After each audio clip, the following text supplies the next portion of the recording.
Submit to the High Council this week here on World Class Bullshitters, which is now the new home of the High Council. So, folks, we're going to come out swinging tonight. Hopefully, the stream is connected. Everyone can hear it. We'll announce this throughout the night. We have 3 people watching, it says. Thanks, YouTube. But Ethan had to step away from the High Council officially. He just couldn't make the commitment. And like Jeremy, there is no bad blood, no issues. The guys are just busy. The High Council takes a lot of time, which Jeremy this year wanted to branch out and do a Sports Wars channel and all sorts of things like that. And Ethan has a secondary career. This is technically a secondary career. He is a world famous artist, and he's getting ready to gear up and do all sorts of projects. So it's going to be a very hard thing for him to commit to. So we're at a point where, does the show die? Does the show go on irregularly? And with me here, the show will go on indefinitely because we're at a point where we're nearing the end of the Skywalker saga that Disney likes to promote. And I think the world needs the fandom menace now more than ever because for some, you're just a small vocal minority. But for others, like all of us, realistically, we're getting talked about in Rolling Stone magazine. They're acknowledging us. We're getting to the point where our voices have been heard. And there's no way that I'm going to let this show die. So we're going to go through a growth period. And what I mean by that is we're going to grow and change and come up with some new things for the show. So tonight, we are joined by Mecha Random 42. Say hello. Hello. And Tom from Midnight's Edge. Good evening. And moving forward on the show, we're going to try having some rotating guests to keep the ideas, the talking points fresh and fun. So starting off on the 10th of December, we already have a big guest locked in. We've had him once or twice before, but you know him, you love him. It's Mauler. And what we're going to do is we're going to start with a rotating panel. We're going to have all sorts of YouTubers that you know and love. They don't have to be exclusively Fandom Menace. If they reach a certain criteria, well, everyone's welcome here on the channel. So we're going to be doing all sorts of stuff, and the build-up to Rise of Skywalker is going to be just as amazing as it always had planned to be. So tonight, we're going to be talking about, well, the Rise of Skywalker and everything else. So before we do as well, I'd also like to make one quick announcement. Next week is Thanksgiving. So a lot of people travel. A lot of people are going to be out of town. I'm going to be traveling, so I will not be available. So there won't be a High Council for next Thursday proper. But the following Thursday, we're going to have it on Mecha Random's channel. That'll be the 3rd of December. And then we start our brave new era with Mauler and our other 2 secret guests the 10th. We'll have a big one on the 17th, which will be the last episode before the Rise of Skywalker. So make sure you guys do not miss out on that. So guys, you ready to start the show? Yes, and you better all subscribe to my channel, too. You have to subscribe to Mecha Random 42 because she's going to be hosting the show, and I don't want to get, where's the High Council? Where's the High Council? Did somebody fall asleep? Look, we've given you 2 weeks' notice. It's going to be on Mecha Random's channel. Mecha Random will be putting the link in the chat all throughout the night. She's a big part of the Fandom Menace. How close are you to 50,000 subs? Oh, like 400 away. And really I want to have it by the time. Well, I have a special thing coming on my channel this week. If I can connect, if internet is available, if I'm not snowed in, and if I don't kill everybody, I'm staying at a haunted hotel. So, yeah. Well, let's make that happen tonight. We have 1,054 watching within the first 5 minutes of us going live. Folks, Mecha Random, post your link. That'll be the secondary home of the High Council every once in a while. And, there we go. And thank you for subbing, everybody. Yeah. So Wednesday, Thursday this week, it sucks. I wasn't planning on a million things dropping. We have a million news things dropping. I wasn't planning on that. So I'm like, I'll take a Wednesday and Thursday and go up to the hotel where Stephen King went crazy enough to write The Shining, and why not, right? Let's listen to Shadzar. 50K subs for Mecha during the High Council tonight. And Mecha, you keep watching that. We'll announce it when we hit it. We're only, 400 away, you said? Something like that. I'm me in math. Crap, I'm terrible with math. What am I at? 300 away exactly now. All right, we can do this in just a couple of minutes. So while we're waiting to hit the 50K mark to celebrate early, and then you'll have your own celebration on the Mecha Random 42 channel, let's start out how we're gonna do it moving forward. The Mandalorian. So The Mandalorian is the newest TV show, the first live-action TV show set in the Star Wars universe officially. We've had a lot of fan films, we've had a lot of fan projects that mirror this type of entertainment. And we're going to talk about the quality of the show. We're also going to talk about something that I've noticed is how there's a big division among the fandom with talking about this show. So first off, Tom, have you seen The Mandalorian? Yes, I have. Mecca? Yes. Okay, so we're all caught up on the first 2 episodes. Mecca, what are your take on the first 2 episodes of of The Mandalorian? You mean the Baby Yoda show? The Baby Yoda show. Let's call it that moving forward. It's so cute. He's so cute. No, the first episode, I was just so pissed off, like just in general that day. So that really hurt my viewing experience of it. And it was less than overwhelming, I should say, a little underwhelming. I was pissed. I didn't enjoy the first one until, that last little shot. And spoilers, for 2 episodes in, little baby freaking Yoda, the cutest little thing ever. So, I did kind of go back and like, okay, yeah. So I rewatched the first episode. It was a little slow, but it's world building, so I can't complain too much. Second episode, it's like I'm watching a Western, and I don't mind Westerns. I really have to be in the mood for them though. I loved Baby Yoda. He steals the show. He's so adorable and wonderful, and I can't wait to find out like his name. I can't wait. This is where I feel like one of those Disney shill channels, where they're like, what's his name? What's he gonna be? Where can I buy one? You got me. They got me. Damn it. Tom, what about you? I enjoyed it for the most part. The first episode was a little slow getting into and wasn't quite sure what to expect. I too fell for Baby Yoda, but I'm a little bit more cautiously optimistic, knowing that the rug could be pulled out at any time, or they could make some kind of strange connection like they did with the dice in Solo and Last Jedi, just to have something to connect to Rise of Skywalker. I wouldn't put it past them. Yeah. I don't know. I mean, so far otherwise though, I love the tone. I love the aesthetic. There's been some shoddy CGI, but otherwise there's been some fairly decent effects. I mean, it's not horrible. I love the Nick Nolte character. I've spoken. I haven't put out anything officially on The Mandalorian. I watched the first episode on Thursday night's podcast. I talked about it briefly. For me, I like it a lot more than I had thought. But here's the thing. We're 2 episodes in of 8. I've watched a lot of great stuff that starts amazing and ends like shit. There's still room for The Mandalorian to faceplant. Do I want it to? No. I think all of us out there want to be able to find enjoyment in what we cover. If they were to make a new Star Trek show and it was amazing, I think you'd be pretty happy, wouldn't you, Mecca? Oh, yeah. Well, to me, this doesn't absolve any of the wrongdoing of Disney Star Wars. Lucasfilm has still been run poorly. Kathleen Kennedy is a bad figurehead. All the stuff, movie-wise, cinematically, Rogue One were the kindest to. But even then, if you want to try to tear it down, there's still some problems. I mean, any movie outside of a handful really have a lot of problems. But the sequel trilogy is still garbage. And I say that because a lot of people are under the misconception of if you enjoy The Mandalorian or if you don't absolutely hate it, you've all of a sudden forgiven Disney for the crap they've done. And to me, that's just not the case. I don't think that should be the case in general, because you have a show that doesn't have any of the garbage yet. Remember, we're only 2 episodes in. Next week, we'll come back and talk about it more. But we're only 2 episodes into this show where there's no preachy identity politics. The characters feel and look like Star Wars characters. The world feels like Star Wars. Yes, some people like the music. Some people hate the music. I can understand any criticism, but I see that one the strongest.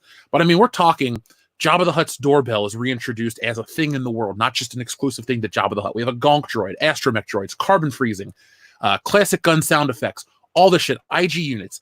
It's like if Disney would have started with Rogue One and then gone directly into The Mandalorian, I don't think a lot of these channels would exist. Mine especially. No. Yes. They No. fucked up. I mean, they did, but we all ended up finding each other for it. I mean, it's been life-changing for so many of us. It's just insane what they did. But no, we would.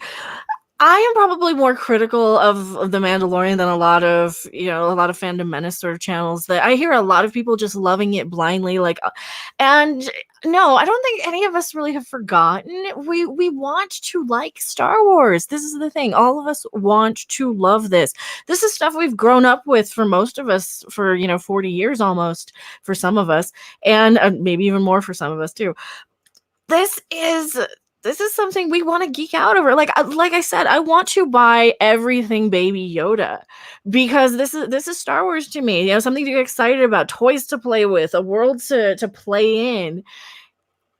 And you can't do that with Rey. I mean, what battles are there to reenact? What collectibles are there to buy in The Last Jedi? Nothing, except the porgs. What were there in Rise of Skywalker? Nothing. So, I'm actually going to make a separate video on this because I'm happy that there's maybe 3 pieces of Mandalorian merchandise from Hasbro. I know you have the Mandalorian figure, you have the Gina Carano figure, and there's like a couple Funko Pops. And the Jawas. They make off-world Jawas. Mm-hmm. So to me, it was nice. Like I follow merchandise. You talk about it. Wrestling, WWE, Star Wars, Marvel, anything, like I'm looking at a Comic-Con in Japan or somewhere. They're like, here's the new Mafex Superman. I got my finger on the pulse of this shit. I know early. The problem with Star Wars is they normally put out stuff and they try to be so secretive. Like even Lucas did that, but you would still get these figures. Like I remember episode 2 had this preview, Zam Wessel, some astromech droid, maybe Jango Fett, maybe, don't hold me to it, but Zam Wessel and the droid were definitely there, and 2 other figures, and they're like mystery figures. Who are they? What are they going to do? How are they going to build into this world? And then you watch episode 2 and Zam Wessel's a bounty hunter that gets killed right away and doesn't really add much to the story, but based on the toys you'd get excited. Disney Star Wars has fallen into the trap where you get Constable Zuvio, you get the Guavian Enforcer, and you're like, who the fuck are those people? They're not even named in the movie, but they were such a big part of the episode 7 push with the new wave of Star Wars, the Knights of Ren, all these things that people got excited for. And then either the movie came out, they weren't in it, or they were barely in it, and people became disappointed. Then you have episode 8 with the porgs and all this cutesy shit, and you're like turned off from it instantly. At least The Mandalorian either had to by necessity, or someone up in Lucasfilm and Hasbro made the right choice of not putting out anything, because you don't, like, if I would have seen Baby Yoda as a stuffed doll last year, I'm like, this looks stupid. I have no interest in watching it. But because we were able to watch it in the context of the story and it didn't suck, I'm accepting of Baby Yoda. I don't know what to call it because those creatures don't have a name, Baby Yoda species, if you will. But if we were to do toys out of the gate, I think you would have had a much stronger adverse reaction to The Mandalorian. So they're smart. Mandalorian looks like Boba Fett. Cool, we're in there. Gina Carano's character, whatever, we're in there. And Jawas are Jawas. But now it opens up the door for someone like you, Mecha Random, who wants to buy Baby Yoda the doll, or someone like me who's open to maybe picking up a Mandalorian figure down the road. It's always meant to be story first. Remember, folks, Star Wars came out in May of 77. We didn't get official Star Wars toys until the following year in 78. So that movie came out not as a toy commercial, but as a film that changed the world.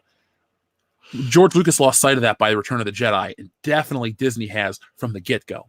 So I'm happy that there's not a lot of Mandalorian stuff yet. The show's got to live and die by its own, not, the promise of selling us stuff. Yeah, you're absolutely right. That's the thing. Like, if you just show me something.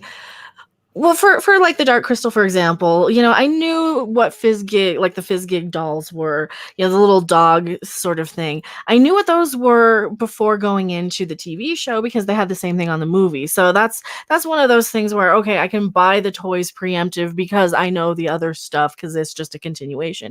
But when you're giving me Star Wars and like new things, absolutely. Like, of course, then there's me. I saw the porgs in the trailer for The Last Jedi, and I was super hyped and super excited, and I bought a couple to take with me to the movie theater, but that's just me.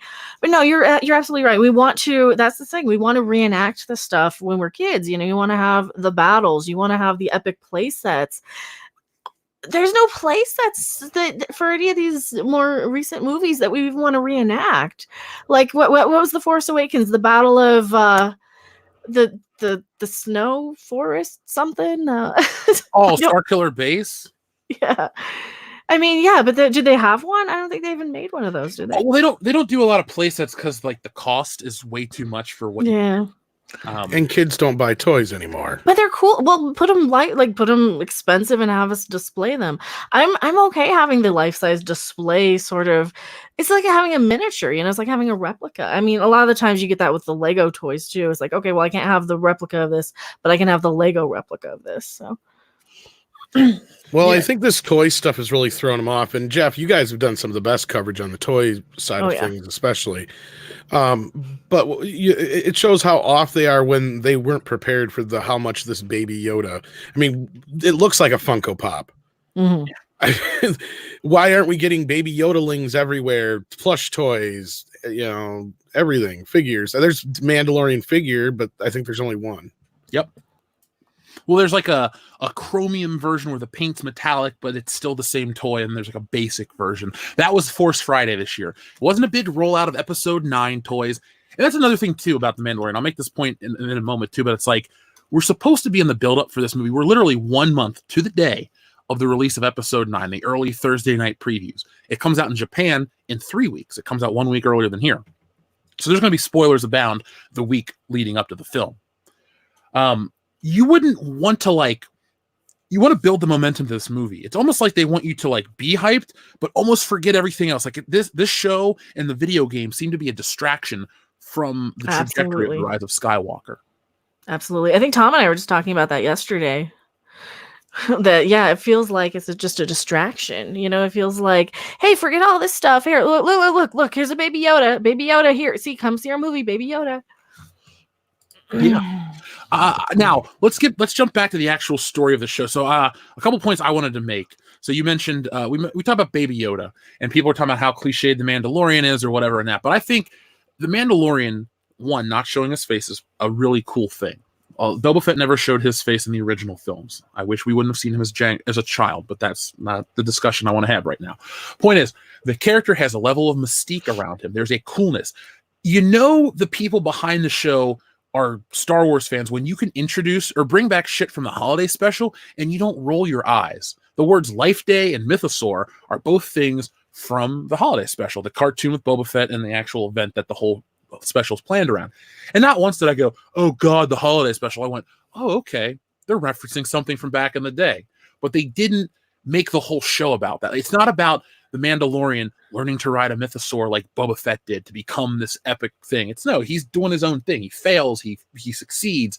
There's all sorts of things that this character does that makes him, honestly, within one episode, he is more compelling than any of the Disney Star Wars characters we've seen in the sequel trilogy. Mm-hmm. I'm glad Tom's here because I kind of I'm more forgiving. No, because you're gonna know exactly where I'm going with this. I'm more forgiving of the little member berry references, like, hey, remember Life Day, those little things, when they do it on The Mandalorian, than when they do hey, here's a Tribble on a desk in Star Trek Discovery, because that feels like pandering, and this one feels like no, we want this in here because we love this and we understand what this is, and we didn't just look it up on the wiki. This is something obscure, and this is something for the Star Wars geeks to put in. And that's why I can appreciate, especially the holiday special references, especially, the little attention to details that the hardcore fans are going to get. Not like on Star Trek, for example, where we get, it's the most generic, common reference that everybody who even has not seen Star Trek would get. Here's a Tribble on a desk, or here's, what's another example of the crap? Here's Mr. Spock. He's just a reference too. But so I don't know, Tom, what do you think? Oh, no, I think you're right. I mean, at first I was a bit turned off by all the member berries as you walk in, as he literally walks through the door, for the first time, and you get the Gonk droid and the thing, little eyeball thing popping out of the wall like at Jabba's palace, and carbonite, like those things you were listing off earlier. We literally got most of those things, Jeff, in the first 2 minutes of the show. Mm-hmm. But after that, and once it started getting, it did hit, the ground running, but I started thinking, man, just think of how on board, and like you said, how on board we would be had this been one of the first things we got out of the gate. Yes. If they would have just started here, been like, look, we're going to take a couple of years to work out a Skywalker trilogy. In the meantime, have a little Mandalorian, have a little Rogue One, like you said, to get our palates wet and, ready for some real Star Wars, and then build this trilogy that was filmed all at the same time and is cohesive instead of getting what we got, which I'm sure will lead into the next part of the show eventually here when we get to the KK part. It will. And the new trailer dropped too. Yeah, with Ray jumping through the sky. Yeah, there's like 4 new shots, but yeah. See, here's the thing. A lot of people, this is what I was talking about, the militant attitude that's been popping up among the fandom. It's like, just because you can say, hey, I like this show, or hey, this show has promise, or I find value in it. Like, I remember everything Ryan Johnson said, everything Kathleen Kennedy said. The thing is, I actually hate those movies more because you can allow it. Like, with the right people, you can make something like this that can range from really good to just pretty good. Like, even the humor in The Mandalorian doesn't feel forced. Like, you start episode 8 with a Your Mama joke. The humor on The Mandalorian is like, hey, he's crunched inside the cockpit of a sandcrawler and he's too big. Ha ha. And that's it. It's like 3 seconds. It's a visual joke and they move forward. You know, it's not like they're trying to mimic the Marvel humor. Well, I'm glad you brought up the Jawas too, because that's one thing when I was talking about the show and we were reviewing it with Mr. H on the main channel, Midnight's Edge. I said, you know, that's the kind of stuff I want to see out of this. I don't want a bunch of member berries per se, but I don't give a crap about Cassio Keyboard. Okay, we all know how his story ends. Obviously, we've seen the most exciting part of his life. The only reason I'll watch the Cassio Keyboard show is for the robot. Plain and simple. That's the only thing that's going to bring me into that show. At least with The Mandalorian, it's a character that, even though I don't have a Boba fetish, I'm starting to get to know this character. We know more about the Mandalorian and the Nick Nolte Ugnaught than we do any character in The Last Jedi that isn't a classic character. Mm-hmm. Mm-hmm. Absolutely. I was, you know, the first episode was cool. I liked it. I think I may like the second episode more because there's something about even prequel era Star Wars. There's like a humanity that's lacking in a lot of stuff. Yes, I'll give Ewan McGregor. Ewan McGregor's a great actor. Liam Neeson has done better in other roles, but there's like a humanity, a realism that's lacking. The scene between the Ugnaught and the Mandalorian after the whole mission is complete, when they're on the ship and he's talking about his life of servitude and I offer you my friendship and all that stuff. I sat there, I'm like, this is coming from fucking Star Wars? Like, this is like old school level shit. Just that one scene, not every line of dialogue, but that one specific exchange just felt very natural to me. And I was like, huh, okay, there's potential here. See, it's little things like that. Yes, I can talk about the Jawas and the Sandcrawler and the grappling hooks and this and that and the cool stuff, or the fight with that horned beast in the egg. But it's like those little things like that that bring me into the world and the story. And I'm just like, all right, this, if I can get more of this, more of Cooley, I think is his name. Not necessarily him, but like more of that type of interaction with the Mandalorian. I find the Mandalorian to be compelling because, you know, every other bounty hunter is like, Boba Fett is no good to me dead, blah, blah, blah. Don't cut my price. The Mandalorian in the first episode's like, I'll accept half if it's in this credit. You know, other characters would be more cliche and say, you know, double or nothing type of shit. This dude, I don't know what is going on sometimes with him. And it's a good thing. You know, like when he kills the IG unit after he's going to go kill the Baby Yoda species. Somebody was talking to me about, like, is it ambiguous? Is it meant because he wants to save the creature? Does he have a connection? I think there's more of the connection thing. But again, why would he have a connection with the baby? We see flashbacks. We learn these little bits and snippets of this character. Like with Rey, it's like, oh, we saw her on a planet and she looked off at a ship. Where are my parents? I waited forever. That's not as compelling as this dude's running from something. He's come back. He's doing all this stuff. He has this connection with this small creature based on his past. Not necessarily that specific creature, but like something within him. And I'm watching this and I'm going, okay, I'll come back next week. I'll come back next week. Again, I get to come for free because I'm a Verizon subscriber, so this isn't costing me money out of pocket to support Disney. And you know, just little moments like that Ugnaught steals the show. I fucking love him. I'm sad that he's going to be gone. Yeah, I hope they find a way to bring him back in, because I was like, oh, when he said, no, I've been in a life of servitude and now I don't want to go with you and be in a life of servitude again and blah, blah, blah. I'm like, oh, man, you know, and that's a great scene, like you said. And there's more feeling in that scene, more character development, you know, more writing in general than we've ever gotten in Star Wars to this point since it's been under the Disney umbrella, I'd say. I mean, I don't remember a scene like that in the other movies to this point, really, outside of maybe Rogue One. Had a couple of good scenes. But, you know, it's just, it's sad that we're to this point where we're accepting this as the best thing we've gotten so far. Star Wars. It's not bad. It's just it's a little cliche, a little predictable, and I do have the sneaking suspicion that like the connection will be it's gonna be a woman with a voice changer or something. That's another thing I'm afraid of. Yeah. I'm protecting this child because I lost mine. Speaking of the child, yeah, because it was Ray's pretty ambiguous. Mother or something. Well, stupid. I don't know about that, but it was ambiguous of whether or not it was a boy or girl. But I guess there's a connection to the Clone Wars television show. I haven't seen them all yet, but I've seen quite a few episodes. But I guess that the war that's that's referenced is something from the Clone Wars, and Obi-Wan is actually there. So there's a good possibility this guy's seen a Jedi in action and is aware of Yoda, etc. Yeah. Okay. Yeah. And would know. Oh, this is a Force user, or okay. Exactly. Yeah. Mm-hmm. So anyway, sorry, Jeff. Oh no, you're good, dude. This is the High Council. We want to have discussion. It's funny you brought up the female Mandalorian point, because I've seen this image floating around on Twitter, Facebook, all sorts of social media. People are, they like the show, but they're complaining because there's not enough women in it. Well, I don't think there's been. Oh yes, this is funny. So I'm gonna read these, and you guys can respond, and I want the chat to respond. So so far there aren't any women in the Mandalorian, so most Star Wars fans should love it. Well, we do love it. Well, I like it a lot. There are 3 women in it. There are 3 women. Potentially 4. Because we don't know if Baby Yoda's a baby boy or a baby girl. It could be a girl yodeling. It could be a boy yodeling. We don't know yet. How cute. Yaddle. Let's see. 19 minutes, 45 seconds. The length of time before there's a female speaking role in the first episode of The Mandalorian. Now, why? Okay, when I watch a movie, I don't sit and count the minutes till a person of color speaks or this or that. It's like I'm waiting to be entertained. And it starts off with like a dude got cut in half in that doorway. That's pretty cool. If you're watching the show and counting down the minutes till a woman speaks, I don't think you should watch anything. Go read a fucking book. Yeah. Well, if that's what you're watching the show for, then you're watching it for the wrong reasons. You should be watching it to be entertained. No. Sorry, go ahead, Mecca. Yeah. Oh no, I was interrupting you. Sorry. But no, there's not a lot of dialogue though anyway. I mean, 90% of it is like action-y sort of. You're watching people walk, you're watching people interact, you're watching people fight monsters. It's not a lot of dialogue anyway, and it's the Baby Yoda show.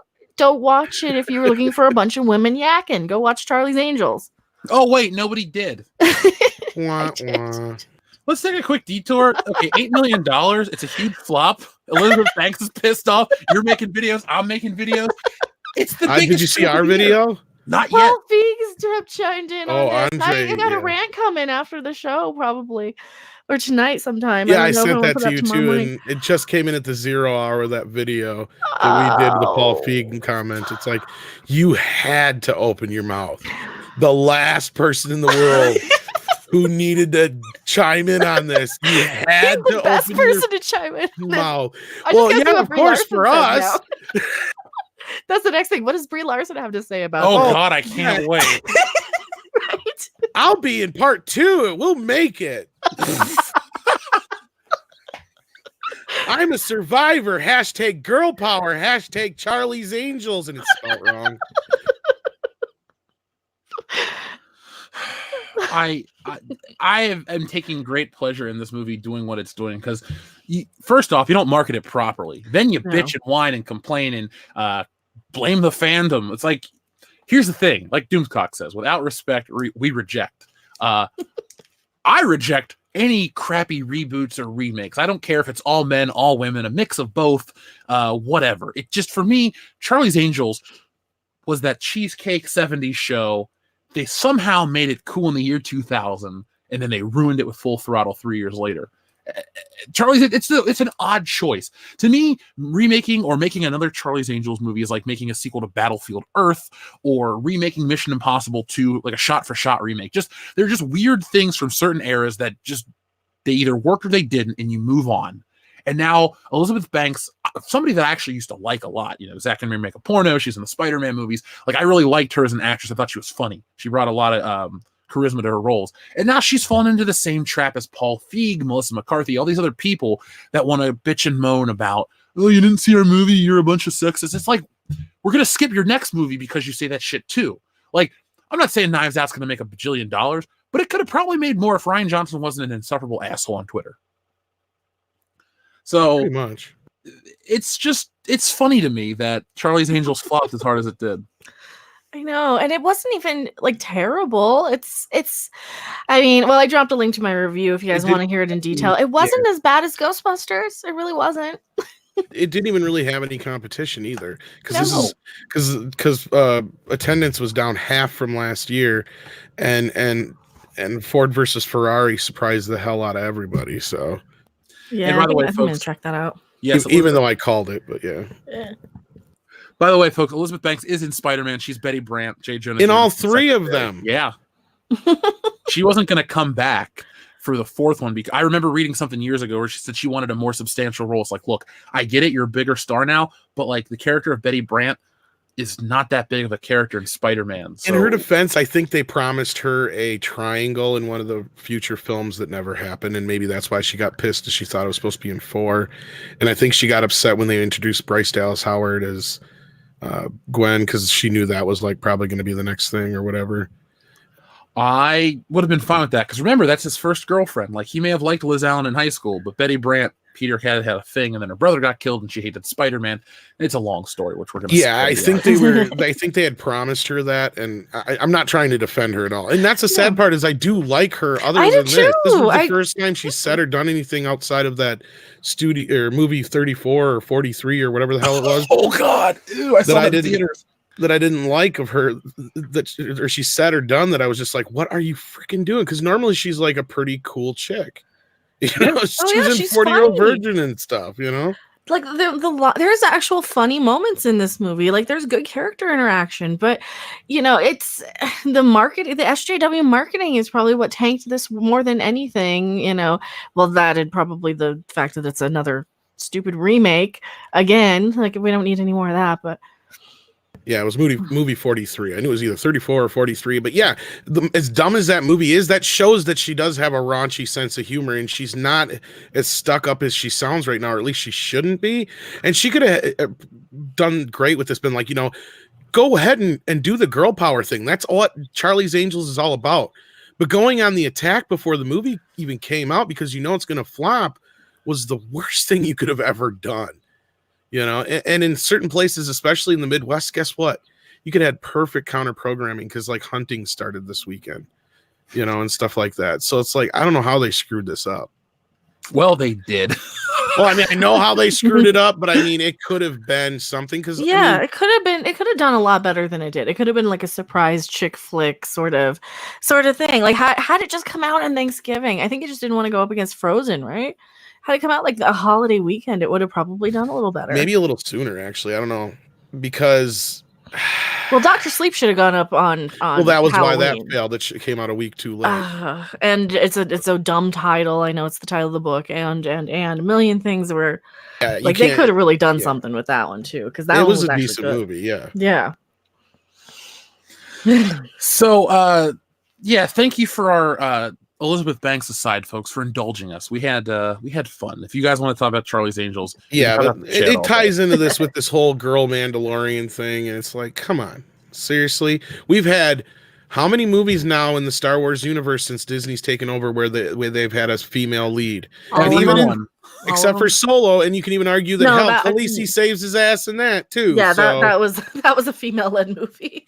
You had Fembot 3000, and you had Khaleesi in that. Yeah. Yeah, not K2S. I almost messed up. What's her name? L337. Yeah. I don't get how they progress. Like, who's going to be that? Because it's like, okay, Rey is a Mary Sue in Star Wars movies now. Then you have Holdo, who's insufferable. Then you have L337. Like, Jyn Erso kind of avoids that. She's not a Mary Sue, and she's not insufferable. She's just there. She's like, she's not as good as Princess Leia or Padme. She's in that middle area. But she's good enough. I mean, I think the thing with Rogue One is they didn't want people to be too likable because, spoiler, they were all going to die. But yeah, I think they were just serviceable enough, and at least she's not Rey, right? So with that Rey superpowered stuff.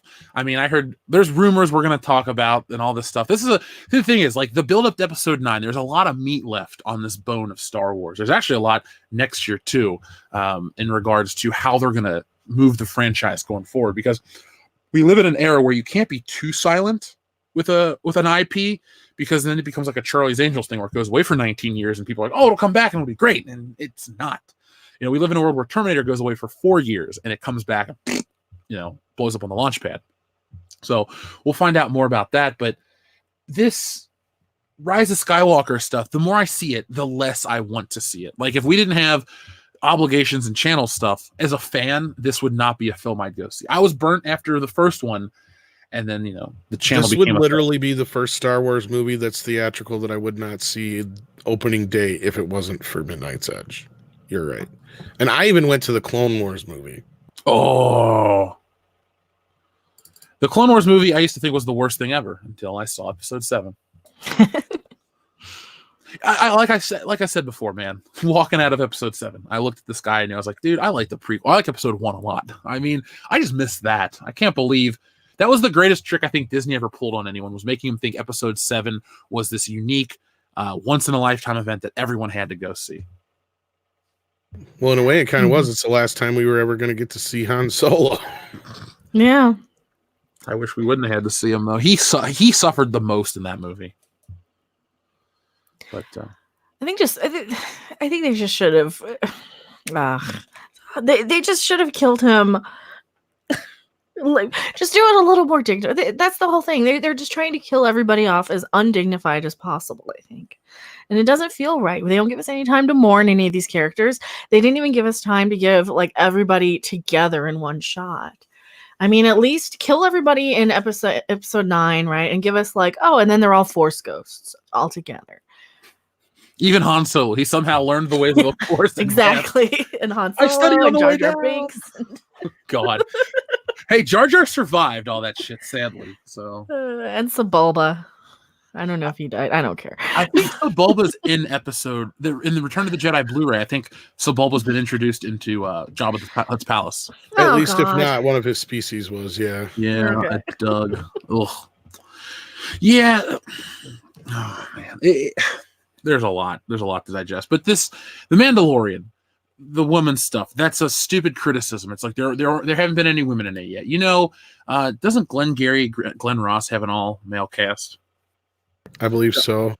But Peter there was a Jackson. woman in the Mandalorian thing, and the monster thing was a woman. We don't know if any of those Jawas were women. We got to assume somewhere. You have to be. Yeah, and you could hire as many ethnic diversity representations you want because you wouldn't see them anyway.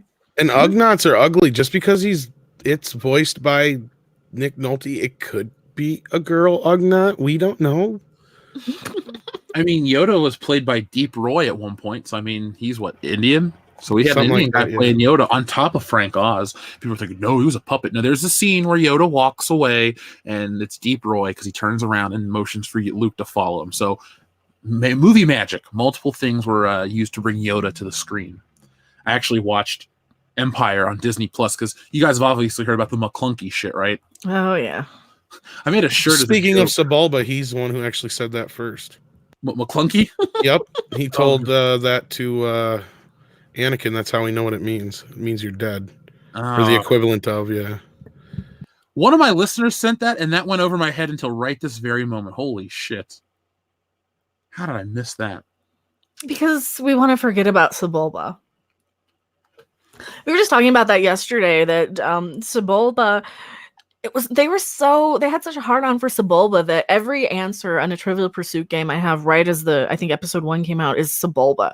Sebulba, pretty much every other one. And then when it's not Sebulba, it's Anakin. Well, that was because they didn't. I think part of that is because that came out way before the movie came out, so they only had a few things that they could work with. Mm-hmm. And like all anybody knew about the movie was there was like this pod race thing, and the Gungans, and that was about it.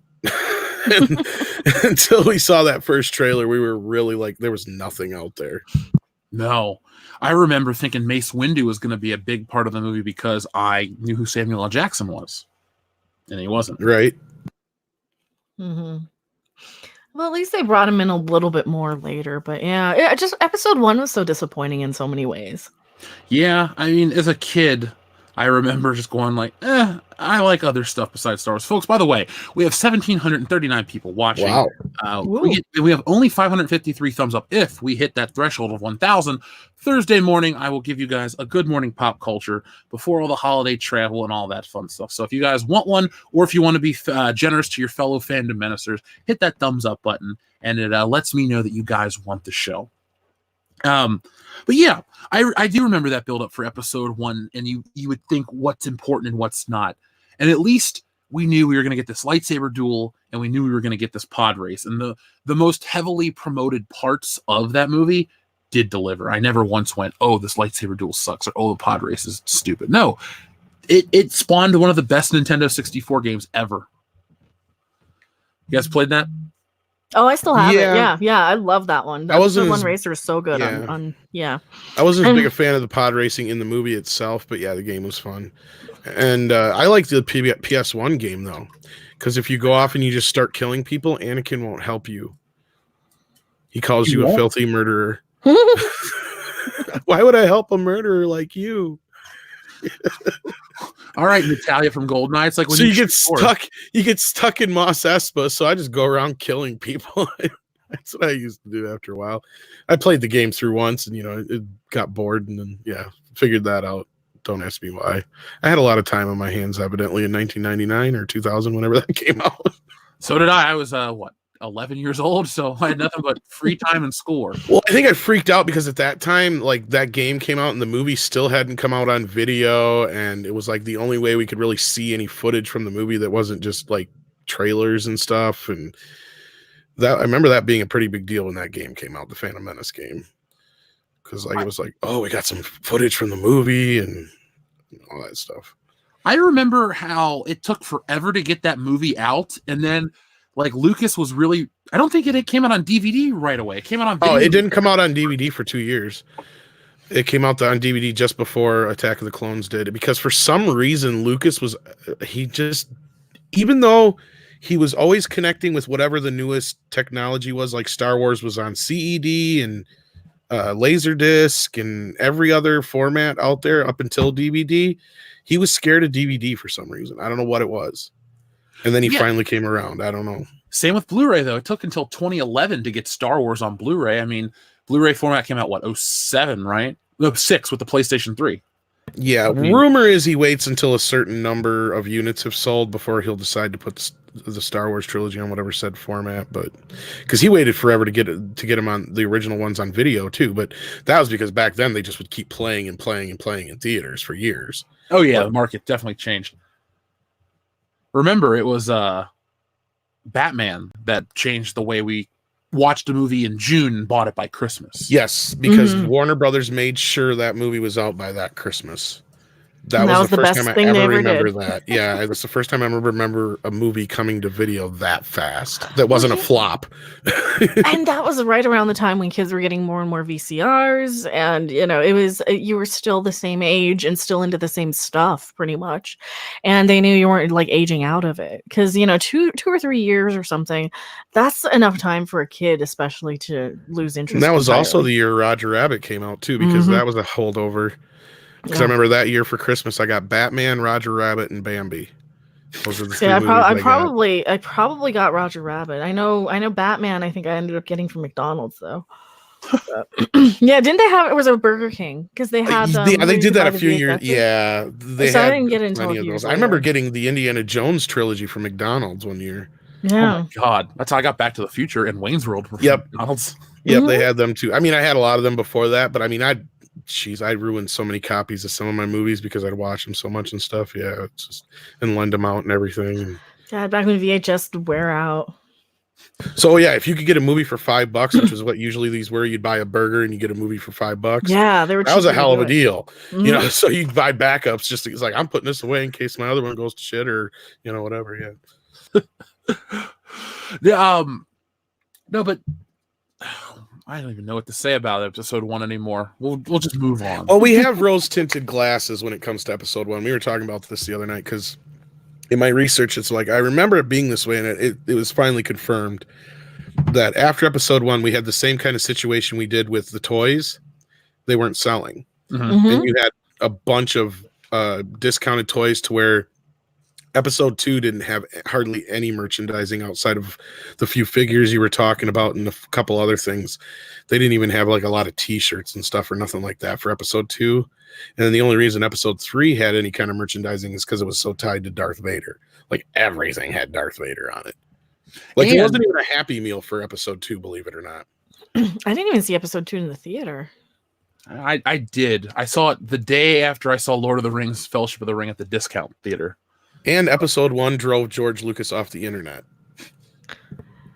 I get it. I know. I can understand both sides of the argument, though. Like, you're the creator, you make this thing, you put it out in the world, and everyone rails on you, and it's tough. You don't want to read it, you don't want to hear it. I understand where he's coming from.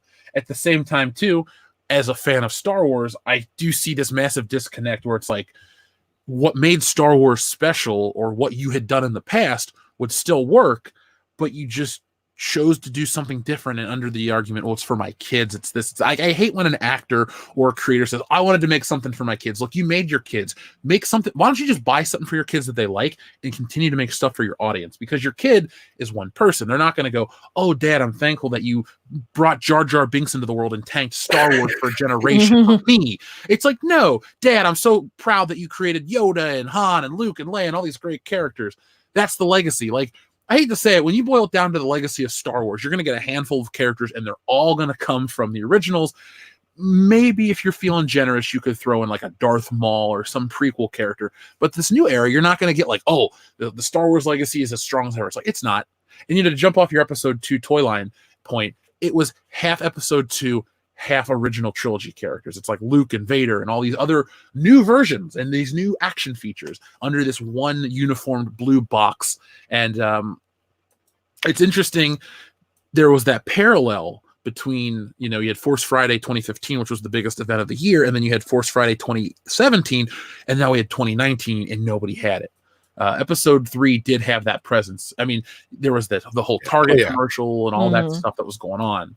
Episode 3 was a little bit different. Like I said, they had the Vader tie-in, you had a Burger King tie-in, Target, like you said. But see, like episode 1, like Pepsi spent like I think it was like, it was either, it could have been more than or maybe close to $1 billion, whatever it was, just to put Star Wars characters on Pepsi cans. Oh, that's my uncle, because he worked at Pepsi. He got me. I have a golden Yoda can at the house. And a I know. I Taco Bell remember that. deal, Yeah, I had the Yoda yeah. can forever. I used to be the hugest Yoda collector, and I wish I still had all my Yoda stuff, but I sold it years and years and years ago because, yeah, probably around the time the episode 2 came out. Because then with episode 3, it was just not as interesting anymore. And I'll tell you now, because I worked at Taco Bell when I did too. When Godzilla and episode 1 came out. Those two movies are the reason Taco Bell quit doing movie tie-ins for many, many, many, many, many, many years, because they spent a lot of money on those two, and they damn near bankrupt the company. Well, because Taco Bell owns, Pepsi owns yes, Taco Bell. But it was Pizza, it was a sub deal between the Pepsi deal and Taco Bell. Because you remember the cups, like $4 billion altogether. It was crazy. Yeah, if you remember the cups that had like different lids, you had 3 at each different place. You had 3. I still have them. Yeah, I used to have the Yoda, and that was part of my Yoda massive thing. But no, we had, I think it was Sebulba or whoever, or it was a Jar Jar. It was the 3 that we had at Taco Bell. It might have been Anakin with the little pod racer Anakin, but the 3 we had at Taco Bell, the only one that ever sold was the Yoda.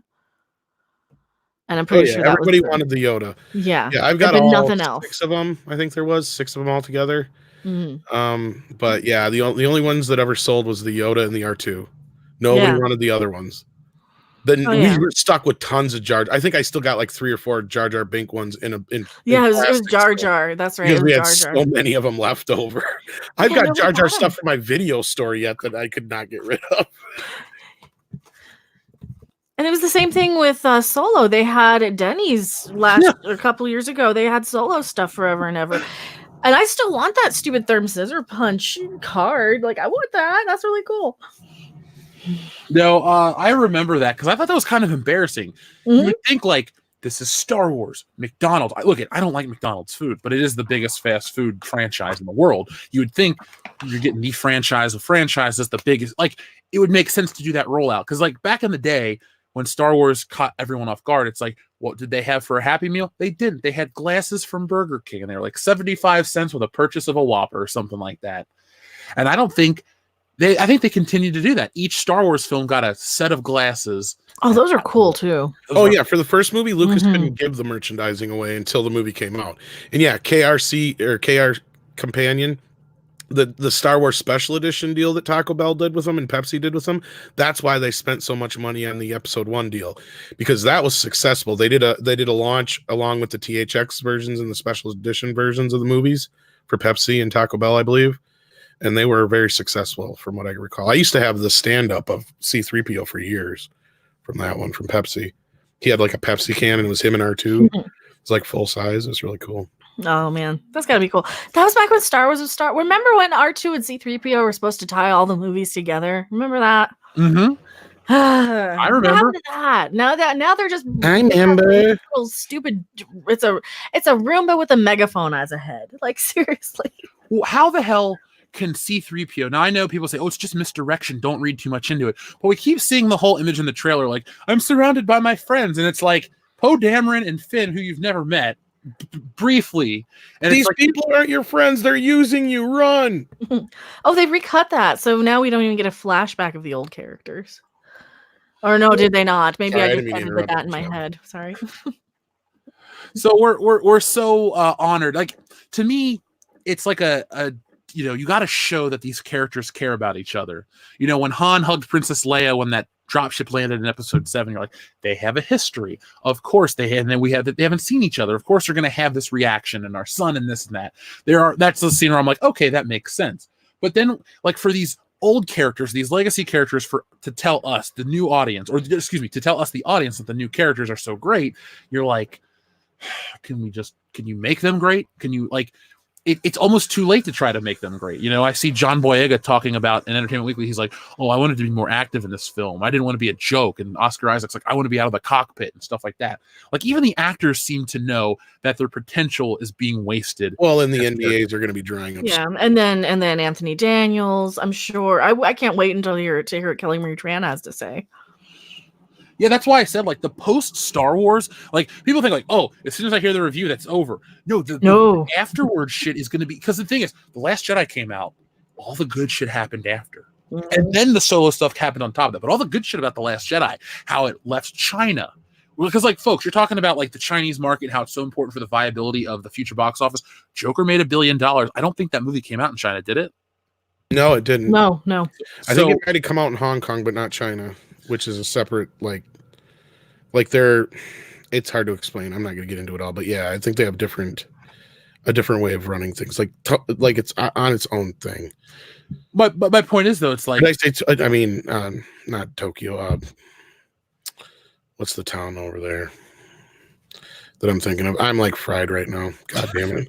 I edited that 20-minute video today. I was on another stream just before this too, and then you guys are like, sure, yeah, So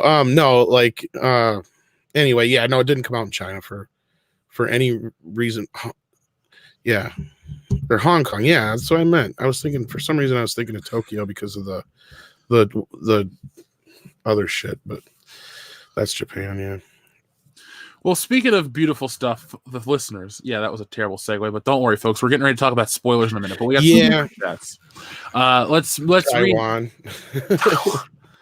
Just like Saigon, slick. I was in junior high, dickhead. The Fixer says, first time I was this early, Epstein hadn't killed himself. I recommend Ford versus Ferrari if you want to go see a movie and don't want to see SJW Angels.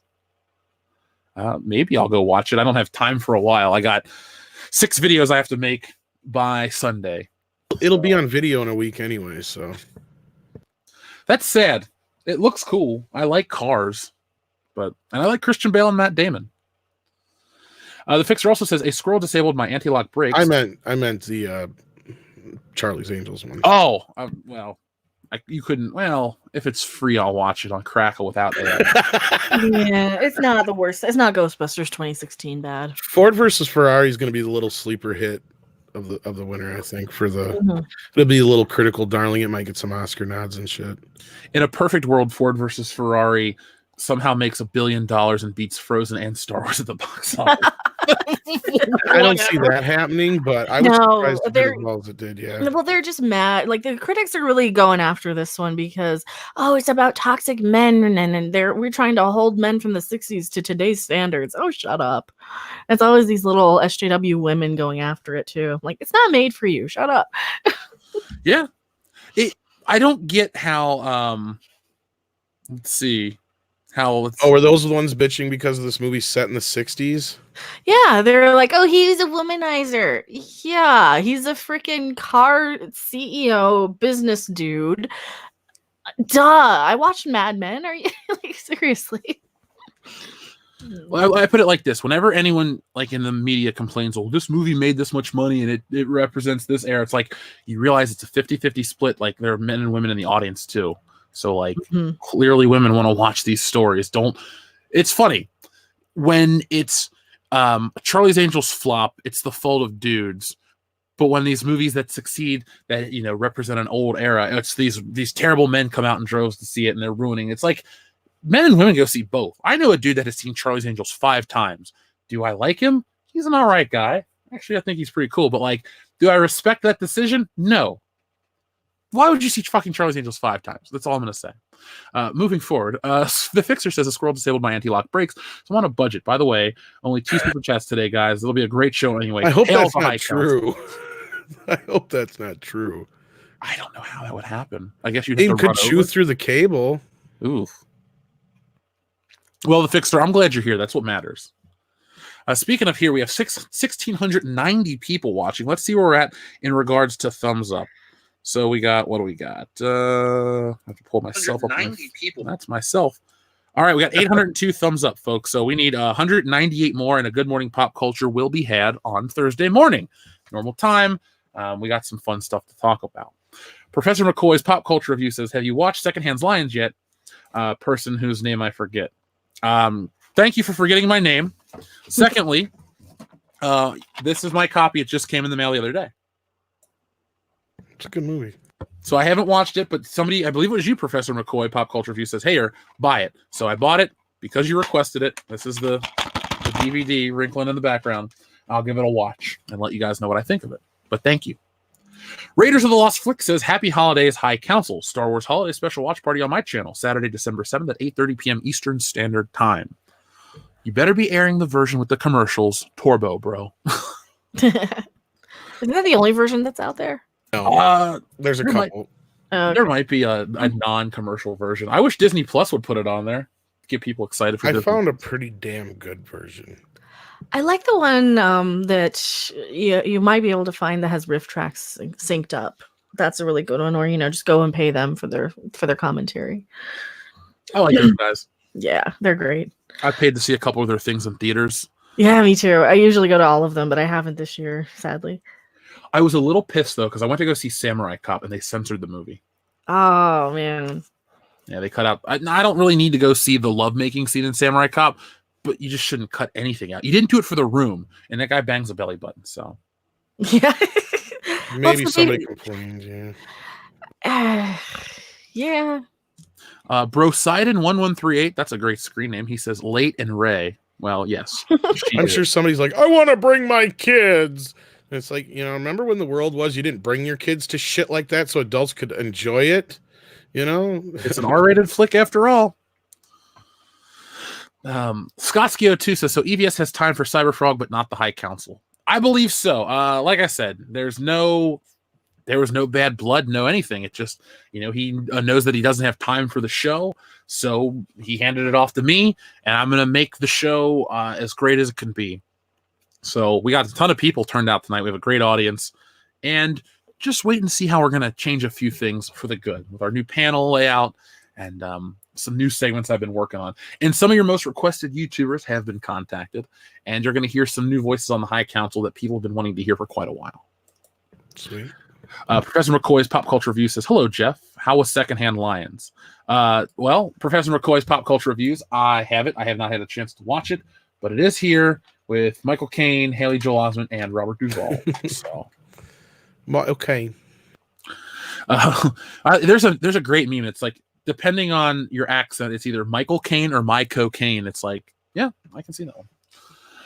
BDad8504 says EVS leaving, so it's treason then. I guess. It's not treason. Christopher Ritshot says Fandom Menace, never say die. We're just like the Goonies. We will never say die, and we're like a bad penny. We always turn up. Folks in the chat, if you can tell me what that last movie quote is from, I will send you a sticker in the mail. That's all you got to do. Tom, I'm sure you know what it is from, right? Tom, I was gonna say, Tom, you're excluded. You're on the show. I won't say nothing. Although I would like a sticker. I like stickers. You can ask me for a sticker. That's all you got to do. Just say, hey, man, send me a sticker. I got a stack of the initial print run left. Don't worry. CA Mike Cocaine. My cocaine did. Oh, my cocaine. Justin Norris says Jeff has time for Thanksgiving, but not the High Council. Well, Justin, yes, I do have time for Thanksgiving. We all have time for Thanksgiving and Black Friday shopping and all the other corporate BS some people buy into. I just want to go eat turkey and drink wine and enjoy being thankful for a fantastic year. It started out with Captain Marvel, the comic, all that great stuff, and now we're going to close it out with this movie and new channel growth. So welcome to all of our new subscribers. Chris the Don Krutzinger says, so Ethan has time for being an artist, but doesn't have time for the High Council. Traitor! LOL, best of luck, Ethan. Yes, best of luck, Ethan. Like I said, no bad blood. I still talked to Jeremy. 2 days ago. So everything's good between the three of us. The original members are all friends, and I know Jeremy's going to go to Celebration, and I'll be there, and we'll try to convince Ethan. We still have some Fandom Menace stuff planned, so I know how everybody wants to do the whole Doomsday Prophecy. Oh, it's falling apart, this and that. Where were we last week? We had a High Council. It was great. I'd argue that because look at all the growth. And not just like you guys and Nerdrotic and Doomcock and us. And when the High Council kind of formed, you guys were around the 50, 60K sub mark. And that was always my goal, was to be, okay, once I hit like 60,000, I'll feel like a YouTuber. And I'll feel like, I'm like one of the successful ones. That was a dumb number, I know. Like 50K is a more reasonable round number. But you guys were always like the gold standard of YouTube channels for the Star Wars fandoms, especially for like we're not just going to shill and accept everything that Star Wars has to offer blindly. We're going to criticize, and we're upset, and we're going to call you on it. Oh, and we still are. Mm-hmm. The thing is, we may not have all this time in the world to come together, form the Megazord of, pop culture anger, but we do have time to produce all the content we always have. And, I look at it like this. It's like SNL. Like I think it was Tom that said that earlier. Was it you, Mecca? That was me, but it's all right. Okay, it's like SNL. You may have had the original cast, but the early '90s cast is arguably the best, with Chris Rock, Chris Farley, Phil Hartman, yes, Adam Sandler, David Spade, Rob Schneider, Norm Macdonald. So I mean, there are iterations of things that are great, just as great as the original. So, can I be the new Norm Macdonald? Sure. Do you want the weekend update spot? I think you can. What if I say the F word? See, now we got to party with Norm Macdonald. That'd be like the guy to party with. Oh, Clint Howard was awesome enough. I don't know. I know. I was having a good time when you guys were hanging out with Clint Howard, but I kind of wish I would have. I know. We tried to get everybody there we could, too. It was like, Gary, get your ass over here. Clint Howard's here. What was that the first day? That was on Saturday, right? No, yeah, that was like Friday or Saturday. Friday, I think it was, because Saturday, I think, was his last day there, but he ended up leaving, I think. No, it was Saturday. It was the same day as the meetup. It was whatever day the meetup was, yeah. Then I believe that was Saturday. I think because he couldn't stay later, else he would have come with us. Like he was so cool. He was like, "Oh yeah, where is it? Oh, I'll be on a plane then." Like, oh, that's right. You're right. Yep. See, even though I just said that, but this is why people need to come to the Fandom Menace meetups, because it's like a big party, and you never know who's going to show up. It was amazing. I can't believe how many people actually showed up, considering it was a Star Trek thing. I was like, how many people are actually going to show up? I know, and that was just the Star Trek. They're like, we're like the nerdy cousins of the Fandom Menace in a lot of ways, because we're the Star Trek geeks. Well, my feelings towards Star Trek. I respect the shit out of it. I want some new Star Trek that I can get into, or like a game or something. I picked up some old novels. Maybe I'll get into that and just keep delving into the old shit. But yeah, a lot of the books are supposed to be really good. This is the perfect transition super chat from Chris Pavoto. He says, rewatching several recent Star Wars rumors today. What the hell? Let's give Mace Windu a rematch as a Force Ghost so we can fully fulfill his destiny for Rey. I heard about that one. I think I did a video on it. I have so many problems with the rumors that I've read. Now, I don't really make too many rumor videos. I try to make other stuff that I'm more passionate about, but we have to address rumors on the High Council, maybe the podcast, because let's just play the hypothetical game like we do in all of our videos. If this is the case and what we're getting are these rumors, this movie is going to be the worst thing ever. Like, this will make The Last Jedi look decent. Oh yeah, not even with the rumors. Naomi Aki just they had a story last night that I did a video on where she's saying, yeah, it could be more divisive. It's not going to satisfy everybody. And the article's definitely going with I don't know if they're trying to soften the blow or get it clickbaity or what, but the article's spinning it that yeah, it could be more divisive than The Last Jedi for the fans left because it's not going to give anybody anything that they want as far as like a satisfying ending. Do you think this is the Hollywood or the elitist way of saying, this is ours, you don't own it, and you will take what we give you and you'll like it, or you'll just fucking deal with it? And that's, let's say they do the deaths and all this stuff and they're trying to piss people off intentionally. Do you think this is their way of trying to exert force, no pun intended, over the Star Wars universe and say, this is what you get now? Or do you think that they genuinely just want to tell a good story and they think this is the best? Well, according to Kathleen Kennedy's words, she says she wants to, end it all. She wants to do away with it all. She wants to find a way to get it done, over and done with, so she can move on to her next thing. And I really don't think that they want to give us anything satisfying. They just want it as done and over as quickly as possible. And they're trying to piece together whatever they can, but they didn't have a plan. They didn't know what they're doing. J.J. Abrams isn't going to really give us a lot of closure on anything. There's going to be a lot more mystery boxes, according to this one article I read. I don't think they care. And yeah, I think they might be very much trying to say, no, this is ours. This is ours. Rian Johnson did that. He's the filmmaker. That is such a troll move that he did, where he's like, no, this is my movie. I'm waiting for Rian Johnson to pop up, so I have to thwack him. But to a point, I think when we get to that article, Jeff, there's some things in there that are very interesting that Kathy says. So I don't want to really comment now, since I'll have a lot more to say then. All right. But I will say, I read the article too. So it's very fucking interesting. The Star Wars apology train is in full force. Let's just put it that way. I'll let you get back to your super chats, and we'll get to that a little later. I know you have that on the docket. Well, I wanted to talk about these rumors. We'll get back to the super chats. Everyone, we'll talk rumors or whatever. Yeah. No, I just wanted to reassure the listeners because we started this. So I'm going to read some of these. These come from 4chan. These are all rumors. Again, it's not like we have insight. None of us in the Fandom Menace, no matter what anyone could ever say about us, we've never seen this movie. We know we have sources. We have people that send us shit. I have a lot of people that write for websites that are like, hey, man, check this out. This is news. This is cool. And if you do, I appreciate it. And thank you very much. And if you've sent me stuff and I haven't made content yet, I stress yet. So there's somebody out there listening right now who's sent me a good piece of information. I'm working on that video as we speak. So to the rumors.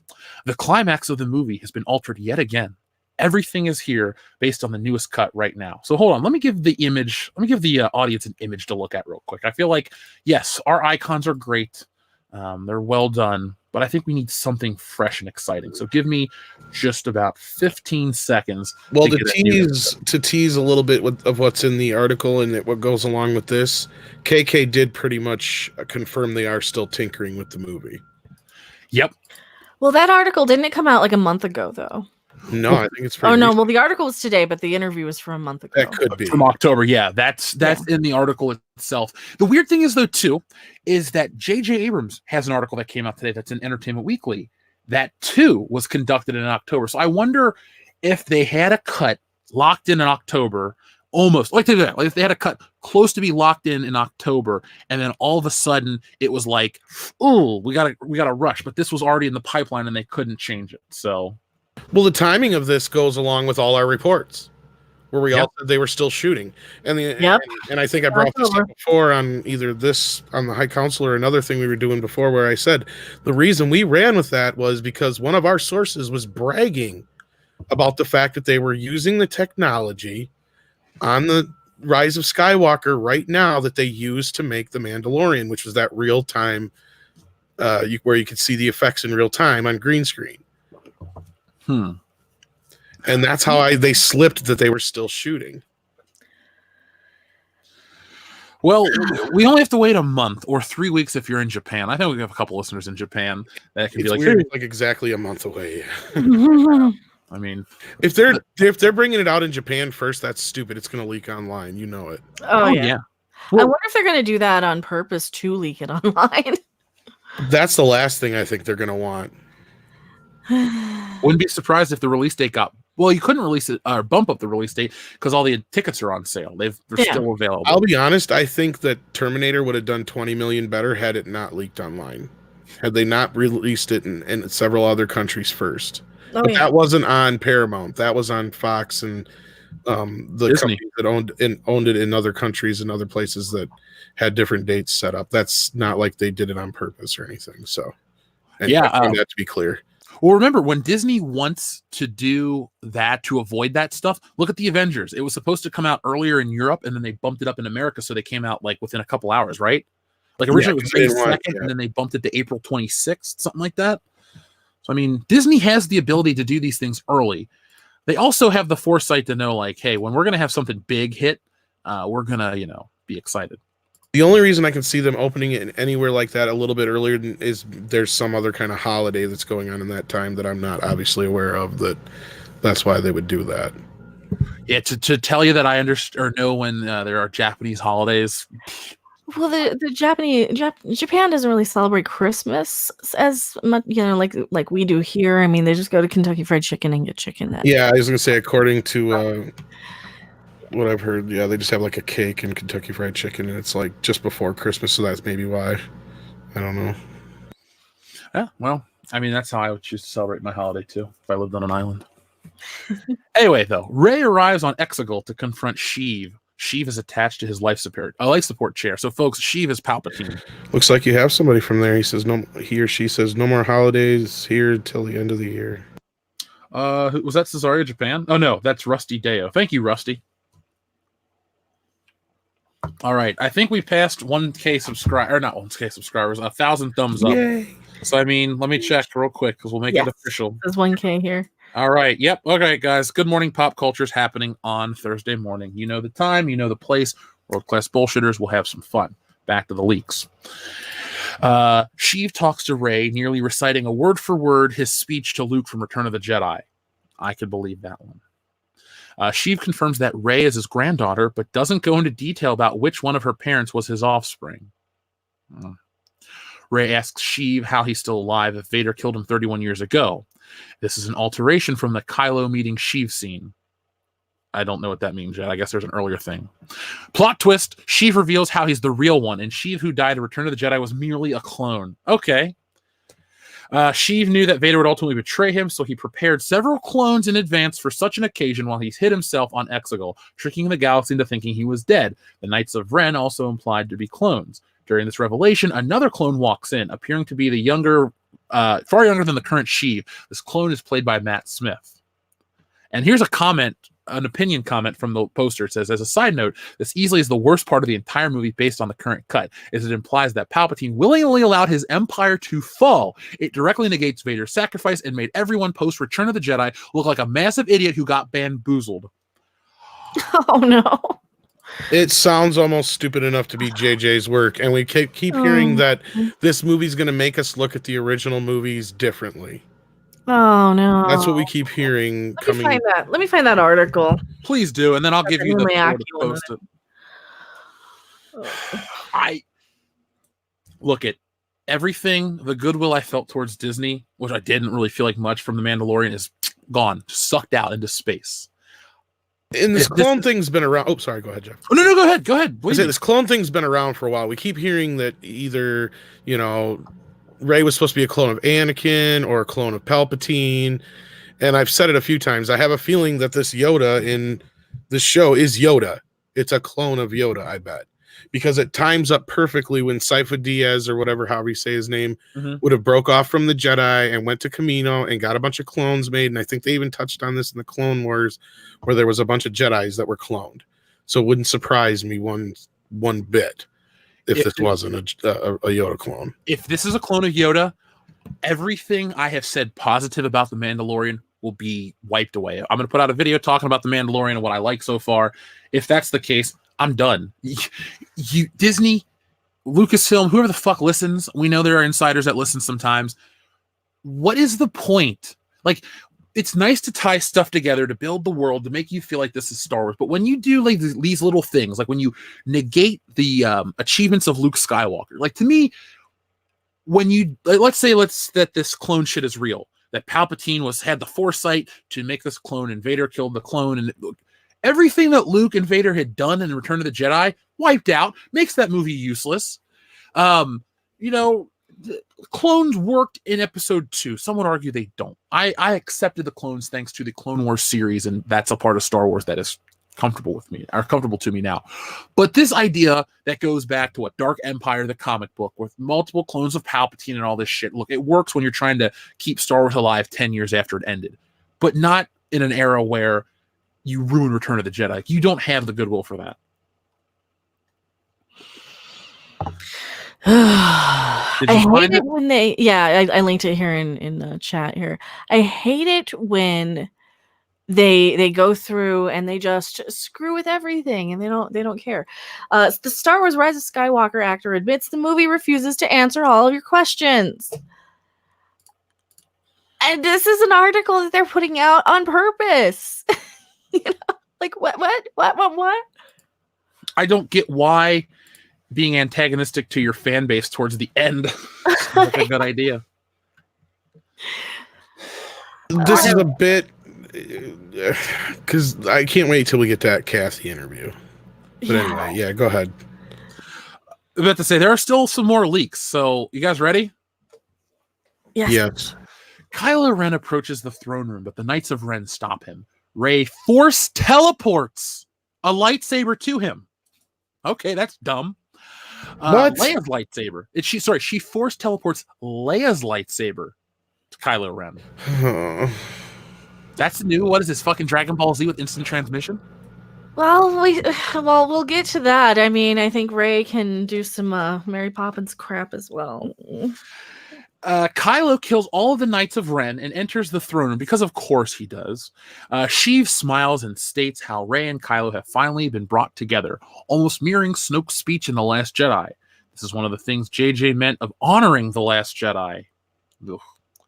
Sheev says, execute Order 67 through a hologram. The Sith armada of Star Destroyers mounted with Death Star cannons arise from the water. Leia and Hux join forces and assemble the Resistance fleet.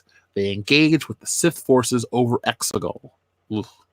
Jaina and Finn lead a cavalry aboard the General Pride's flagship to disable it, as regular ships can't destroy it for some reason. So this is where the Space Force is coming, folks. They must take out the flagship in order to send the Sith fleet into disarray. Finn and Jaina kill Pride and take out the flagship. Sheev cackles and shoots out Force Lightning to disable the entire Resistance fleet. The Millennium Falcon gets blown up. Leia, Lando, Chewie, C-3PO, and R2-D2 die. This is supposed to be the saddest moment of the movie. Rey and Kylo fight hard to fight off Sheev. Sheev kills Kylo with Force Lightning and sends him into the Abyss. This causes Rey to get angry and channel every Jedi ever. She channels every Jedi ever. Yep. That's exactly what we've been hearing. What? And all this stuff matches up to the leaks that Midnight's Edge did the video on, that, it matches up to the trailer. Well, some of this is crazier than some of the shit in there, but yeah, I know. And this matches up to the trailers and the newest one that just got released today. It matches up to all of these. I like, so she gonna like summon Kia D Mundi and Plo Koon and all these guys from the prequels that got killed during Order 66? Is this like they're coming back to get vengeance on Palpatine? Probably. This is stupid. Let's see. Sheev shoots lightning at Rey, but she deflects it back at him. Sheev blows up, dying once and for all. This is lame. Oh, wait a minute, because fucking that's what Mace Windu did to him, and it didn't kill him. Yeah, it just burnt his skin. Yeah, it just deformed him. Yeah. I guess he had unlimited power, but he's old now. Unlimited power. Let's see. Rey then shoots a torrent of lightning into the sky and disables the rest of the Sith Armada. The remaining Resistance ships finish them off. First off, I thought Force lightning was a Sith power. Yep. Okay. Victory ensues and everyone cheers for Rey. The ending involving Tatooine and Rey Skywalker is the same. They go to Tatooine to bury the Skywalker family stuff, and Stranger walks up to Rey and asks her who she is. She takes on the surname Skywalker as a title, as she has found her place in life and whatnot. That one's been in a few different leaks. Yep. Yeah. I expect loud boos, in my opinion. Also, and there you have it. Additionally, the movie will get an early premiere in Japan 1 week before it's released everywhere else. So expect early spoilers. So lowest box office ever, because anybody who actually wants to see it and is pissed at Disney will find ways to find it online, right? Yeah. Now we're not condoning piracy or boycotts or whatever, but No, but it's going to wind up online. You're right, Mecca. Yeah, movies are not mandatory. We don't need to go and pay them money to see this. The only thing they're going to have going for them is if they refuse to carry it in English over there. And we won't have access to an English soundtrack. Oh, I know somebody who speaks Japanese who can probably just translate. They may have some translations early on, but yeah, that's the only thing I can see that they might. The only reason they might do this is because they know they're not releasing any English cuts over there. Because I know Andre gets pissed when they do that all the time. He's like, sometimes I got to travel forever to find an English version of a movie because he refuses to watch a dub. Yeah, I'd rather not. My guess is that, well, the thing is, we have like listeners in the chat that could, things are going to get out. You can't put out a movie. Well, yeah, you're going to get a full-on breakdown of the entire movie the same day it comes out. Don't get me wrong. I get that. But. Well, our listener in Japan right now, Rusty, says the marketing around Central Tokyo is, where'd it go? Shit. I just seen it here, too. Yeah, it's over the top, but not attracting crowds like yesteryear. Okay. Well, has it ever really been that big over there? I know China doesn't catch on. I know they're two different countries. Don't get me wrong. Star Wars has always said what I said earlier, but yeah, no, I think it's a little bit more popular in Japan, right? Yeah, Star Wars has always kind of had a presence in Japan because you can go back and look at Empire Strikes Back and toys from Japan. They were cool because you know they would come on the card backs in America. They used to come in little boxes with a little bitty, like a picture of the character in the box. So there's been a presence in Japan the entire time. Japan's cool in my book. Actually, that's my number one place to visit in the world. But me too. Mecca loves it. Yeah, me too. Well, yeah, now that I think about it, that's where George did those commercials at one time. That's right, like back in like 91, 2, or 3 or something like that. There's some Japan like more than China. China, they didn't open up until the special editions. I think was the first time they got them. If that's what you're asking, I didn't hear all of it. I'm saying it'll like Japan will like it more than China. Oh yeah, China doesn't give a shit about Star Wars. We know that. They're trying, but I hope Joker really shows studio execs that's like, you don't have to go to Japan, you don't have to go to China to make $1 billion. You have to make a compelling story. My buddy saw Joker 8 times. I saw it once. I liked it. I'll buy it on Blu-ray. But you can make $1 billion. An R-rated violent film can make $1 billion in 2019. I just hope that studios going forward feel emboldened by this and they go that route instead of trying to do the Charlie's Angels route. They'll learn the wrong lesson. They always do. Mm-hmm. That's how it is. But yeah, so I want to bounce off a couple of these leaked rumors, this alleged bullshit. I think that the Millennium Falcon should have blew up in episode 7 with just Han and Chewie. It serves no purpose. I love it. It's my favorite ship. They're my favorite characters. Got it. The way Han went out was stupid. Chewbacca doesn't serve a story purpose. The droid stuff. He was never a pet though. You know that he was always his sidekick, his life partner, hetero life mate. If you're a Jay and Silent Bob fan. Oh yeah, I mean, he's a pet now. He's reduced to that, and that's so disgraceful. He should. Why is she on his ship? That's his ship. Why is he letting her be on it? Right, and R2 wasn't even really supposed to be in The Last Jedi that much. Do you know that? JJ was requested by Ryan to switch around BB-8 and R2-D2 at the end of Force Awakens so he could have R2-D2 there.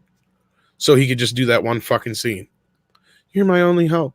That was cheap. I don't know. I mean, I get why they created a BB-8 to sell toys to the next generation and stuff, but R2-D2, they still put him on stuff. He's still, you know, Well, because he's the face of Star Wars, but they're literally trying to bury his ass though. They got him under a tarp. The whole Force that bothered me. And the first time I saw Force Awakens, I admit I was smitten. I was glad Star Wars was back. Yeah, I knew it had some issues, but I didn't let those things bother me until a little bit down the road. Then The Last Jedi made The Force Awakens just unbearable. Yeah, it made it worse in retrospect. By the way, real quick, Barbarella Alpha mentioned about a live stream of Spaceballs together before episode 9 comes out. We can do that. We have a Fanboys live stream. I'll announce the date coming up. This Friday night, I have a Patreon stream with Darth Tika. We're going to be talking about Star Wars, and it's going to be a double feature where we're going to finally review The Mandalorian on Friday night. So, I know 9 o'clock here on the channel. But yes, Barbarella Alpha, we can do Spaceballs. It's the best Star Wars parody ever, and it's a fantastic film. So, folks, within the next month, get yourselves a copy. It's on VHS, DVD, Blu-ray. Spaceballs is streaming, I believe, on Amazon or Hulu, and we're gonna watch it together. And Mecca, Tom, you guys are more than welcome to join us for that. That'll be a World Class Bullshitters thing, but everyone's welcome. Oh, when you're right, boss, you're right. No matter which side of the shorts you have. We're not talking about money. Actually, I've got Talking both. about No, a I'd be okay. shitload I of got money. both. I got the upside and the downside. I see. Yeah, he's got the upside. I got the downside. There's two sides to every Schwartz. What did you see? Nothing, sir. I didn't see you playing with your dolls again. Good. What the hell am I looking at? Beard and chat. Oh no. This is now. That was then. This is now. Well, how do we get to then? My favorite part is just ludicrous speed. He's like, bullshit. Too fast. What? Bullshit. God, back in kids' movies, you could swear a little bit. Like, what happened to that? Like, I said a crumster knows not up it. Sorry, sir. I'm doing my best. Who put that asshole on the gunners anyway? I did, sir. He's my cousin. I'm surrounded by assholes. Major asshole. That's his name, sir. How many assholes we got on this ship anyhow? Yo, I knew it. I'm surrounded by assholes. Keep firing, asshole. I wish Rick Moranis still did stuff. Oh, I fucking love Rick. He better be in the new Ghostbusters. Oh, he's a national treasure. I love him. Even though he's Canadian, he's still Statement stands, just for a different nation. Yeah, I miss him so much, though. Yeah, I mean, at least he retired from acting for a noble cause. Yes, Mhm. yes. Take care of your kids. There's really not much more you can do. Like, oh, my wife died. I need to raise my family, and nothing else mattered to him. So, much respect to Rick Moranis. And he says he's going to make a comeback one of these days when the right script comes along. So hopefully Mecca's right and he'll be a surprise for like the trailer of Ghostbusters 2020 or even a quick cameo in the movie, maybe. Who knows? I don't think they should put him in the trailer. I think you should go. The movie should be sold on the original Ghostbusters that are alive, and you go to see it, and Louis Tully's in it, and people will fucking flip out. Yeah, you're probably right. That would be so much fun. Remember fun, folks? No, Yeah. you don't, because Disney bought everything. No, fun is Cobra Kai. It's still out there. You just got to dig for it. Oh, I've seen the first season. They just finished filming season 3. So, I don't like the Emperor being in this movie at all. Neither do I. I think it's dumb. I don't like that Rey defeats him by deflecting Force lightning. To me, it's like when you would watch. I'm trying to think of like a good example, like a Bruce Lee movie. You got the big boss who hide behind the army of guys, but then once he gets to the final boss, he just like hits him once and he falls down. And then not Enter the Dragon and not the actual big boss, but like the movie Return of the Dragon, like Chuck Norris is the guy that the boss gets to fight him, and he beats Chuck Norris, and then he gets the actual boss, and the guy just gets like taken down. To me, it takes away. Like Luke beats Vader, the most bad guy, the most badass guy in the galaxy. He defeats him, and then he throws down his weapon because he's not going to turn to the dark side. And then you think like, oh, the Emperor's just going to be this pusher. No, the Emperor's got this new power you've never seen, and it takes Vader redeeming himself to save him. Well, it's a cheap gimmick. It's one of the cheapest gimmicks, and we hate it when other movies do it. when you pretend that somebody's dead and you bring them back in some convoluted way. It's soap opera bullshit. Mm-hmm. It is. It is. I'm not dead, or twin brother. Or, yeah, it's always so stupid. And what about Snoke in the chat? Jason makes a great point. What about Snoke? Remember, we were told for years how important he was. Oh, Snoke theories. Oh, your Snoke theories. Why you hate The Last Jedi? It's like, no, I don't. I'm just curious where these plot threads are going. You got to wait till the next one. Do I? Because the old Star Wars movies and most movies and trilogies actually work on their own. Not as like the complete story, but I can sit down and watch The Empire Strikes Back. And the only thing I need to know is, or from the next one, is what happened to Han Solo and what about Luke? Is he going to beat Darth Vader? Other than that, we have a complete story. They're not just holes left in it. Any superhero trilogies like that, Spider-Man, Batman. Well, Batman trilogy is a little different. Point is, not you in the audience, but a lot of Last Jedi and Force Awakens defenders are like, well, you got to wait. You got to wait for the story. And we've waited. It's been 4 years. And this is the end. It's kind of stupid. Did you ever think we would get there where the end of Star Wars is not even anything we care about? No, because 14 years ago, when I sat in the theater after episode 3, I was with complete strangers. I got to see it the first screening. I was still in high school and I didn't have a car yet. And I looked over at the dude. I'm like, that was good. Star Wars is done. And I remember leaving feeling fulfilled. Like, this is it. There's no more. The story's complete. And I was very happy. Like, that is Lucas's crowning achievement in the new millennium. Like, that's the best thing he's done. And I was very, very happy. I walked out, sang its praises, talked about it, saw it in 2 different countries. Yeah, it was good leaving on a high note. Yeah. This, you can't leave on a high note. Like, if the ending is Rey going to Tatooine, first off, why? It's symbolic. Luke was put on Tatooine. Well, that's a nerd complaint. I would say Luke was put on Tatooine to protect him from, Darth Vader, his father, finding him.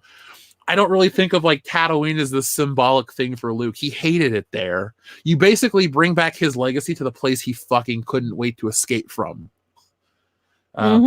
Which, let's be fair, that's actually an afterthought. Otherwise, why would you let him continue to have the name Skywalker? Yeah. But anyway, that's because George didn't have it all kind of figured out yet. But yeah, we knew that. But yep, I stand by that. It is. It's one of those things. I love George Lucas to death, though. Don't get me wrong. Oh yeah. No, but if she really is going to end up by taking the name Skywalker, that's so dumb. And that's the most demasculizing thing she can do, ain't it? Yeah. Yeah, I'm just gonna steal your name. It's the same thing with Michael Burnham on Discovery. And Batwoman. It's like, yeah, so you don't have an identity of your own. You have to steal somebody else's. Because and how the fuck does she even know about Tatooine? She saw it in the Force projection. That's not how the Force works. I know. I don't remember seeing anything like that. But yeah, they'll come up with some stupid convoluted reason for it. Because they always do. I mean, they always come up with the stupidest thing because it's always the stupidest thing. Everything that they do is the stupidest thing this time. What's the stupidest thing this time until the next time, right? I just saw the meanest yet funniest criticism of Hayden Christensen. Where was it at? Hayden Christensen is a boring anus. I mean, they're not wrong. I mean, I'll put it this way. I was never a big fan of Leonardo DiCaprio until recent years, but I so wish he would have went with him instead. I did too. Lucas could have cast better. Oh God, those movies would have been so much better had they had Leonardo DiCaprio as Anakin. Anyway, moving on. Sorry. Yeah. So yeah, I'm gonna read some super chats. Feel free to chime in about any of these leaks or rumors. If this is the movie we're gonna get, I'm gonna guess that this movie doesn't perform as well as the people that I'm gonna buy 12 tickets and see it every day. No, you're fucking not. Just shut up. You're gonna see it once or twice at the most, because no self-respecting individual can, anyone, man, woman, child, old person, you're not gonna go watch this and go, "This was so great. It was so empowering. It really respected the legacy of Star Wars." No, it didn't. You bought it under the brand name. The trademark of Star Wars is what sold you, not the words Star Wars, because the spirit of the fucking franchise is done.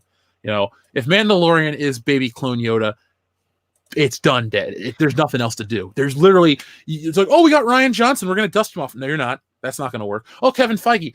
We got to see where Marvel goes before we all jump on the board of that one, too. You know, Captain Marvel left a bad taste in people's mouth, and the next generation of the MCU is shaky at best. There's no guaranteed heavy hitters. Black Widow. Guardians 3.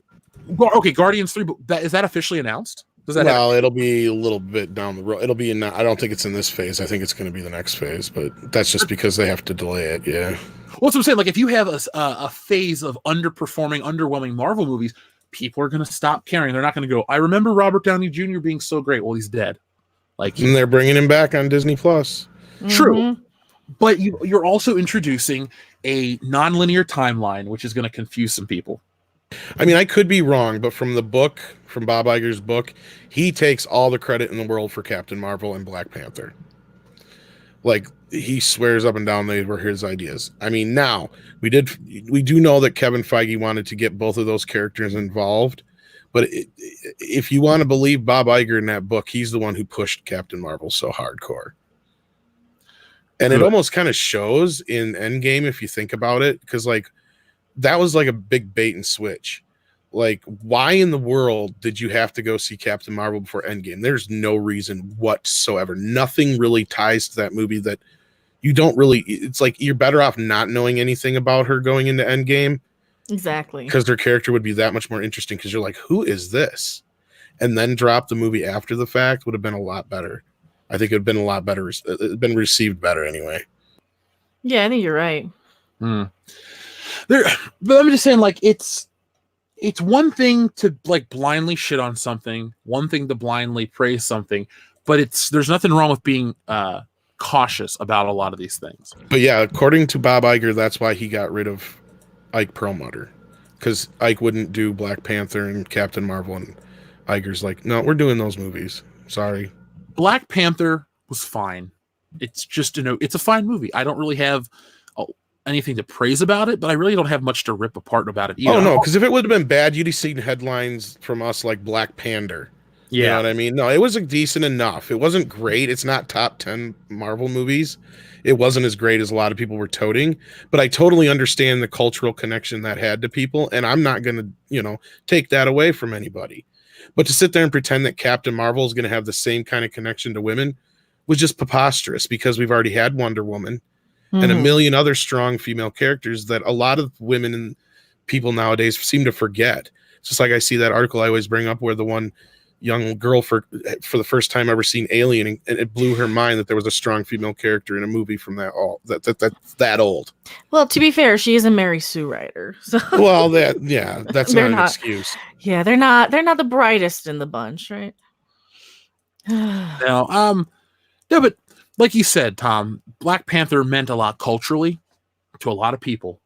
I'm waiting to see what they do with Storm, if they introduce her in part 2, and if they try to build her up as the most important X-Men character. It's like, I like Storm. She's my favorite female X-Men character, but come on, don't try to build the MCU and the X-Men around her.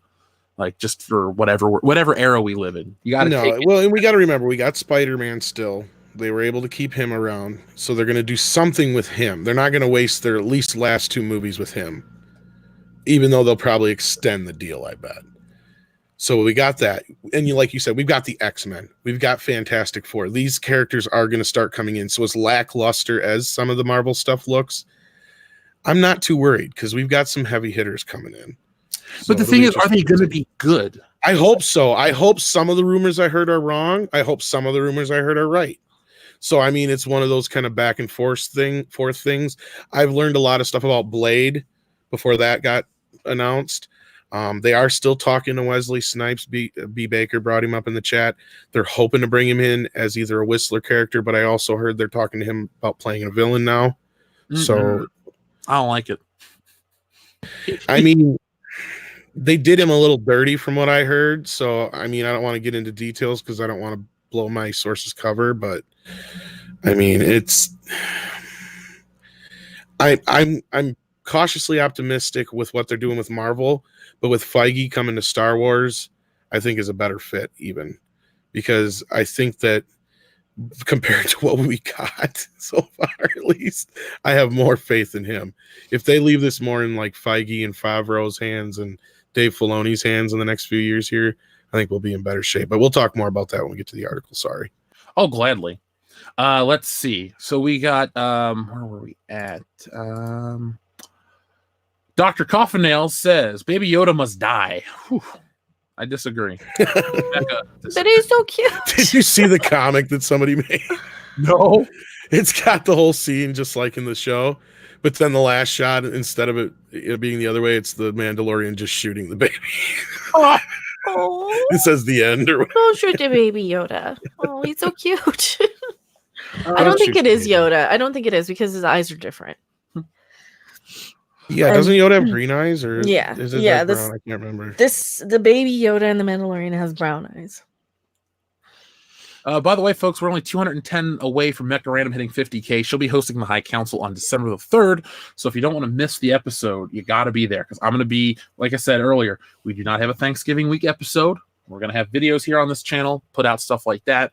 But we're also not going to have any live streams that week because it's the holiday. Spend time with your families, do stuff. We'll be back next week with all that stuff. And then on the 10th, we're going to have Mauler and our new panel format. So there's going to be a lot of fun to have with that. Down the road, I want to do a call-in segment, but I just got to figure that out. That's all I can say. TLJ Russian Bot says, "Hey gang, keep up the good work. Good to see Tom here." Well, thank you. Damage Incorporated says, "All hail WCBS, Mecha, and Midnight's Edge, and most of all, the High Council." Thank you, Damage Incorporated. Yeah, let's get Mech up over to 50K. She only needs 200 some more. Well, and tomorrow and Thursday, I'm going to try and do some haunted hotel room streams, assuming the internet works. That's the joke. The internet got cut out by a ghost. You'll be screaming and they'll just cut out. I hope not. God. That would be awesome. I am bringing Shit. my Ouija board guitar, though. Let's see. Samurai says, Mecha was white hot on episode... Sorry. Mecha was white hot on first episode, but we got her. Oh, you mean the Mandalorian? Yeah. Oh, yeah, from the Mandalorian, yeah. Well, that's because I was mad anyway about other shit. Mecha has bad days, and when she has bad days, she's gonna pretty much hate everything unless you show her something cute. And I think that was like the only good thing she had to say about the show. She's like, "It's dumb and boring," and then there was a cute baby Yoda at the end, and that was about it. You know, Fuck Mandalorian, Baby Yoda. This is your Baby Yoda. It's just the Baby Yoda show. well, whatever gets you through the night.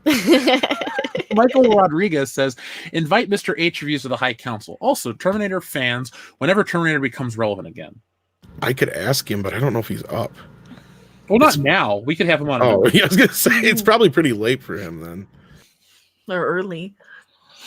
Or yeah, I think he's in. Yeah, Like 4 a.m. in the UK right now. So yeah, I think he's in the UK. that's one of the problems with having people from the UK. Well, I figure you got to ask him early. Like, Mauler's out of the UK. So He's a pretty good dude. Yeah. I lock him down early. If we can get him on, he'll be one of our certain tiered streamers with us. So I'd love to. I like Mauler, but I don't think he realizes I'm with Midnight's Edge yet. Because I've ran into him like twice, and he's never really like. I mean, I've said stuff to him, and he just kind of like. Who are you? Yeah, not like that, but just the way he answers, it's just like, yeah, whoever you are, you know. Well, I'm going to be in Europe next year. My goal is to meet him.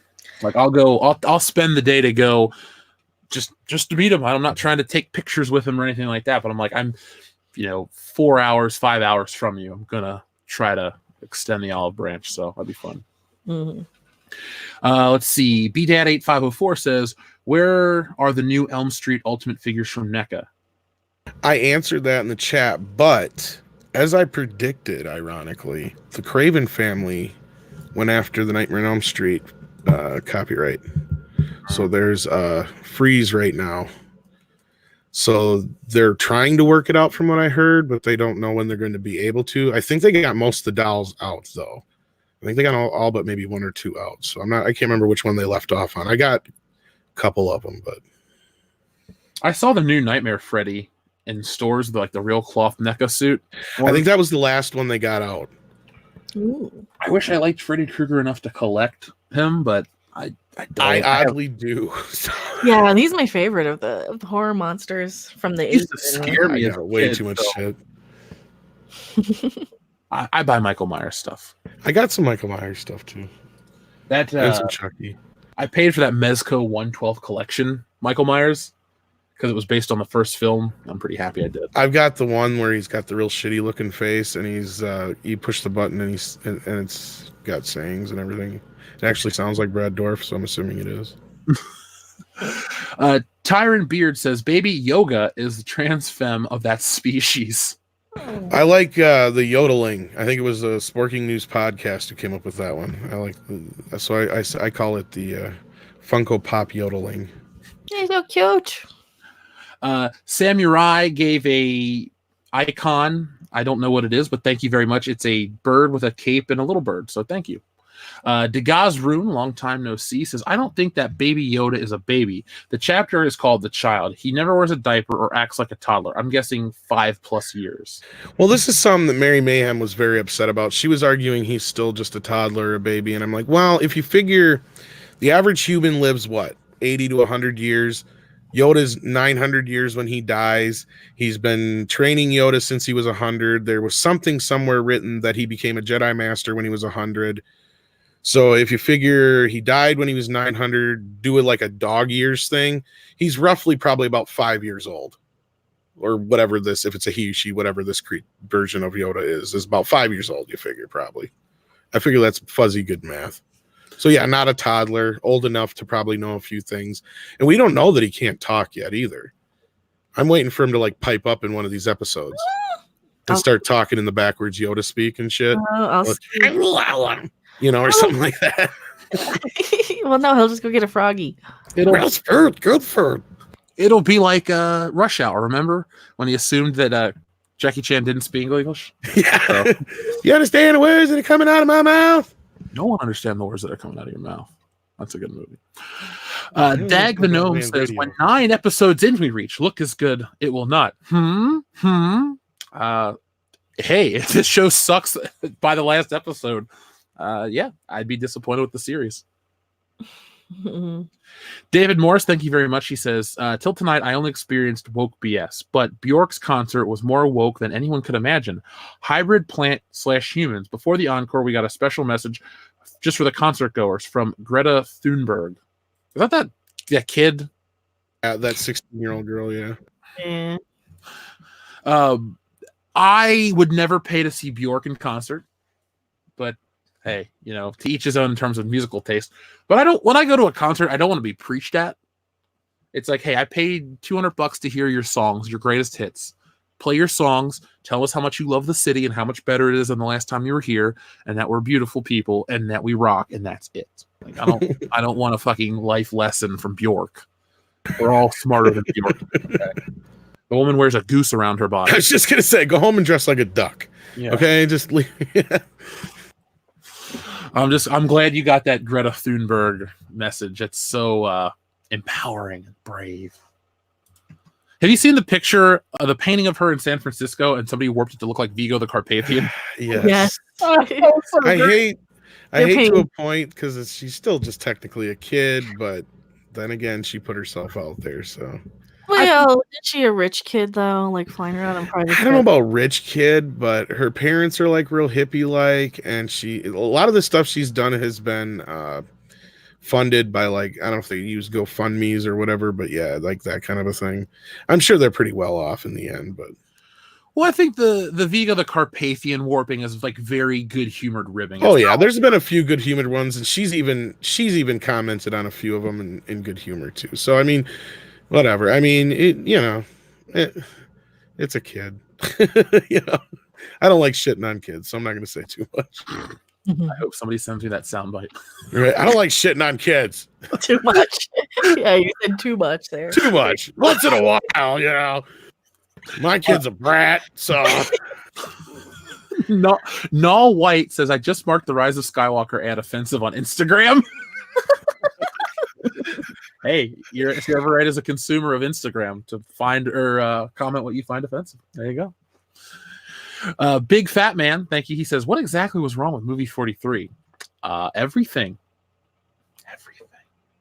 And then we're going to read this one. And we're going to go into our Kathleen Kennedy segment. El Argo 30 says, what if Yoda saved Mando as a child and Yoda told him of a prophecy that there would be a Jedi that comes from his species that would set everything right? Now Mando will go to war to protect this child. Okay. The only thing is, I think they covered it in Clone Wars and with Dave Filoni involved. I have to see that episode. I haven't seen it yet, so I can't really comment. But yeah, I don't know. It's interesting. It goes along with what we were saying. Yeah. I don't want retcons with Yoda and stuff. I don't hate the idea, but I kind of would just like him to be the way I'm picturing it, and would like the Mandalorian to be like he has this kinship with just this like young little creature that he's trying to protect, and he wants the money. It's just kind of like a both, double dipping type of thing. So we'll find out. I actually want to read two more of these because one is a Jonathan Hurst says, Jeff, thanks for keeping the show for the fans. Do it for you guys. All the videos, all the stuff, it's for you guys. You keep watching it. You keep showing up. I'm going to keep pumping out the content no matter where I live, where I go.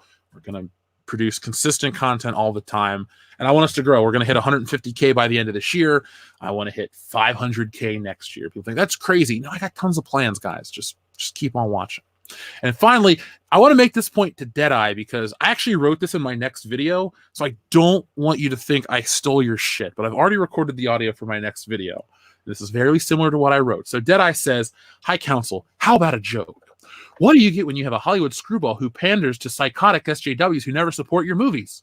You get what you fucking deserve. I'm just letting you know, Deadeye, that's in my next video. I already wrote it. I already recorded it. So I don't want you to go, Jeff stole my shit. That's why I wanted to read it here and tell you I've already done that. But I appreciate it. I don't want to ever be accused of plagiarizing stuff. So, are you ready to talk about Kathleen Kennedy? Oh, yes. I've been biting. Oh, Kathy. Would you like to start us off with, here's how we'll do. Before Kathleen Kennedy was the president of Lucasfilm, she was the executive producer on some of the greatest films of all time. And I think a lot of that goodwill gets carried over into her name because she's associated with these great movies. Yeah, she was amazing at getting coffee. Well, to be fair, I mean, it takes a certain kind of person to organize and schedule. We'll be as fair as we can. She's not. She was like, okay, I've brought this up before. I'll put this as a simple thing. You can close bridges, cities, do just about anything you want, get anything to happen when you make a phone call and say, hey, I'm Kathleen Kennedy and I'm producing the latest Steven Spielberg / Robert Zemeckis / put your famous director she's worked with here. Okay, It's very easy to get shit done. Ask a line producer who's working for like Kevin Smith how easy it is to get shit done. It's not when you're not anybody. Okay, when you got somebody and you're working with somebody, Rob has made this analogy a million times. Of course, you're always going to win when you're on the team with Scottie Pippen and Michael Jordan, and you're the sixth guy on the bench. She's worked with all the greats and made every Spielberg movie. So I have a hard time saying she's the type of person who should be running something as creative as Star Wars. She's not a creative producer. She's a very good, producer to get things done, I'm sure. But the doors open easily when you use names like Steven Spielberg. That's all I'm saying. Not to shit on her too much, but and I'm sure she's very, very good at, doing what everything she needs to do as far as like budget and bookkeeping, sort of, oh, well, hey, this is going to cost this much to go here. And this is going to, I assume that's part of her job. And coordinating people probably is pretty decent too. She seems to be very well liked in Hollywood. So, but at the end of the day, no, she really, really screwed up. And I don't want to just defend her, but I also don't want to just, it's a joke. It's a meme that she's the coffee girl. So, just because I've heard some criticism how, we're hard on Kathleen Kennedy or we say a few things. It's like, no. We say some of these things as kind of memes. No, but she's been very entitled her whole life. Exactly. I mean, I remember I think it was on Geeks and Gamers. We did it where we broke down one of her interviews, or was that on here, Jeff? I can't remember which. Probably Geeks and Gamers. Okay, yeah, we broke down one of her interviews, and she played football in high school, was one of the first women who worked for a television station in the technical department, and found out later on that she got hired just because she was a woman and they wanted to see how she did. You know, just about everything she's had happen to her in her life has been handed to her from that moment on. It's like, so you have a hard time going, oh yeah, she worked hard to get what she's got. It's really difficult to say that. You know, she didn't work up from absolutely nothing. She came in and was working with the right people, and next thing you know, she's producing Spielberg movies, the biggest director in the world. Keep Pretty going much. for a second. Yeah, pretty much. Okay, so I mean, this interview, it was really interesting, and some things are more interesting for what's not asked or said, as it is for what is said. I don't know if you want me to start reading this, but I can real quick. Yeah. Lucasfilm president Kathleen Kennedy may well be the most powerful woman in Hollywood. This is very true. And she's hardly a newcomer to the world of blockbusters, serving as Steven Spielberg's producer since 1982's E.T. That partnership extended to Spielberg collaborations on Indiana Jones movies with George Lucas, who anointed Kennedy as his successor in 2012, as he negotiated a sale to Disney. That is correct. So most people forget he's the one who put her in charge, but this is something that does need to be said. She came as a package deal. As guardian of the Star Wars universe, Kennedy has needed every ounce of her experience, never hesitating to swap out creative teams, or swamp them out. Either way is probably the same. Even mid-movie when necessary, as 2018's commercial disappointment, Solo. So at least they're admitting that Solo was a commercial disappointment.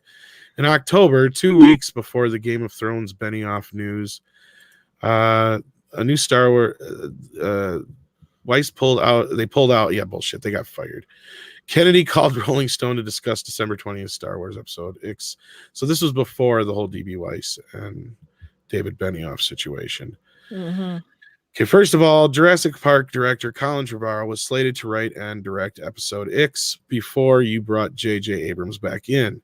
Is this final entry in the trilogy a particularly hard nut to crack? Now, before I go on, I think it needs to be said, this is like the first time she's really spoken public much, other than just like, I think she showed up at Celebration, didn't she? And then otherwise just like some sound bites. I don't think other than that Entertainment Weekly piece a couple months ago, which is what we're saying, that this is the same time that this was about that time, wasn't it? Yeah, the Entertainment Weekly or whatever the art was, it Vanity Fair? Whatever it was like what? September? Entertainment Weekly was the last one, and it was like the beginning of October, I believe. Okay, I was thinking of the one that came out before that. Then never mind. It's been a while since she's done one. I think the one before that was the Fortune magazine one, which one would be the one that we broke down. And I think that one was not even brand new then. I could be wrong, but anyway, every one of these movies is particularly hard nut to crack. There's no source material. All right, let's stop right there. There was no source. There's plenty of source material. Exactly. Like, oh, she's stupid. This is what got me. This is why I have this highlighted. I was going to do a video on this too if I have time. Every one of these movies is a particularly hard nut to crack. There's no source material. We don't have comic books. We don't have an 800-page novels. Yes, you do. Yeah, you negated all the EU shit, and then you just kind And of you got a treatment from George fucking Lucas. Okay, you got a treatment of a trilogy. There was no source material though. Yeah, I look at my next video that I've already recorded. I'm editing the shit together.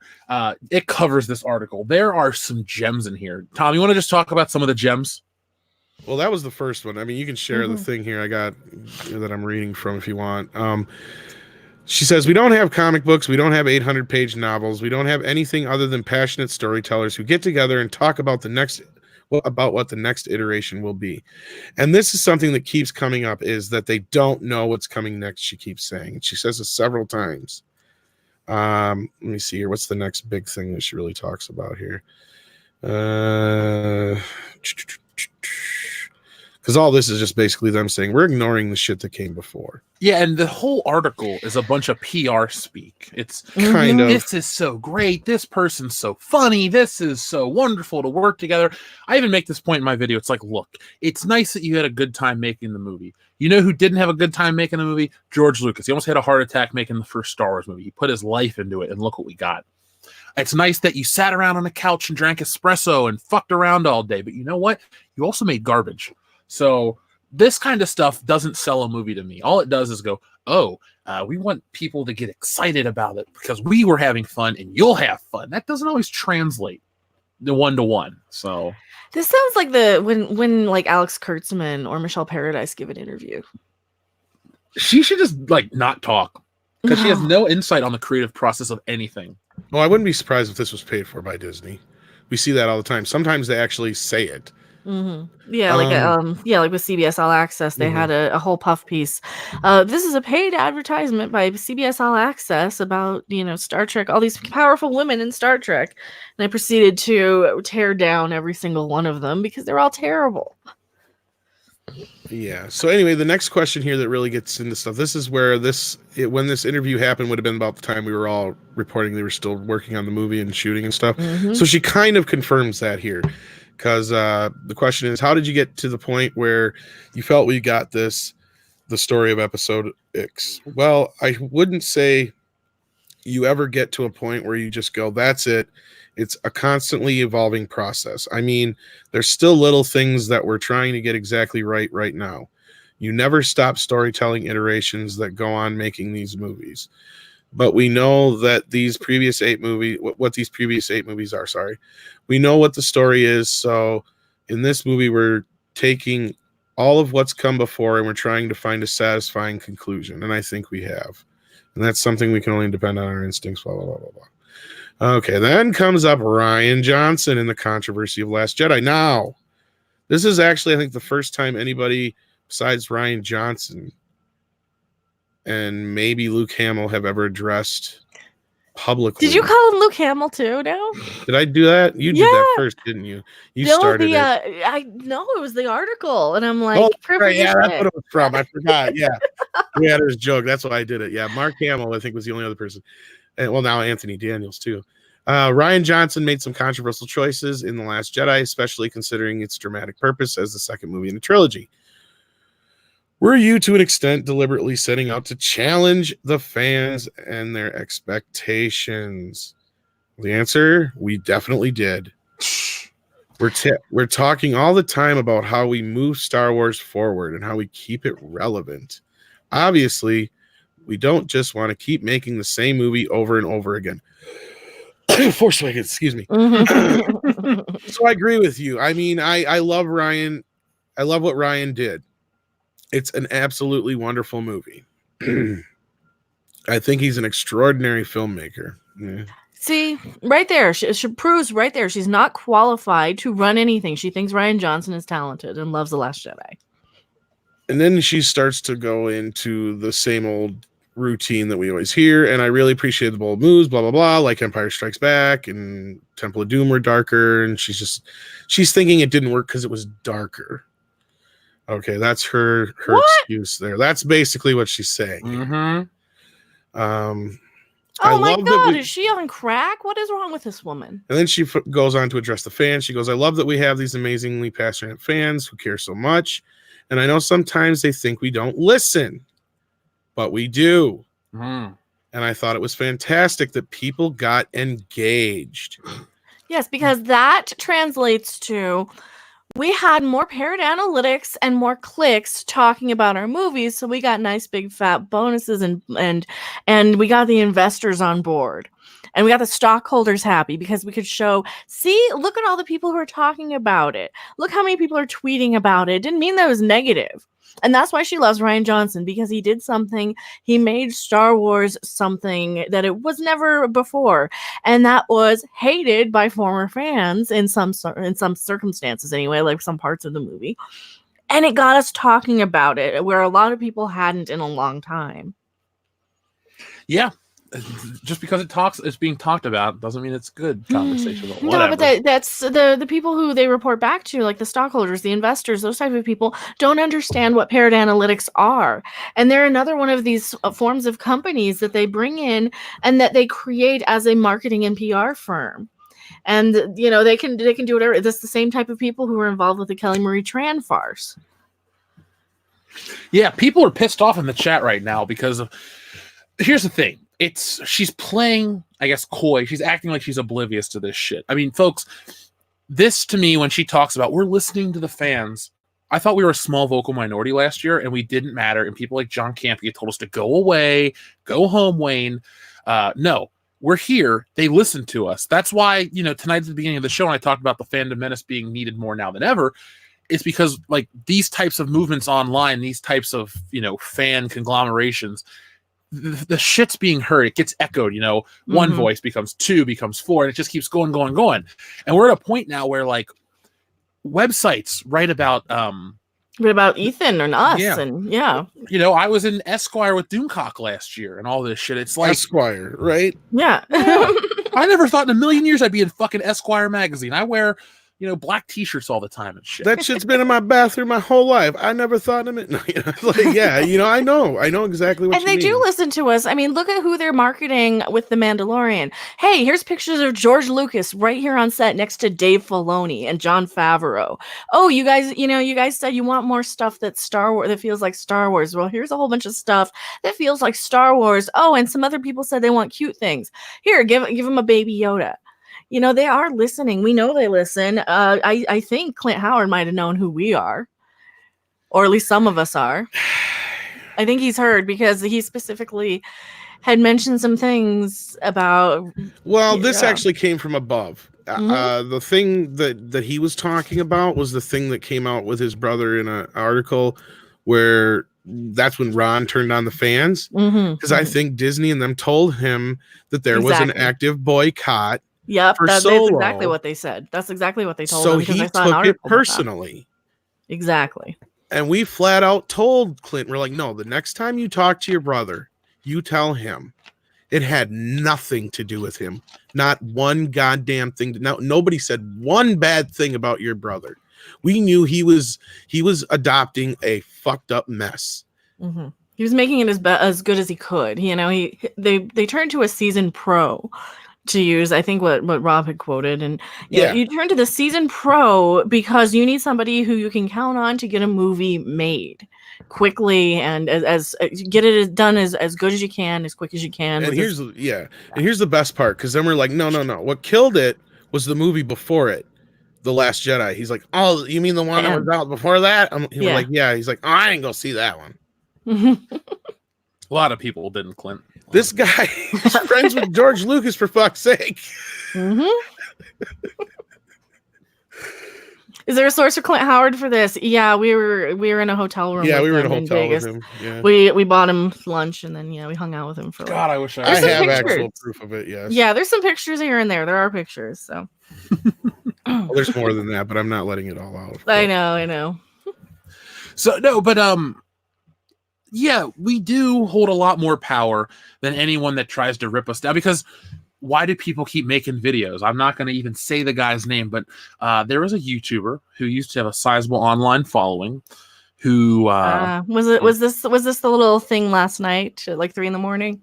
No, I actually don't know what that is. Oh, okay. If you want to talk about I tried to tell Jeremy, just don't feed the troll. Don't feed the troll. Yeah. I think that's situation. You might be talking about something different then. Yeah. Well, it does involve Jeremy. Jeremy did respond on Twitter. But I'm saying even that guy comes out of the woodwork to try to make anti-fandom menace videos and stuff like that. It's like, look, I think all these people, these late additions to it, the point they miss is about being genuine and caring about the stuff we talk about. I don't have any reason to make up stuff. Neither do you guys, Jeremy, Ethan, anybody. It's all, we care about this shit. We talk about it. The fans seem to care and have similar viewpoints. Disney knows. Star Wars people know. They have to know. It's so obvious at this point. And, just little things here and there. The whole media narrative has switched. Before we were insignificant to not talk about. Then small vocal minority. Now they listen. So maybe in a couple years, depending on how the Rise of Skywalker goes, if it makes $8 or $9, we're going to have this whole argument like, oh, the fans tanked that one too. They're so powerful. We need to respect the audience. Like, all we want is to be respected and heard. And if there's something we don't like, don't force it on us. We just won't show up. And people didn't, and then change course next movie. It's not a big deal. Mm-hmm. But I think that what the problem was is we had so much craziness going on this past couple of years with, the Pablo Hidalgo stuff, the Chuck Wendig stuff, the Ryan Johnson getting on Twitter, going back and forth with people. I mean, we're kind of in a new day and age where we really didn't see that so much. If a movie sucked, the director would be like, oops, well, I'll make a better one next time. Like Joel Schumacher or somebody. Yeah. And nowadays you have this, oh, well, F you, because you don't like my movie. You're just stupid. And a lot of that started with Mr. Paul Feig and the whole Ghostbusters crap. And that was kind of where a lot of the birthplace of the Phantom Menace was, with like the Paul Feig stuff and insulting people. We used to talk about that right as the movie came out. Mm-hmm. I if you've ever seen the little Ghostbusters with the poop emoji logo, I drew that. That was just something I was like, I fucking hate this. I don't like the way we're being talked to. Go back and listen to early episodes of the podcast. I mean, that was like our first big talking point for a while, because when we did the Star Wars stuff, people were like, no, you're the problem. It's a great movie. Shut up. Whatever. But yeah, you're right. Paul Feig and Ghostbusters 2016 is the genesis for a lot of this. Oh, that's Ground Zero. Yeah. Yep. And that's it's Patient funny. Zero, I think. Patient Zero, Ground Zero, whichever. Yeah. We just need to get that guy. Look at Paul. Go make your movies with Melissa McCarthy. Just leave Ghostbusters be. Like, you failed. It's over. Go home. Dan Aykroyd, Jason Reitman, Ivan Reitman, and the rest of the crew are gonna save Ghostbusters. And it's funny, I had this discussion with Jessie. She's like, do we need another Ghostbusters? I said, yes, we fucking do, because you can't, a great franchise like a Ghostbusters deserves to go out on a high note. Like Star Wars it deserves went a out on Cobra Kai. Yes. It deserves this Cobra Kai. It doesn't deserve Ghostbusters 2016. And now, like Paul Feig here, he's talking, he's snapping at somebody just saying that Ford versus Ferrari wasn't marketed towards women, perhaps even anti-male. And Paul Feig comes in with this whole, or with Charlie's Angels rather, and he's like, anti-male, anti-virtue signaling. God, you guys are so boring. Shut up, Paul Feig. Just seriously. It's like, you made Ghostbusters 2016. You have no right to talk about anything ever. You started this crap. Your Ghostbusters lives in the bargain bin at Walmart. The real Ghostbusters movie gets put out 35 years later on a 4K re-release with new scenes, and people line up to get Ghostbusters Lego sets and video game remasters, and it's a part of pop culture history. You're a fucking joke. Shut up. Yep. That's what I would say to him if I got to meet him in person. I went a little easier here. I've saved it for my video. That's going to come out sometime tomorrow, probably. Yeah, I'm going to make it's funny too. Like I feel a responsibility. Like when stuff from Ghostbusters comes back up, I was like, hey, we were really into this. I got to follow up, Well, and I think it's going to be amazing is that this next movie is going to blow up. I think it's going to do very well. Now, I may not do humongous sales, but it's going to do much better than the 2016 one. And that's because the normies are going to come back. They're going to see that Dan Aykroyd and Bill Murray and all that are involved, and they're going to be like, oh, well, I'm going to this one. Yeah, absolutely. The only problem they're going to have is a lot of people are going to be like, well, does this connect to the last one? Or I don't know. I don't think a lot of people will remember the last one. They'll be like, oh, that one with all the women? Yeah, I didn't see it. You know what would be hilarious is if the trailer starts out, the Columbia Sony logo, blah, blah, blah, all that. And then you see a couple scenes or whatever from the 2016 movie. Oh, no. And then it zooms out a little bit, and then you see the rest of the Ghostbusters going, God, we never should have signed off on this thing. Yeah, who'd have thought that making a movie out of us would have been a stupid idea? And then Ghostbusters 2020. Take shots at it, just like 2016 took shots at that. Hey, Jason Reitman, if you're out there, I'd be okay with that. I'd be okay with that, buddy, please. He doesn't listen to us. I would love I'm expecting the trailer for the next one to play the old Ghostbusters theme a lot. Like they're gonna get that song back. Oh yeah. Well, they did so much in the last one. But then the best thing is at the very end of the trailer, of course, you get coming from the next room, Rick Moranis' voice. I told you guys not to do it. That would be amazing. because he's their lawyer, So anyway, moving on with this, because this is actually, there's more to this than this Kathleen Kennedy thing, yeah. Yeah, in the same part that we were just reading. She's talking about the amazing, passionate fans, and I thought it was fantastic that people got engaged. It just showed me and everybody else how much they care, and that's important for all of us that we are doing this. We are looking at them as custodians of the story as much as we are. We look at this as kind of a partnership, and that's important because that's what I was talking about when Mecca brought that up earlier. Now she's saying this kind of a thing, which is horseshit. Yeah, she's referred to us according to Glassdoor. I did a video on this even before I moved to Colorado, where she somebody at the top of Lucasfilm, a certain executive, refers to Star Wars fans as those people. And you can imagine what kind of tone she uses when she says it too. A little condescending. Yeah. Yes, like Fuel the Hatred says, space horse shit. That's right. And then, of course, she goes on to say, because they ask what's coming after, and she's like, well, we don't know yet. So you truly haven't decided what's coming next? No, we've got various things we're looking at and various ways which we can begin or not. As you can imagine, do you go back? Do you go forward? All these questions are being asked. Do we stay in the same galaxy? Do we go to another? The universe is never ending. Laughs. Oh, I suppose I should go. The good news, the bad news. They have endless possibilities. It's liberating. It's exciting. And it creates a lot of pressure and anxiety as well. Okay, so then the interesting thing is Kevin Feige is brought up. How did Marvel's Kevin Feige come into the mix? Kevin has been a huge fan of Star Wars, and he made that pretty clear. And I think when he went off to do a couple Spider-Man movies, he realized that he could kind of step in and out of what he was doing specifically with just Marvel. He talked to us, and he talked to the studio and said, is there any chance I could step in and do one of the Star Wars movies? And I thought it was a pretty cool idea. Sure you did, Kathy. So we're just getting to talk about it and what might be and when that might be, but it's a ways off. So do we want to talk about that? I don't think his Star Wars movie is ever going to happen. I think his are the movies that got announced yesterday. I'll be 100% honest with you, because this article is even before the Benioff and Weiss thing. Mm-hmm. And Rian Johnson does not get brought up again after this, after what he was brought up for in The Last Jedi. At no point does she say anything about we're still working with Ryan, we're still working with Benioff and Weiss, but they do talk about Kevin Feige. Yeah, but I think that's because his name is his name, and it's to get people hooked. Like, oh, well, there's still life in Star Wars. That's plausible. I'm not saying you're wrong there, but I do think those movies that are coming out in 3 years are going to be his. Probably. I don't think we're ever going to see those movies. I think you could be right, but there's more of a chance that those movies are his than they are Rian Johnson's. Well, what if they're movies for Disney Plus? No, these are supposed to be theatrical ones. But you could be right, Mecca, if the stuff he works on ends up on Disney Plus, but I doubt that.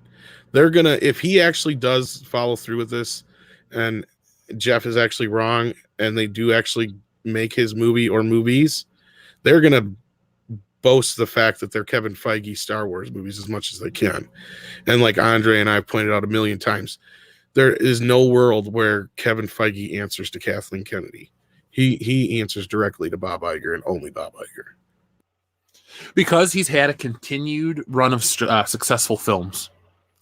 Only one's been divisive. Yeah, I was going to say, love or hate Captain Marvel, you cannot... I mean, even the lesser films of the Marvel Universe that you could blame on other aspects, you can't fault the guy for what he's done. He's done something that nobody in Hollywood has ever done before. Ever. In the last 10 years, he's made 20 movies that connect to each other and have made more money than any other franchise in history, has single-handedly dethroned every other franchise, except for maybe Spider-Man to this point, which is technically part of his franchise now, especially. But you know what I mean? Before this, Spider-Man was the only thing that outsold everything. Yeah. Like I think, though, adjusted for inflation, like Spider-Man 3 is still the most successul Spider-Man. It is. film. Even before the inflation, I think it was... Or at least it was for that trilogy, but no, because it didn't make $1 billion then. You're right. It was like, I think it made $890 in 2007. Yeah, or it might even make closer to $9. But yeah, I think you're right. And so yeah, technically this last one was the highest grossing one, but by inflation, Spider-Man 3 I think did make more. You're right. It's weird to think that the one that everyone likes to shit on is the most successful one. Because of it was off the momentum of Spider-Man 2. Which is weird though, because Spider-Man 2 is the least successful one, which comes off the momentum of number 1, which was like record breaking and all that stuff. I was pumped for Spider-Man 2. We'll get into that another day. Oh, I love that movie. I was there opening day.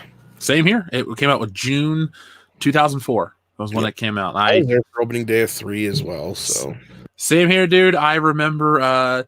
So at high school, we had like these one day a year where you could like bring in a game console, hang out, and do whatever you wanted. And I remember I like snuck out maybe like half an hour early to get to Spider-Man 3 on time because I went to the good theater across town. And at the time, I was like, cool, Spider-Man 3. I saw it the next day, not so much. And once I got it on DVD, I was like, no, this movie's terrible. So. I actually dislike Sandman more than I did Venom, which is sad. But yeah, no, I still got my black Spider-Man suit T-shirt from back then. Same here. I got the one that's like where it fades into the other one, like the red and black. And the I don't have that on mine. It's like sideways, so he's like across my belly, looking at you, but he's sideways. But it's in a black suit. It's all black, and it like blends into the black of the shirt. Oh, okay. I still like those designs. Yeah, but anyway, Kathleen Kennedy. Yeah, so that's how important she is, huh? Oh, so anyway, then they ask her how much longer she's planning on being around. She says, I've really enjoyed this. I have to say, it's been incredibly exciting. And just the fact that George asked me to do this, I felt a tremendous responsibility with stepping in and taking care of the franchise. And if there was going to be new movies, to really pull a team around this and cared as much as he did. What happens in the future and how long and how much longer I do this, I don't know yet. I'm looking at all of that. This has been incredibly satisfying to reach a point where we've completed the saga, and I think I made a really wonderful movie. Now, she goes on, it's going to be very satisfying to the audience, so that's what I'm focused on right at the moment, and that's what the future holds. Who knows? I can't remember if it was Gary or you, Jeff. Somebody said something about this where they think once she finishes the trilogy, that's really when she's probably going to kind of step away.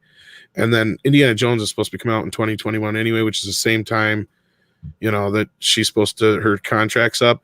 And like I said, they're stuck with her no matter what with Indiana Jones. So I think she's going to retire after that. I really do. Yeah, this is her swan song. Or, well, that's not the right way to say it. Because then she can go concentrate on Indiana Jones while Kevin Feige's making Star Wars movies, and then that'll set up what's to come. And then next thing you know, we'll hear an announcement that James Gunn is going to be overseeing most of the Marvel Universe along with Kevin Feige, and Kevin Feige's taking over Star Wars with Dave Filoni. You watch. And then they cross over in the universe. That would be awesome. Well, it'd be funny, but it could never happen. Because remember, Empire's a movie and Marvel, so. Yeah, a long time ago in a galaxy far, far away. I just don't want a fifth Indiana Jones movie. I don't care who makes it. I could make it. I still don't want it to happen. No. Sorry. I love Harrison Ford. He's my favorite actor, but that character's got to go. I think it's just going to happen no matter what. We're not going to be able to prevent it from happening.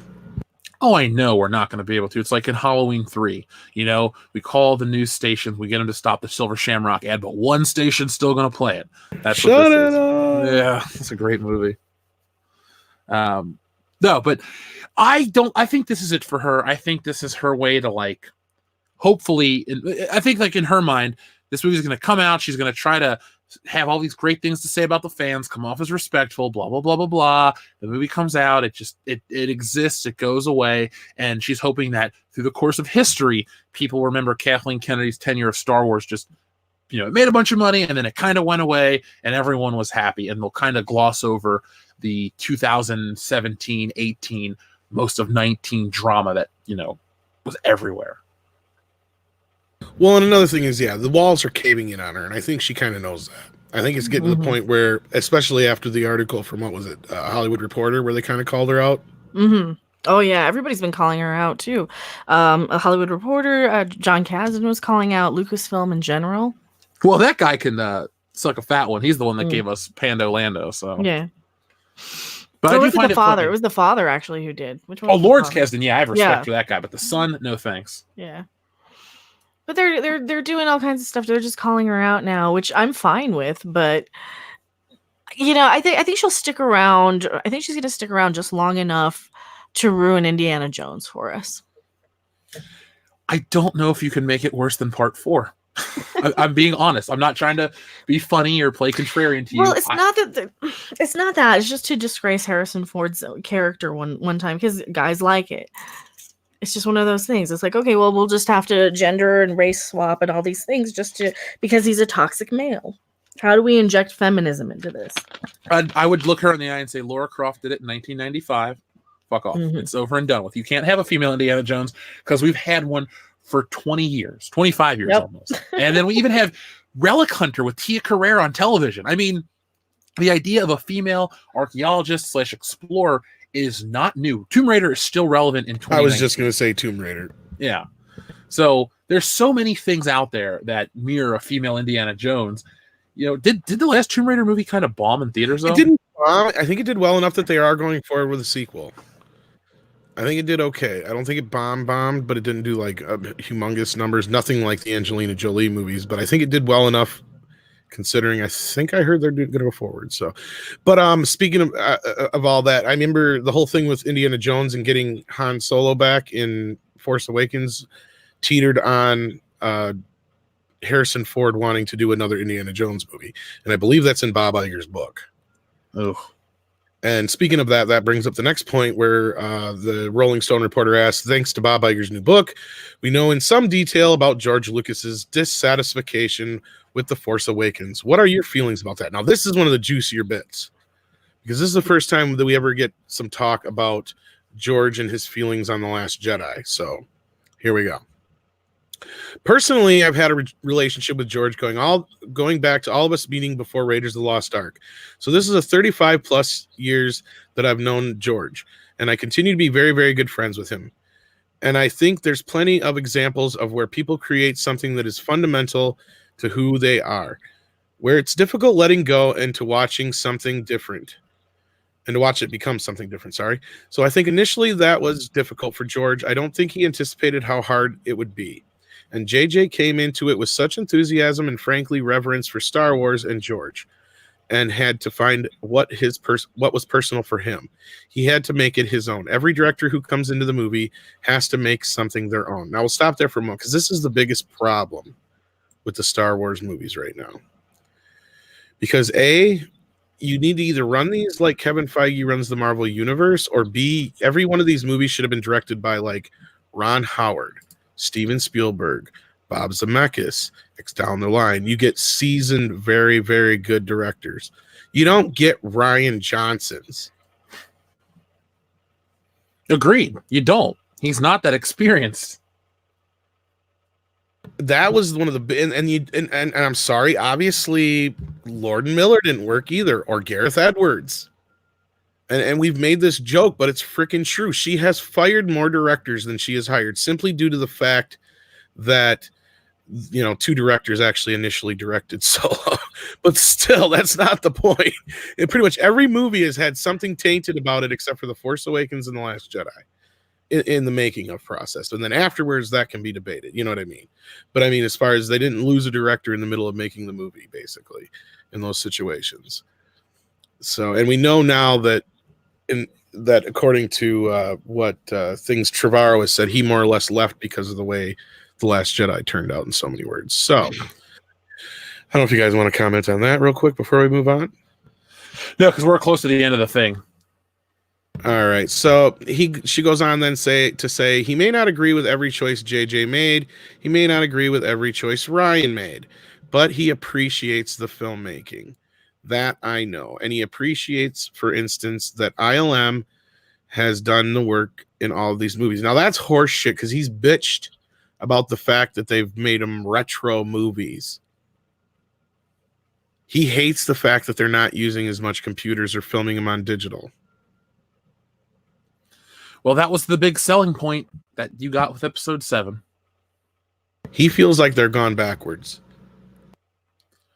I feel that way too. They're just not. They don't feel as real. I'm not against the. I love more practical effects. Don't get me wrong, and I hate a bunch of fake sets. but it doesn't help. It's the same old saying that George Lucas said himself. Special effects are just a tool. They're nothing without a good story and great characters. That's the problem we have here. We have no great story. We have no great characters. So even though you've given us some really great special effects, and I'll say it, The Last Jedi is a beautiful looking fucking movie. It's shot amazingly. It looks awesome. Yes. But the movie itself is shit. That's the problem. It's a beautiful turd. But it's still a turd, no matter how much you polish it. It's still a turd, no matter how much you polish it. So, again, I reiterate, I don't know what she's getting at here other than she's throwing JJ and Ryan under the bus, trying to make excuses for George and not liking it, trying to basically say, oh, he's just old and doesn't want to let go, which part of that's true. George did have to finally come to the conclusion that I'm not the overseer of Star Wars anymore. I gave up my baby. And that's what he meant by the white slavers remark. He didn't really mean to be calling Disney white slavers per se. He said he when he realized he had lost Star Wars, it was like the feeling you have when you've sold your child to white slavers. He was trying to equate it with something horrible that he didn't realize how bad it was until after the fact. It wasn't so much directed at Disney. But anyway, and he's cleared up in other interviews. But then it goes on to talk about The Mandalorian and how he's working with Dave Filoni and Jon Favreau. So again, I think that's all about, the apology tour. We know George has been involved for a while. And then they ask, is there any universe where George can be lured back in one kind of another to direct? And she said, I doubt it, but listen, I think that would be fantastic if he would be interested in doing that again. But I doubt it. He's loving doing his museum in Los Angeles. Right now, that's a huge project, which is going to be absolutely fantastic. It's a narrative museum, so it really is keeping him engaged in storytelling. I think he's loving doing that, and he's loving his little girl, 6-year-old daughter, Everest, so he's pretty fulfilled.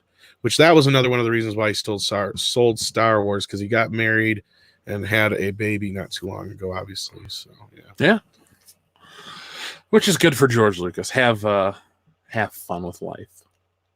But no, I love articles like this because it's really they're really transparent. Besides the PR talk, but besides the fun and this and that talk, you get to learn little bits of truth. And all you have to do is check out older videos, read articles, and people talk about speculation and rumors, and then you look at an article like this, you're like, well, this proves this point and this proves that point, and you get a much better picture of it. Maybe you don't have some actor coming out and talking about stuff, but through trying to promote your film, you kind of show that a lot of the fan discussion has a lot of validity to it.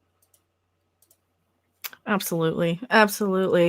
And it's like Tom says, it's really apparent that they're going for the apology tour. They're trying to get as many people in the theater that opening weekend as they can, and they're on crunch time. They're probably panicked to see what they can get done, and that's why we got the 2 episodes of The Mandalorian so quickly, like one after the other, just to get as many episodes out there in the consciousness, to get the word of mouth out there. They gave us a few things that are really, really good about it. And then we're getting all these little interviews and stuff. They're going out of their way to try and get us back. Yeah, it's the Star Wars apology train. It's coming to make it okay. That's what Rob and I always say. Well, you have to. We want it okay too, and that's the thing. We're not evil trolls out there saying no. We just want it all gone and destroyed. No, we want it fixed, because if we have good Star Wars, then everybody has good Star Wars. And then we have something to keep our mind off of crap for a couple of hours out of the week, when we're dealing with politics and every other goddamn stupid thing we got to deal with. So, by the way, I just looked up my local theaters. They still have opening night tickets for 6 p.m. Just wanted to throw that out there. I think they had a big advertisement at the one I went to see Dr. Sleep at, and I'm just like, yeah, I'm sure they're not sold out. Well, and then they also have the thing where they keep adding more theaters to it too, and you'll have that. And it's this big whole thing of we got to open the weekend. That goes all the way back to Godzilla. We know we got a piece of shit on our hands. Get it out there. Make sure we make all our money back the first weekend, and we're good to go.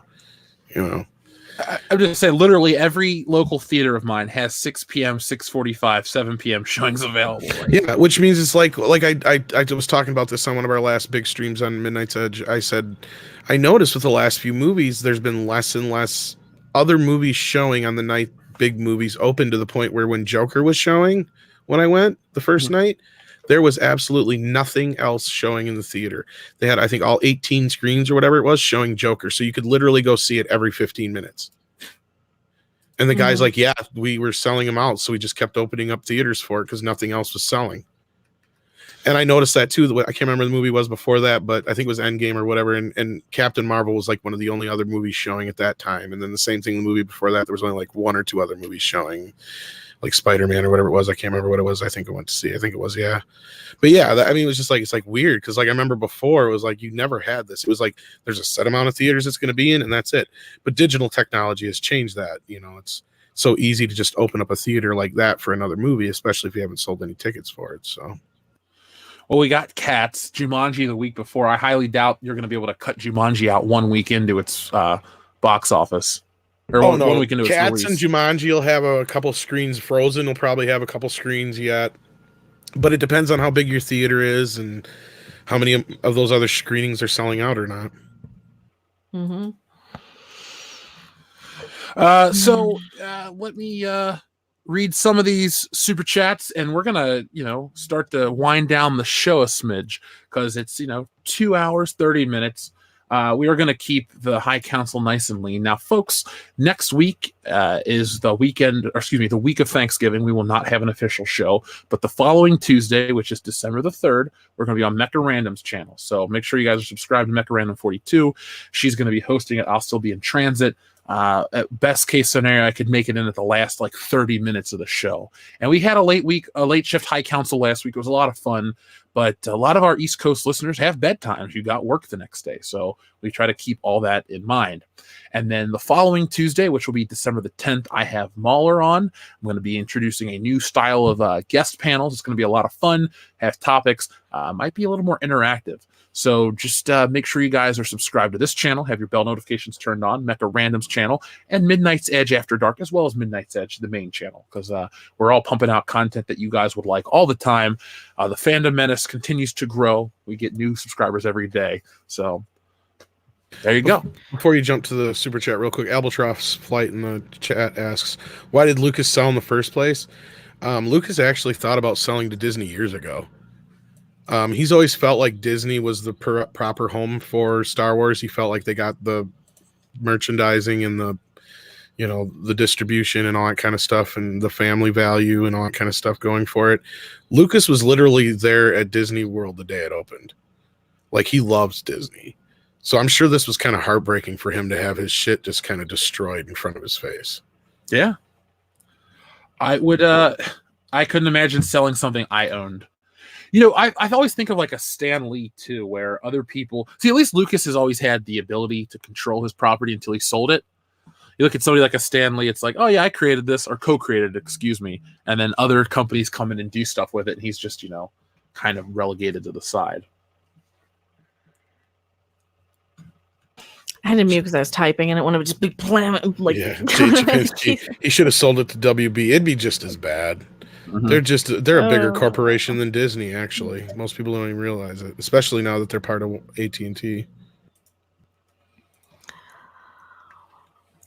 Let's see, where were we at? All right, folks. So yeah, we had a hell of a night over. We got the thumbs up, so you'll get a Good Morning Pop Culture on Thursday, all that fun stuff. Big Fat Man says, did we read his? Yes, we did. We're on Dr. Coffnails. The Rise of Skywalker will be the first Star Wars film I will not see in theaters since 1977. Yes, I even saw Solo. Not the first week, though. I just can't. Well, Dr. Coffnails, I know you personally, so I know you're going to stick with that one. It's just heartbreaking how many of us, like lifelong Star Wars fans, just don't want to go see this. No, I want to live in a world where just The Mandalorian and Rogue One came out, and watch the old. And we're still waiting for the new ones. Yeah, the only sad part is we may not have lost Carrie Fisher so soon, because I think part of making those movies is what killed her so early. But we'll never really know. But Well, was she taking any like sort of medications and things for her I don't think weight? or that I don't know. I mean, Or I was know she she was pretty smoking clean. again? Or I know she had certain meds she still took. As far as I know, she was fairly clean for the most part for the last quite a few years, I think.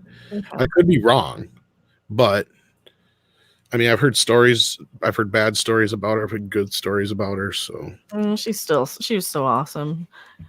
She shared a birthday with me, so I always. I mean, I know she very was quickly. still drinking and stuff as of the early 2000s, but I don't know if she still was later on. Wanderer says episode 1 on VHS was my favorite movie as a kid. I remember I made my mom buy it for me, and just to make sure I didn't hate it as much as I thought I did in theaters, I watched it once, and she still to this day will go, "I bought you that Star Wars movie, and you only watched it one time." I was like, "All right, Mom, let it go." A long time ago.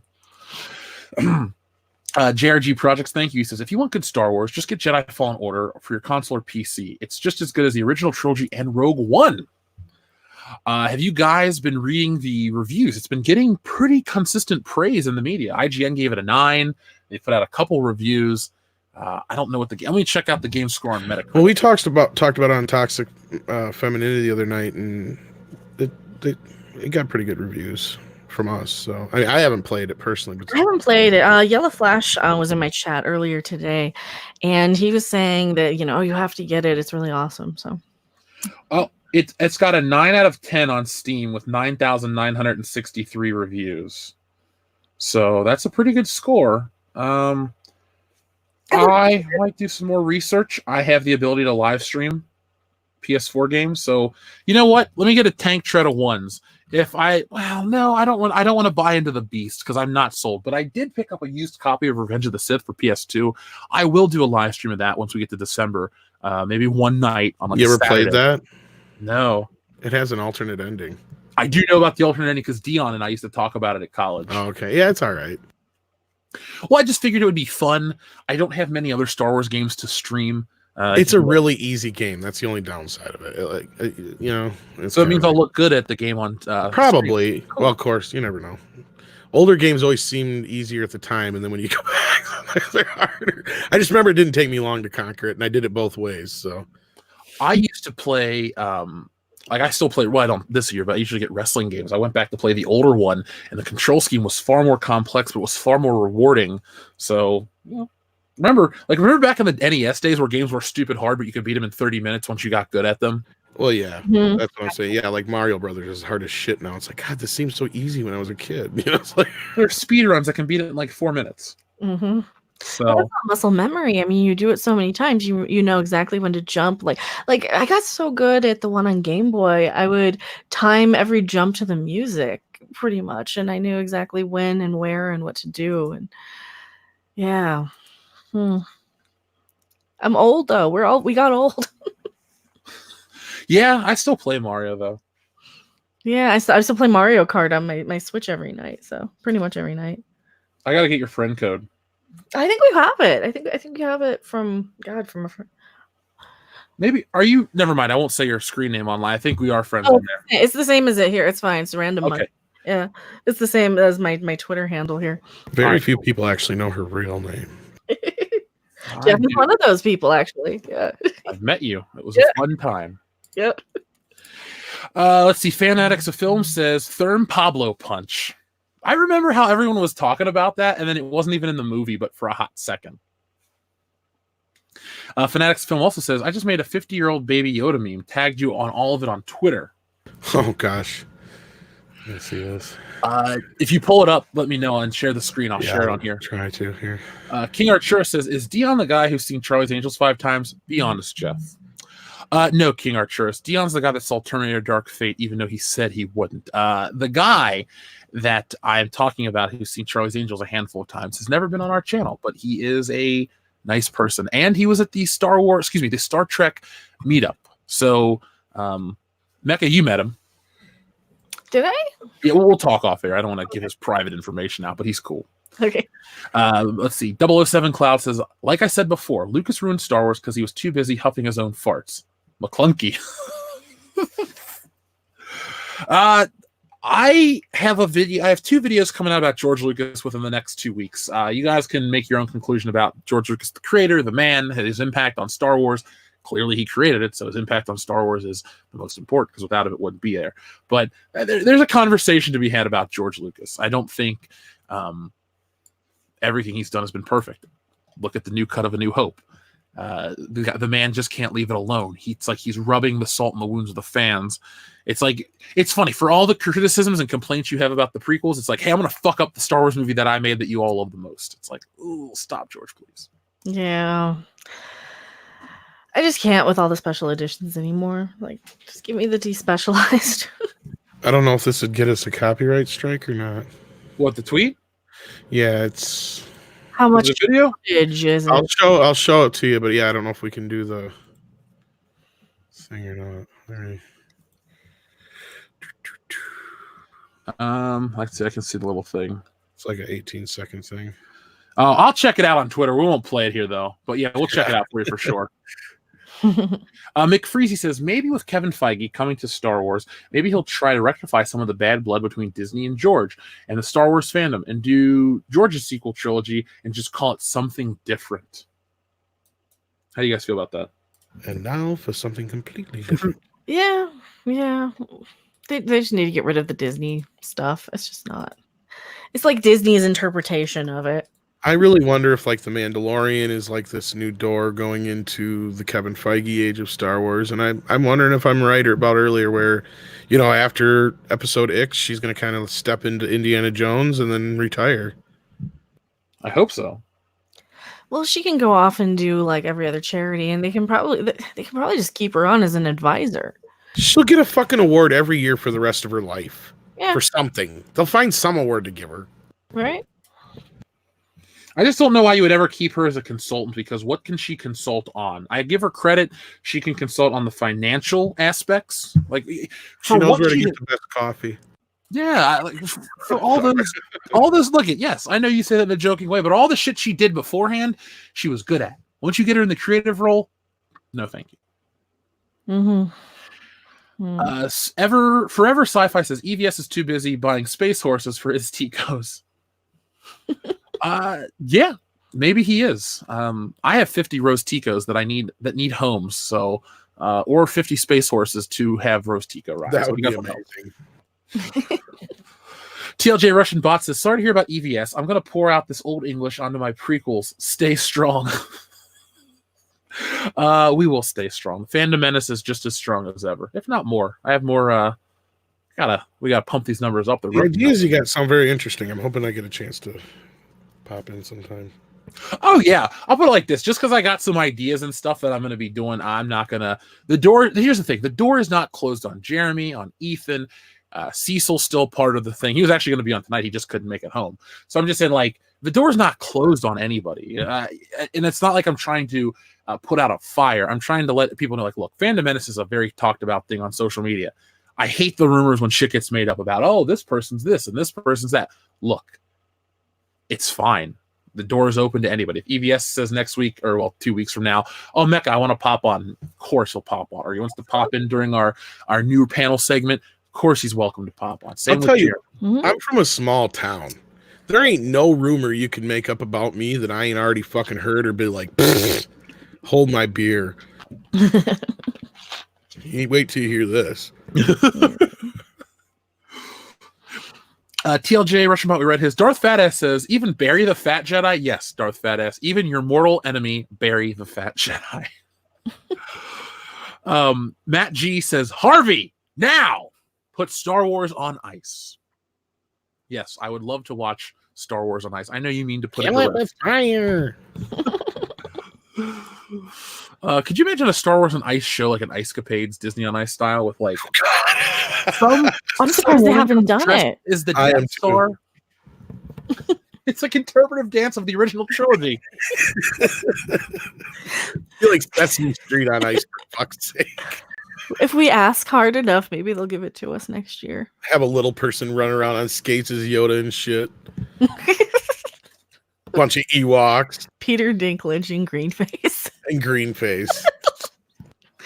That's only funny if you watch us on Midnight Yeah. Edge After Dark. Shameless plug. Old ass joke. It's a very old joke from like a year ago, more than a year ago, probably before I was on the show. Space Pants. That's my my Peter Dinklage. Anyway, Tizude off a cuff says, I think we can sue, plagiarizing our Shroom and Fever Dream. Maybe we could. We'll get Ricada Law on that right away. Absolutely.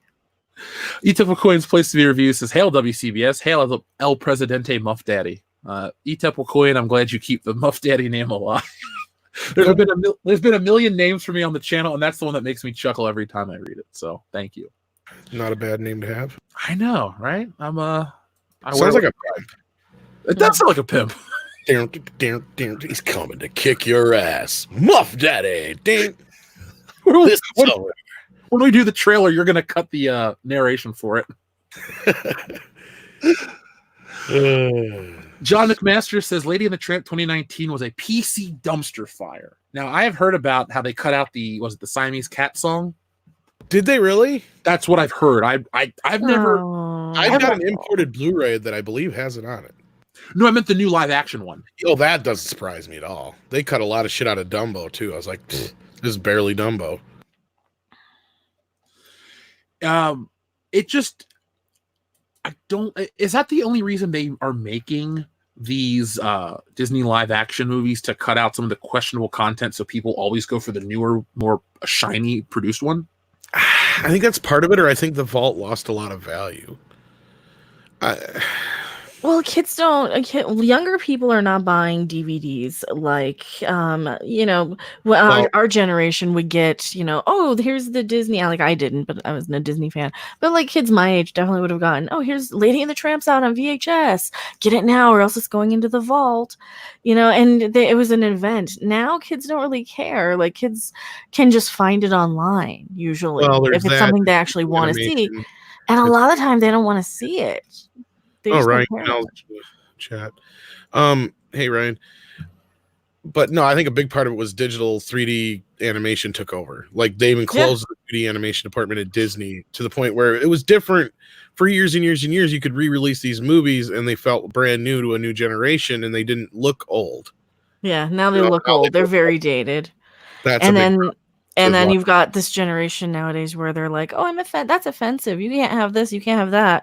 And they get physically uncomfortable. They get to the point where, like, they won't read a book if it has a word in it that is offensive to them, even if it's like, a historical usage of it to prove that, hey, it's bad because these were the bad people. They get offended with that stuff. So I watched the Ichabod and Mr. Toad just for the hell of it today. I had it on in the background because I've always wanted to see the Sleepy Hollow Disney thing, and they're clearly cleaning up a lot of that. I mean, there's definitely loss in value in the vault, but they've gone back to remaster this shit, and the old animation looks good. I just wish, I don't know, maybe the artist in me or just the craftsman. It's like, I wish they would push that, because I find the craftsmanship behind, hand painted cells and stuff to be far more interesting to look at than CGI rendered light. Oh, I love classic animation. Mecca's not an animation fan, but once in a while, take it or leave it. Yeah. Once in a while, you'll pull something out. She's like, "Oh, I like that," but very rarely. Yeah. I go back. I got like Popeye cartoons, and I love that's one of the few things I've been watching a lot of is the classic cartoons on the Disney thing. I admit it, but it's like a lot of these I haven't seen since I was a kid, like the Ichabod, and, when you were just talking about, and it's just there's a few of them I saw when I was a kid. It's just like I was always more like the Warner Brothers humor. For if I was going to watch a cartoon, because I always felt that Disney was like the very clean cut, sort of sanitized version, and then like Warner's was, I was always the kid who would want to watch Spaceballs because they swore, and like Disney was always the no, they never swear, nothing more than a darn and a heck, Well, that's why like the only two Disney movies I have any emotional attachment to as a kid, I'd had was Lion King and Aladdin. Because I was so young when those came out. And then like between those two, I got into Power Rangers, and obviously Power Rangers is hokey, but it was about fighting and explosions and swords and Megazords and stuff like that. And Disney stuff just seemed so tame by comparison. Like if you're roughly my age, so maybe you're 27 to 35, you remember the Fox kids and the WB kids and stuff. Disney had a presence, but Disney was like not Marvel, was not DC, was not Power Rangers and all this other stuff. So I don't have the same love for Disney that a lot of people do. Like if you're slightly younger, they had that new Disney Renaissance that came back. And if you're a lot older than me, you definitely grew up on a lot of Disney stuff or those Sunday night movies. But I don't know. Even outside of my Fandom Menace affiliation and displeasure with Star Wars, it's always been WB cartoons for me. We used to have a Warner Brothers store. That place kicked ass. The Disney store sucks. Yeah. Oh yeah. Oh, Warner Brothers store is great. That's where I got all my Pinky and the Brain stuff. Don't get me wrong. I loved the Looney Tunes first and foremost before the Disney animation. But the Disney animation was, the really, It was like the Coca-Cola. animation. Yeah, that was the Coca-Cola. You also had the situation where when I was a kid, and Mecca might remember this too to a point, and maybe this is why she hates it, just because they were such a big deal out of, was like the unattainability of them. Mhm. Like it's very difficult to get your hands on a Disney movie. It's very hard to see them. Videotapes weren't a big thing yet. Like one of the first Disney movies on video was Pinocchio, if not the first. If I remember right, I think that was the very first sell-through movie, even though people misremember that Top Gun was. It's like, no. That was the first live action sell-through. But the first sell-through movie of all time ever was Pinocchio, if I remember correctly. And so yeah, you had this, where you didn't see him for so many years, and I even remember like my uncles and aunts would make a big deal out of it, like this was the first movie my mom took me to see in the theater, so I had to have it, and blah blah, so there was this, there was attachment to it that was nostalgic that I think your generation and then beyond, Jeff, really lost. I mean, you're only a couple years younger than us, but you were coming up into that Fox Kids generation. Oh yeah. To where it was like Fox Kids was just starting when Mecca and I were kids. Like we had, like Tiny Toons and Animaniacs and shit like that, but they really took off there after a while and kind of dominated the kids market for the longest time. And that, as far as like, network television anyway. Yeah. Oh, Batman, the best cartoon ever. I think that changed it too, because that was one of the first kids cartoons they had in a while where parents were tuning in too. Or not just parents, but adults. I think it debuted at night. Yes, they did debut the pilot, I believe, at night. Yes, X-Men debuted at night too. Yeah, and that was another one too that they had an adult audience as well. They found out later on. It's funny going back and watching that show. You would think, oh, it's the 90s. It doesn't age well. The animation's hokey. Actually, X-Men holds up better than anyone would give it credit for. Like everyone goes on about how great Spider-Man from the 90s was. X-Men was the better show. And the more I watch it, the more I look at it compared to Batman. Batman has that timeless nature and better animation and stuff. But X-Men covers some stuff that other cartoons still don't have the balls to cover. And thankfully, Disney hasn't gone back to alter the episodes to take out Wolverine's religious aspect from the Nightcrawler episode, stuff like that. Back when, it's funny too. Everyone wants to talk about how we need to have this push for new females introducing and all, or female-led stuff. There's a lady, Margaret Lesh was her name. She's the lady that was behind Fox Kids and all the stuff we loved. I was watching this documentary, The Toys That Made Us, on Netflix. So you guys, that's a good wonderful. one. They just did Ninja Turtles. There's more. Yeah, I'm gonna have to watch. Season 3 just dropped. Okay, I gotta the Power rewatch. Rangers episode was my jam because it was funny when they showed all the clips of people buying the toys on store shelves. I remember going to Toys R Us when they wore those shirts and getting those toys and stuff. And it was like, oh, I could rewatch that episode. But that woman was like the voice of my generation in terms of like what we got on TV. Power Rangers, X-Men, Spider-Man, all that shit. And I think people like that should always be elevated instead of saying somebody like like a Daisy Ridley or an actress or somebody that actually did it and like dominated a field and brought us memorable shit like that. I can't name any other TV executive that brought us so many important shows for people my age. Just her, hands down. She's the reason X-Men exists the way it does. She got Power Rangers off the ground with Saban and all this stuff. So I mean, it's nice that we want to give Kathleen Kennedy all these accolades, even though they're undeserved. But this woman, Margaret Loesch, was the one that was really doing the shit. So there's my PSA for the day. Yeah, I'm more impressed with what's her name, Sherry Redstone. To be Yeah, there's lots of fangirl over her a little bit. There's not nearly enough. Don't get me wrong. I'm not saying that there is not more doors that need to be open, but we need to be careful as to who these doors are being opened to, because otherwise you're going to wind up with shit like we have with Star Trek Discovery, where you have a writer's room full of, SJW diversity hires whose fucking resume is Gilmore Girls, and I'm not kidding.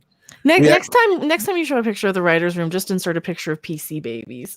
We actually did when we did the reviews for PC babies. We did the reviews for Discovery. We came up with Discovery Bingo, and one of the slots was if it was written by a Gilmore Girls writer. We're not kidding. That's how often you had a Gilmore Girls writer on the show. There was all the time. 21 producers. It is nuts. I mean, this is where we're going with Star Wars, though. Mm-hmm. Trust us, guys. This is what's going to happen. Yeah, we're only about 6 months ahead of the Star Wars. Something changes now, which we could be seeing the change, and I hope that's the case, but I could be wrong. Yeah, Paul Dini. Why isn't he overseeing the DC universe? I've said that a million times. Yeah, Paul Dini is one of the just one of the unsung heroes. Well, I guess he does get praise, but yeah, he should be involved. He's the one who did that Killing Joke movie and that Harley Quinn movie too, though. So yeah, nobody's perfect. Well, Killing Joke. The only problem with Killing Joke is if you cut out all the excess crap that wasn't in the book, it's a great adaptation of the book. Just cut the other crap out. I don't know why they just didn't release that as a short film with Batman versus Superman. Yeah, dude, I've been saying that for years. Why doesn't DC brush off their do more shorts animation wise? I know people make money off of the advertisements, but how cool would it be when you were to go, would you go see a DC film? You get an animated short before the movie. That brings back that old school theatrical presentation. It makes it an event. And then maybe in a year, you pump all those short films out on a Blu-ray. But each cycle, you give us a new set. It doesn't have to be about the character we're about to watch. It could be the Spectre or Black Adam or something to get you into the world. Disney should do it too. Like, bring back an X-Men episode. You want to make a bunch of money on an X-Men movie?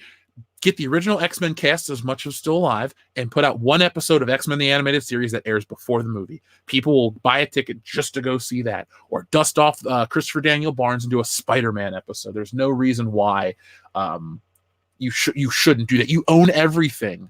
It's a drop in the bucket financially. It just, maybe it's because they want to get people out of theaters. That's the whole point. But I mean, Disney still does a few here and there, especially the Pixar movies. But so I guess that's kind of Pixar. But yeah, I think it'd be an interesting way to kind of get people to know, especially like a lot of the smaller characters in like the Marvel universe. Just do like little, things if they did that, and DC same thing. Like, I don't see why they can't. It would make perfect sense. Warner Brothers would bring back the Looney Tunes. Why not? They're doing it, but they're doing it. I don't think they're doing it like before movies. They're doing something else with them. I can't remember what they're doing with them if they haven't started already. Does anybody know? Weren't they doing some web series or something like that? I don't know. I know they did something, so. But they're better than that. They should be doing full-fledged, like, animated shorts again. It'd be awesome. I'm all for it. Anything, everything. Animation's fun to me. I love it. I hate that it's a dying thing.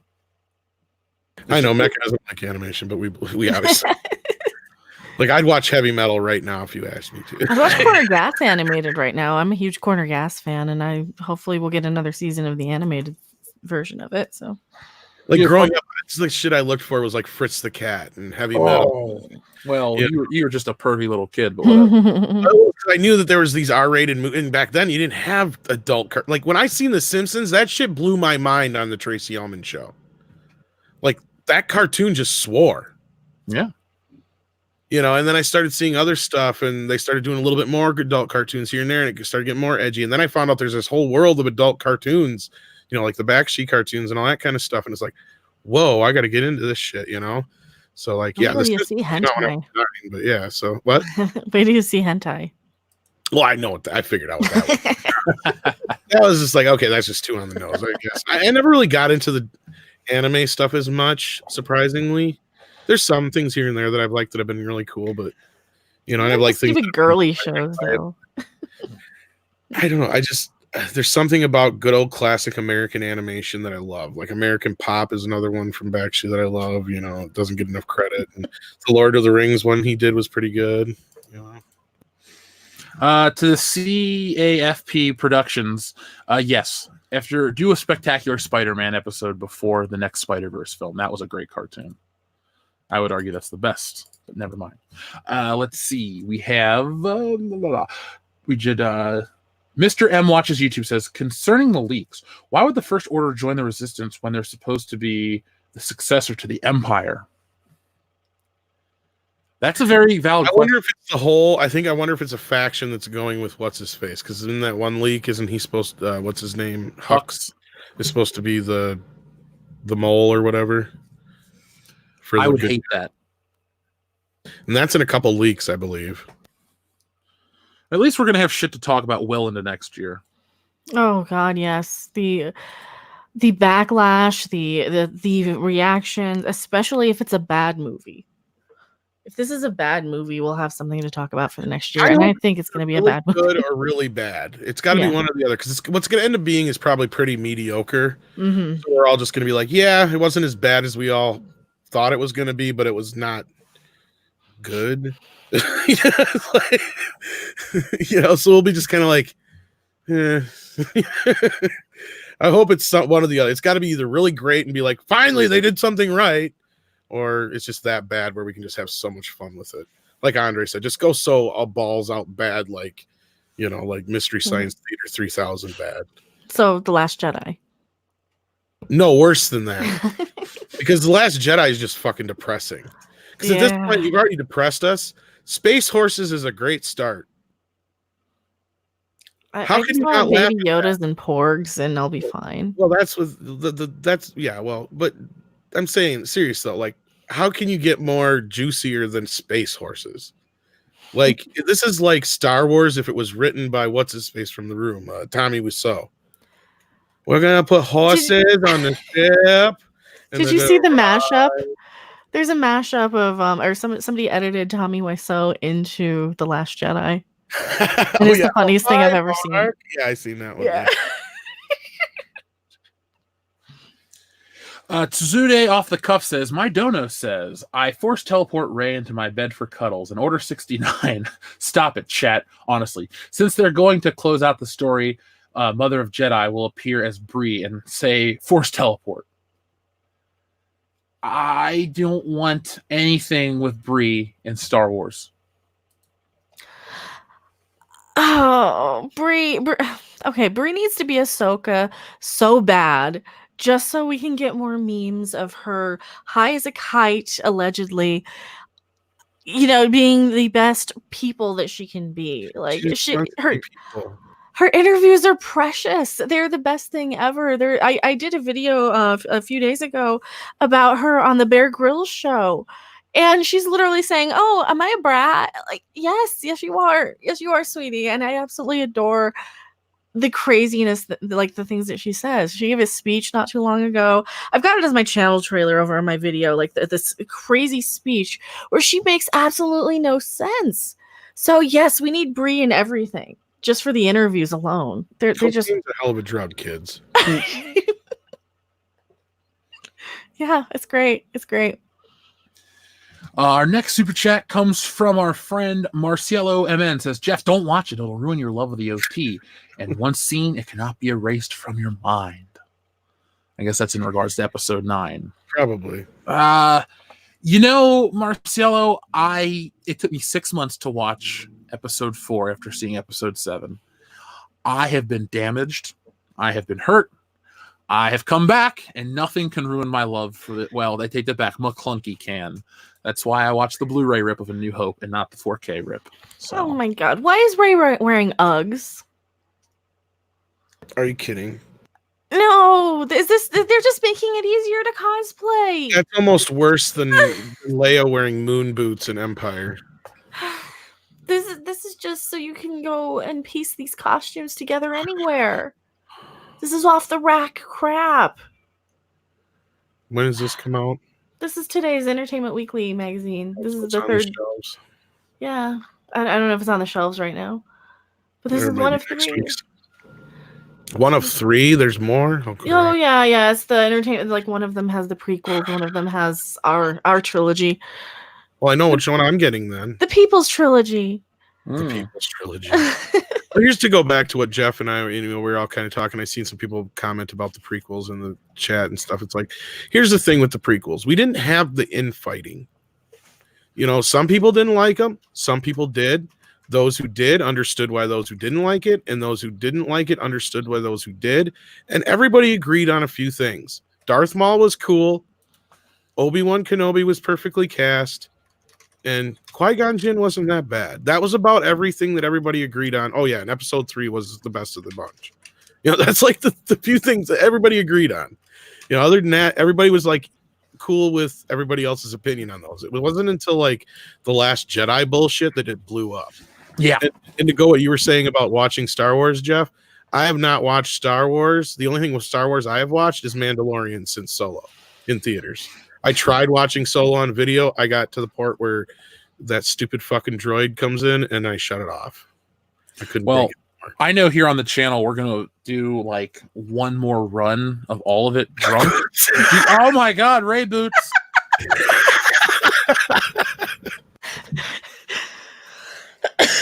I can't help it. She's wearing flat out wearing. Let me find one that look a little closer here. Which ones look a little closer? Jay Chimpansky is correct. Ray has the worst costume design. Well, they're trying to do like a female version of Luke. That's what they've been trying to do. And she has like no other costume design. That's dumb. At least Luke had 3 different costumes. What did I say? They're making these characters just so that girls who like Reylo and Twilight and Divergent and Hunger Games can cosplay. That's all these movies are for. Straight to the off-the-rack cosplay items like Ugg boots.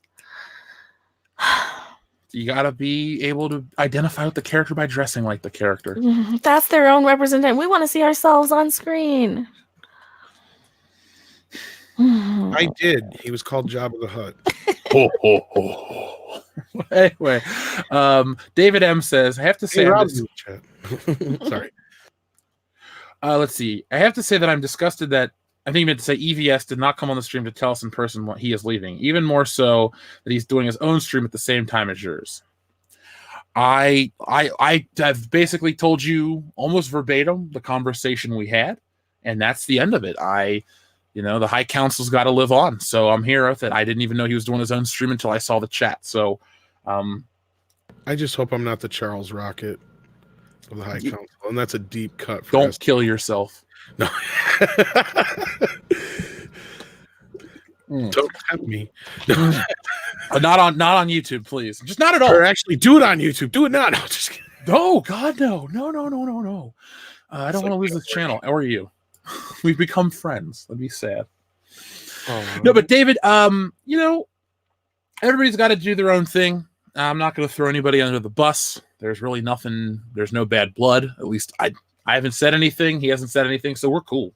So I didn't even know about it till you brought it up. It was like, oh shit, that sucks. I just found out today. So I wasn't waiting until last minute or 0 hour. We'll be cool. He can do streams. We can do streams. It's not going to matter. Maybe in 2020 we'll go to Mondays or something. That way he can do his Tuesday thing. The High Council can be a day earlier. And the funny part is people won't have to wait as long for it. Who knows? But anyway, we'll be back on the 3rd on Mecha Random's channel. Mecha, how close are you to your 50,000 subscriber? It was less than 2,000 or less than 200. So what am I at? 49,822. Well, hold on. Let me pull you less up. Than 200. Less than 200. It doesn't actually show. Like there is a way you have to go through it, and I think if you go to the old way, if you take it out of the beta, you can see exact numbers. Okay. 49,822. Boop. I was a much bigger fan of the way YouTube operated before they updated the Yep, everything. Yeah. I like that they added to when you try to change it back to Creator Studio, the I just don't like it or something. Yeah. Yeah. It's like, I'm not answering your crap. Well, that's there. I'll answer that because that's what it is. I just don't like it. Don't like change. Nope, don't. Well, let's see. We have the power in the chat right now to make this happen. So here we go.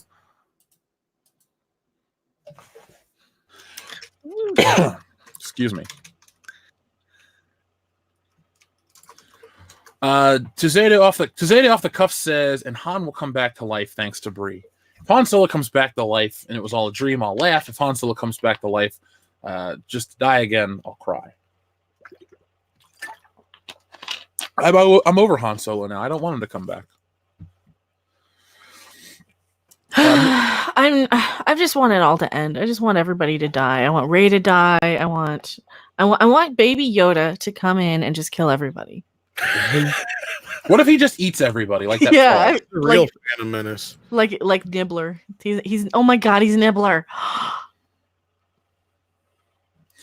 Oh, he did take that frog pretty easy. He's Nibbler. Let's see. Mr. Millennium says, "Hail all, Mecca. I live in Colorado as well as you. Or sorry, I live in Colorado as well, and you're going to love the Stanley Hotel. It's so cool and unassuming." Oh yeah, I've been there. I've just never stayed there. It's really awesome though. Modalicious says, "Han didn't give away nothing. Rey stole the Falcon." That's true. She's a thief. Oh yeah, and to add on top of that, I'm going to do my best to stream from there. Ooh. Haunted stream. Rapid Baby Yoda. That's one coming up later. Mr. M watches YouTube says, and don't get me started on Force Ghost. Only Obi-Wan, Yoda, Qui-Gon, and Anakin learn to be Force Ghosts, not the rest of the Jedi that Rey summons. You have to call them spirits now because of China. Well, I have an action figure that says the Ghost of Obi-Wan Kenobi, which came from Lay's potato chips. Yes, So I had that too. my mom's like, "I'll eat the potato chips you need to get you this toy, honey." like you had to twist her arm or something. Or? Yeah, but we weren't really Lay's. We weren't really potato chip people, but she's like, whatever you want. Like when it came to mail-aways, my mom would bite the bullet. So it's like My mom is one of those. She loved mail away shit. It's like weird, but yeah. dude, we had from not Honey Nut Cheerios, Frosted Mini Wheats. We got the Pete and Pete cassette tape, which was the Adventures of Pete and Pete soundtrack, and then from Cinnamon Life, we got an Inspector Gadget handheld. And I remember the day I got that Inspector Gadget handheld. I was like, "Oh my god, it's so cool!" It sucked in hindsight, but it's Right. Inspector Gadget. Well, that's what the fucked up part is. It's like you'd sit there and I'd beg my mom for like a Star Wars toy in the store that was like $4, right? No, you can't have that. But yet she'd go and do a thing where she had to buy 10 boxes of Cheerios to get one little stupid plastic thing for me, though. That was the weird. She didn't have to pay anything but shipping and handling as long as she bought the 10 boxes of Cheerios. That made more sense to her, I guess. I don't know. I think the only mail-aways I had were like the My Little Pony things. Like they had special baby ponies. I had or a something. really extensive collection of the little rubber or whatever they were, plasticky rubber, every kind of character you could think of, from the Disney ones to the Looney Tunes to the DC characters to Marvel characters, all kinds of them. And a lot of them came from like these cereal things. Tazeda off the cuff says, "Force Channel, all the Jedi will summon the Kathleen Kennedy. They will bring back the Millennium Falcon and Han." Yeah, right. So that's like what in Mortal Kombat. Oh no, wait. There is the one rumor that there is a Force spirit ghost of Han, but I just don't see it. I will scream "what the fuck" in the theater and get kicked out. Like, sir, you can't talk like that in front of kids. I don't care. I'll start screaming. This is my shit. Kids. Oh man, I won't get violent towards anybody, but I think I'll be upset. Fuck the kids. They don't need to see this shit. They need to get out of here too. Come on, kids. We're going to Chuck E. Cheese. So real quick, Robot Shlomo, I guess he knows Polaris. They were called Miracle Legion back then. Well, Robot Shlomo. Yeah, I love the song "Hey Sandy." Every time I hear it, I think of being a kid. Pete and Pete's my shit. I was watching some Pete and Pete on YouTube or something not too long ago, and I'm like, oh, the 90s music, and then start listening to all the 90s shit. I think if I could come up with a list of my favorite shows as a kid, Pete and Pete's top 5 for sure. It was a good show. It was actually a pretty damn good show. That was the cool part about Nickelodeon. You also had good live action as well as cartoons. And they didn't seem super kiddie. They didn't seem like really childish or, sanitized, and that was always my problem with Disney. I used to watch the hell out of whatchamacallit, Clarissa Explains It All. Yeah, I love watched that that one as show. a kid. Hmm. Not so much Hey Dude. That was a little before my time. But Salute Your Shorts, that was a big show for me. Oh, I love that one too. Says Mecca, you have to update. It says we're running blind. I have to update. I am at 49,383. Wait, what? 49,838. I'm dyslexic. Oh, I was like, I'm like 383. Yeah, I read them wrong numbers. yeah. Well, we'll get an update because for some reason it wasn't letting me update the thing. Yeah. It's like 838. So, yay. YouTube's also Close. a little slow sometimes. Mm-hmm. The town is back that way. Joseph Bienowitz says, I hate it when my Schwartz gets twisted. Maybe wait, if I put my leg up here and Ooh. I like what he steals. I can't believe you fell for it, man. You're almost kicking the floor. What's with you, man? you fell for it again. E-Temple Coins Place to be reviewed says episode 9, The Rise of McClunky. McClunky. I can't stand that fucking word. McClunky. It's a McClunky line, isn't it? Look at bad joke aside there, Mecca. The problem that bothers me is one of the biggest auto dealerships around me is called McCluskey. So I just keep thinking of like McCluskey Chevrolet, lower prices, lower rates. I'm like, what the hell? You ruined it for me. You blew it up. Oh God. Let's see. Super Saiyan for Trump says EVS is throwing massive shade right now. WTF? Well, I refuse to. So There you go. Blue Blood 71 says, I can't get over the Death Star cannon equipped with Star Destroyers. Do we really need more Death Star crap? Does Lucasfilm have any creativity left? Well, Blue Blood, it's a rhetorical question because you know the answer is no. JJ likes balls. We've got the biggest Big balls in the ball. ball, but you know. No, I don't think there's any creativity left, Blue Blood. I don't like the idea. It's like, I get in the original Star Wars, it's this super weapon. It's this big thing. It's just operational. I can even buy the fact that because of the line, it just became operational, that they would try to rebuild a Death Star again because they never got to use its full potential. I could understand that. But then we get into Starkiller Base, and now fleets of armadas full of moving Death Star cannons. It's like... Right. And you got to imagine they had insurance on the first one. Where do they get insurance from? Geico, I need insurance on a space weapon. Shh. Unlimited coverage. Just like Unlimited coverage. Palpatine just has a space credit card that has no limit. Operational. The accursed Hunter 01 says Han's death could have been better, but Harrison Ford got off the Star Wars train with the quickness. All things considered, smart move. Yeah, I mean, from a business standpoint, I get it. Not going to try to... But here's the thing. I knew from the minute they announced it in 2012 that they were going to make a Star Wars movie and Harrison Ford was involved. I knew he was going to die. Watch old interviews. Watch more recent interviews. The dude was just over it by The Empire Strikes Back. So he got his final wish. Yeah, Kasdan wanted to kill him too, and he was right in this one, so it was kind of a given. Yeah, but at least he didn't have to be part of The Last Jedi. Lost Jedi 22 says, can we have a bunch of Force Ghost younglings showing up Endgame style to attack Sheev? Force spirits. How about we have those appear after Anakin appears and they all just kind of look at him and he's just like, shit. And then the movie ends. I would like that ending quite a bit. Somebody did a meme of that scene from episode 3 with the younglings, and then Baby Yoda standing there next to the other one, which I believe is George's kid. And it said, if Baby Yoda was there, this would have never happened.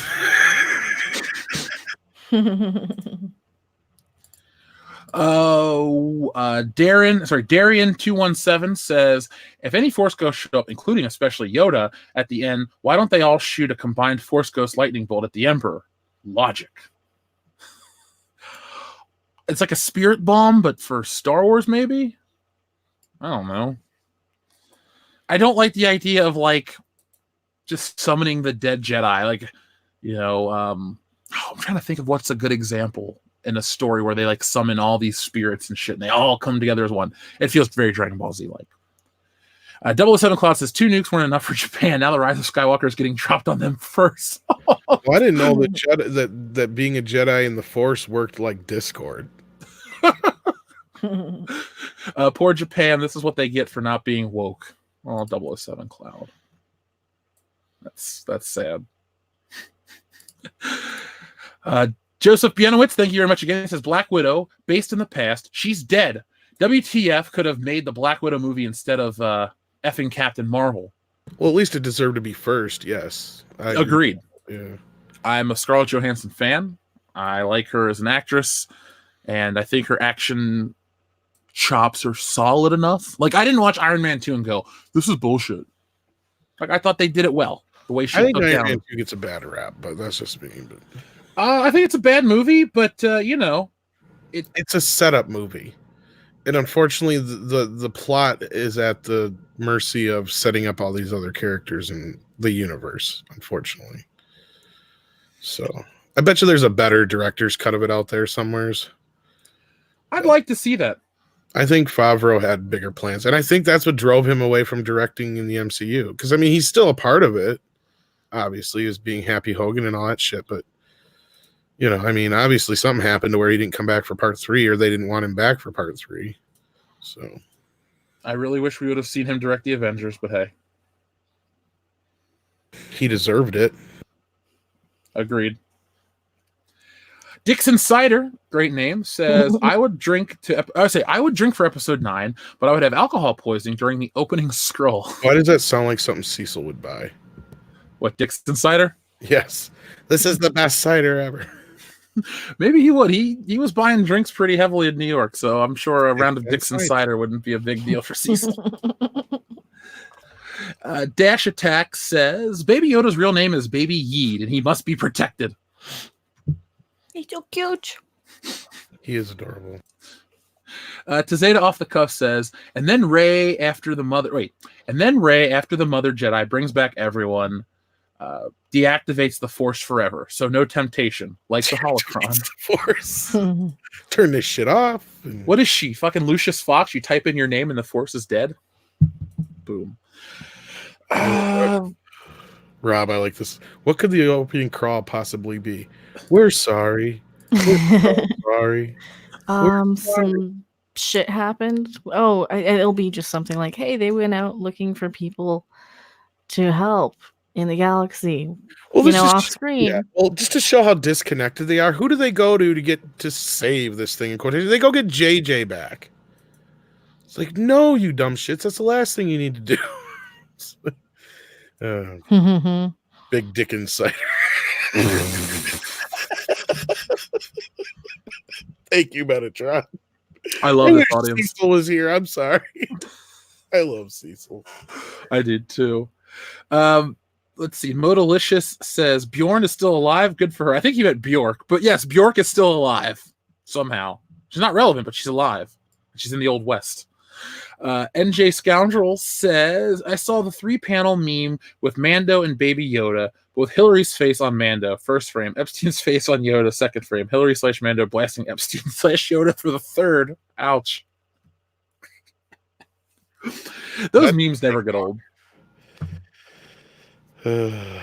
We did a whole thing over on Patreon about him. I don't make a lot of Epstein jokes, but I did make one. What was it the other night on? Was it on After Dark, Mecca? Or I don't remember. it was the one where I said they already got the Epstein movie on Disney Plus, 3 Men and a Little Lady. Oh, ouch. I know, it was bad. Leonard Nimoy's embarrassed. Did he direct the sequel? I don't think he did. Okay, then he's cool. The first one's 3 Men and a Baby. That don't work. 3 Men and a Lady, though. Rob, are you writing that down? TLJ Russian Bot says, Jeff, I felt complete even after the embarrassing Vader. No! Well, it is embarrassing. No. Where is Padme? I'm afraid in your anger you've killed her. No, I couldn't have. Fixie Clary, thank you very much. They say, keep up the great work. Well, excuse me. They say, please keep up the great work. Well, since you asked so politely, I will double my efforts, since the Emperor's coming here. Since I learned from Mr. Rogers, we will. I want to see that movie so bad. Doesn't it look good? There's another one I keep forgetting about, Mecca. That's going to Probably be a surprise hit too. Yeah, probably. I think we live in an era where we need a feel good hit. Mhm. And Mr. Rogers was like, you couldn't shit on Mr. Rogers. When he died, everyone was so upset. Exactly. He didn't do anything wrong in his life. They No. can't Me Too him. They can't accuse him of being an ist or a phobe. I think he was the real life epitome of ELE. Everybody love everybody from that terrible Will Ferrell movie, Semi Pro. I didn't see that one. I've only seen that once. I saw it in theaters when You're it came right, out. terrible. It was terrible though. Love Me Sexy. That's a fun song. No, but yeah, Mr. Rogers, is the epitome of just like everybody is important and everyone's great in their own right. And I wish we had more entertainment like that. I'm not saying you need another Mr. Rogers Neighborhood. You don't need I don't know, Queen Latifah to play Mr. Rogers, but what you do need is like play the reruns. There's nothing in that show that you look back and go, ooh, I can't show this to the next generation. They do have some that were on, I think, Amazon, but I was pissed because they didn't have the Hulk episode, and I doubt you were old enough to remember that one. Like Lou Ferrigno was on it? Yeah, they did an episode where he went behind the scenes of the Hulk, and I think there's a really crappy version of it on either YouTube or one of the other ones, but yeah, I watched most of it, so I was like, I got my fix of it, but it was like I remembered that from when I was a kid, and I was like, damn, that episode's not on here. So I finally found it, but yeah, it like goes behind the scenes, and because his whole thing was like it was showing off that Lou Ferrigno was just a guy, so the kids wouldn't be scared of the Hulk and all that kind of stuff, So they ruined it for everybody. I wouldn't say ruined it per I se, know. but like for little kids at that time, we believed that shit. We didn't have nothing else, We believed that a guy who was painted up as green guy was the Hulk, Well, We Lou didn't have Ferrigno. guys. I met Lou Ferrigno once. He was cool. Is he? I've heard he's pretty cool. Like I've heard he's a real good guy. I met him and then Henry Winkler within like the next couple of minutes. I heard so he's really cool Oh, too. that's awesome. he was the nicest one because That's what I've heard. He's a real gentleman. Like, yeah. I was working a comic convention and like they charge for autographs. Henry Winkler's down the street giving them away for free, signing That's autographs, like taking Clint Howard. pictures. That's just like Clint Howard. The only thing he charged was for the pictures, and then he'd still sign whatever the hell you gave him for free. Yeah, I need to meet him so I can just be like, hey, would you please sign my ice cream? Was it the ice cream truck movie? He did? Yeah. I love Clint Howard. Do you remember the MTV Movie Award, Lifetime Achievement Award they got rid of after he accepted it? Really? You never saw that? I knew he got it, but I didn't know they quit doing it. Yeah, there's actually a whole documentary on it. Not a whole documentary on it, but there's like either like an MTV documentary or something where they talk about Clint Howard receiving the Lifetime Award and it was a joke, but he took it seriously. And so they felt terrible and they canceled it after him. He's the last person to receive it because he just treated it like a real award. So they're like, oh, we can't make fun of It him. should have been a real award. That's why nobody takes the fucking MTV Movie Awards seriously, MTV. You're a joke. You admitted it. Yeah, Well, MTV's a joke anymore. Kids don't even know what MTV is anymore. not worth a damn. Dio Brando says Ryan ate KK's mud hole. That's why he's talented. It died with Beavis and Butthead, but oh my god. Yeah. Bunghole. Joseph Bianowitz says if Han didn't die first in that movie, Solo might have done better in profit. Maybe, yeah, because so many people saw it and they were confused. Like, wait, he died in the last one. Mm-hmm. Maybe that There's could be a signify. Oh, sorry. Go ahead, Mecca. No, it was a perfect storm of everything, though. You had the bad actor. You had, oh yeah, we're gonna kill this character and then bring him right back, but he's different now. You had so many like just things against that movie. It was right after The Last Jedi, but yeah. What if though we have like a similar situation where we killed off Black Widow in an Endgame, Mhm. and then they make a movie about her and people don't go see it because Endgame's the most successful film at the box office ever. What if they're like, well, she's already dead. I'm not going to go back and see this. Like, what if that has an effect that Disney doesn't ever think about, where you kill off a character, then you make a prequel about them and people just don't bite? I think they've gotten away with enough prequels now that they're not scared of it. But if you're right, that's a big possibility. I also think that there's a possibility this movie could, possible spoilers here, because this movie's supposed to jump through time and see different aspects of her life. There's this possibility that anybody who died in the Soul Stone is still there, and the Soul Stone was returned. So I believe there's a possibility they could bring back Black Widow that way. And we know kind of for a fact that Guardians of the Galaxy 3 is going to be about them trying to get the original Gamora back, because Quill's all upset that the new Gamora don't like him and whatnot. I don't like that premise. That's supposed to be part of it, I guess. I don't know if they're going to actually be able to succeed, but because I guess the other thing is when the snap happened, that's where everybody was all those years, was in the Soul Stone. Oh, It's possible. that's disappointing. But it is that I guess that's something that has happened in the comics though too. Rob has to correct me if I'm wrong, but he's my comics guy. Let's see. Up next, we have our friend Hunter Rose, who says, I have a feeling the same media have tried to take down the Joker will go after Ghostbusters 2020. Let's hope the new Ghostbusters survives, like the Joker. They already have. Don't you remember right after they announced it? Wasn't it Scott Mendelson and all them? You won. You shouldn't have won. They shouldn't give in to the fans. Mm-hmm. All that shit. It's all your fault. We're not getting a sequel to Ghostbusters 2016. Who the fuck wants it? We don't want it. We want the good one. Wanted it. Well, those people are stupid and they should feel bad. And 3 of them are probably Paul Feig. Yeah. Texlith Graves says, a question for each of you. If you had to describe your feelings about this entire SJW debacle in a single word, what would it be? Mecca, what would the word be for you? Tom? McClunky. God damn it, that was going to be mine. I'm sorry. I was waiting for Mecca to steal it first. Hey, I asked you. If I can't give him a clunky, what's a good word to describe this entire SJW debacle? Necessary. Oh, that's a good one. Problematic is another good word. Problematic is a good one, but that's using their own medicine on them, and I just hate to use that word. I've been coming up with a word every week. That was my word like 2 weeks ago. Problematic. Yeah, I pick a SJW word every week just to piss them off.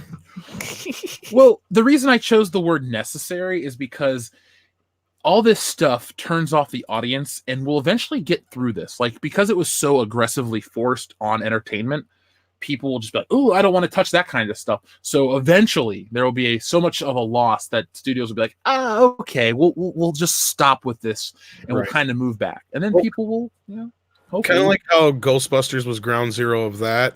It's like Dave Chappelle was ground zero of this movement.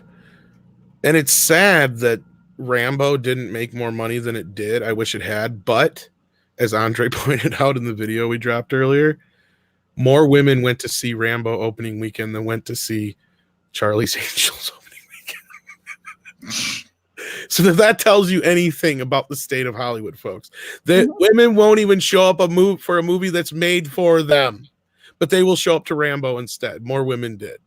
So that's pretty sad. Yeah. Darth Fatass says, KK Juicy Bits. Ew. How big is Batista's tallywhacker?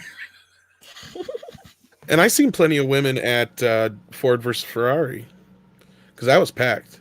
That's why I'm waiting. Well, yeah, it's got more stuff for them than any of these other movies because at least you've got Christian Bale and Matt Damon and Barenthal, right? Yeah, and like I said, this is the movie where women are going to be able to get their husbands out who don't normally go to see a movie, and then they get to enjoy it because they get to look at Matt Damon and Christian Bale, and they get their husbands to go to the movie and take them out. So. Alec Rock says the ruse of Soy Walker is going to be a game of find the member berries in the scat pile, and Ruin is to blame. That's my new favorite name. The ruse of Skywalker. I like that. Isaac Reyes says, would a proper Vader movie be like The Greatest? If it's scary, I think a Vader movie should be scary. Yeah, what we got in the last 10 minutes of Rogue One or 5 minutes of Rogue One, that kind of Vader, I'm on board. I want to see Vader the badass, because by the time we see him in Episode 4, and even though he's a badass at the tail end of Rogue One, basically by the time we see him in Episode 4, he's supposed to be this beaten down, nobody listens to him. There's too many bureaucrats between him and doing his job. He's not as powerful as he once was, so he's thirsting for that thing, and that's where this whole thing with Obi-Wan and everything gets his blood pumping again. I was reading a really great Star Wars comic, and the premise was that Darth Vader was being relegated to this Star Destroyer and embarrassed by the Emperor for the Death Star being destroyed. I'm like, this is quality. That's what I'm saying. And you even kind of get a glimpse of that in Episode 4, and I think that's what to a point what Lucas was going for, was that this guy used to be the baddest ass in the universe, and now he's delegated to bullshit, and he's a joke. Yeah. Because, listen, who the fuck's going to tell Lord Vader, don't threaten us with your sorceress ways? Really? This is the baddest. He'll not only choke you to death, he'll pop your head off like a pimple if he wanted to. It's like, that's what really gets me with that movie. And then it's like, I want to see the badass Vader. And we got a glimpse of that in Rogue One. I'd love to see more of that. I would like that too. I just would like a horror movie with Darth Vader. That's all I can say. Ooh, that'd be good. Just go completely dark side. Jedi, yeah.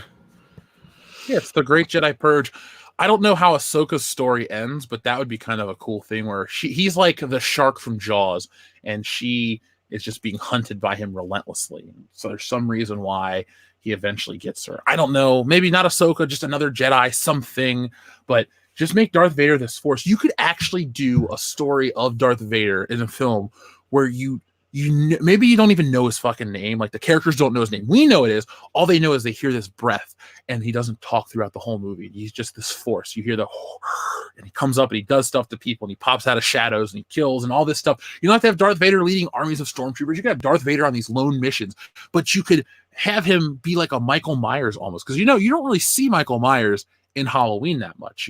He hides behind stuff. He's obscured. You could just have like Vader on the hunt for all these people and just make him this force. I think it'd be really fucking cool if you made a Vader movie where he doesn't talk, or at least a segment of a movie where he doesn't talk. You could do something very artistic with him because everybody knows his voice. Everybody knows what he's going to say, but just put him in a new light, and you could really elevate him even further than the greatest movie villain of all time. Just saying. Well, I'd still like to hear him talk, especially since James Earl Jones is still alive and kicking. All you got to do is pitch his voice up just a tad and speed it up just a little, because that sounded bad in Rogue One. That was the worst part of him in Rogue One. And that was easy to do. They could have fixed that easily. I could probably go do it right now, because I do it for Andre all the time. Spoilers. Oh. He tells me to, so it's not like I do it, Oh, okay. Because he knows he talks very slow and deliberate. So he's like, speed it up. Yes. Isaac Reyes, we read that one. Mr. Millennium says, I've spent my whole life feeling like nobody listened to me, and movies were always a way to escape from that. Now they're treating me the same way. I get what you're saying. What about you, Mecca? No, it's exactly the same thing. I mean, we're going through like some of this, some people need escapism every now and then, and it's just we can't even rely on that anymore. It's like the last little ditch effort. Yeah, and Mr. Millennium, I feel for you, because there are times where I feel like I get treated a certain way by the entertainment I consume, and I'm just tired of it. So my response is this channel. Mm-hmm. Wanderer says, probably my favorite Star Wars game is Jedi Outcast. I think that just came back out on the Switch. So anything's possible to stream. You guys just got to tell me. Shafts Brown says, have you seen the picture of the Lupin the Third movie? Yes, the new one, the CGI animated one, Shaft Brown, I have. If I have the opportunity to see it, I don't know if it's been dubbed in English or if it will be dubbed in English, but when it comes to Lupin the Third stuff, I have no problem buying everything. I picked up the SH Figure Arts. I got the Blu-ray sets. If they didn't have crazy price tags on the DVDs, I'd own those as well. But yeah, Lupin the Third, I don't talk about anime much, but I love that show. Rob loves that show. Oh, it's so good. I caught it at first on Adult Swim back in the day, but I've gone beyond everything that's on Adult Swim, or was on Adult Swim. No Time for Caution says, Cecil as a permanent member would be great. Also, who's the European gentleman who does all the Midnight's Edge narration? That would be Andre. And he's the leader of Midnight's Edge. He's one of the founders. He does all the editorials. He's the editor-in-chief. He's from Norway. I think I said that already. Yeah, he's a very good guy. Very, very good guy. Very smart guy. Absolutely. I ask you. I go What to him show? I first missed on everything. something. Rob says, "Oh, Lupin. Was it Lupin. Lupin the Third. Yeah, that's so They're good. talking about. We have our friend. Oh, but the Cecil stuff's fine. Like I said, Cecil's cool. No bad blood, so he's Absolutely, always he's welcome. funny. King Archer says Fallen Order is so good. Fallen Order is good. Replaying it on Grandmaster while listening, and yes, it killed me giving my money to Disney and EA. But a good game is a good game. Yeah. That- I was just saying, if I can get it cheap on Black Friday, I might get it. Otherwise, I'm going to wait for it to get cheaper, though. I've heard that it's a Respawn game. Well, that's not a rumor. That's just Respawn makes it, and people seem to agree that Respawn makes great games, and that EA just publishes that. So it's like rewarding Respawn. But after Battlefield 2, I don't feel like it's time to give them my money. I've picked up almost nothing in regards to Star Wars merchandise. I think I have the at the time Walmart exclusive or Target exclusive Han Solo as a Stormtrooper, and that's about it. Because I wanted the new head sculpt on Han Solo. Wanderer says, I grew up with Looney Tunes. My dad used to say it was educational. When I was older, I discovered Animaniacs and became a big fan. Well, you have good taste, because Animaniacs is a fantastic show. All those Spielberg-produced cartoons in the 90s were good. Oh, I love Animaniacs. I love Freakazoid. Those are really amazing. Pinky Yeah, and it's because Brain he is grew up on all that shit. And Yeah. he had a sick sense of humor. He loved scaring the shit out of his sisters, and you could tell he had like a very Looney Tunes sense of humor. And I think that's kind of why he clicked with like Joe Dante and stuff too. And I think that Looney Tunes Back in Action gets a lot of bad.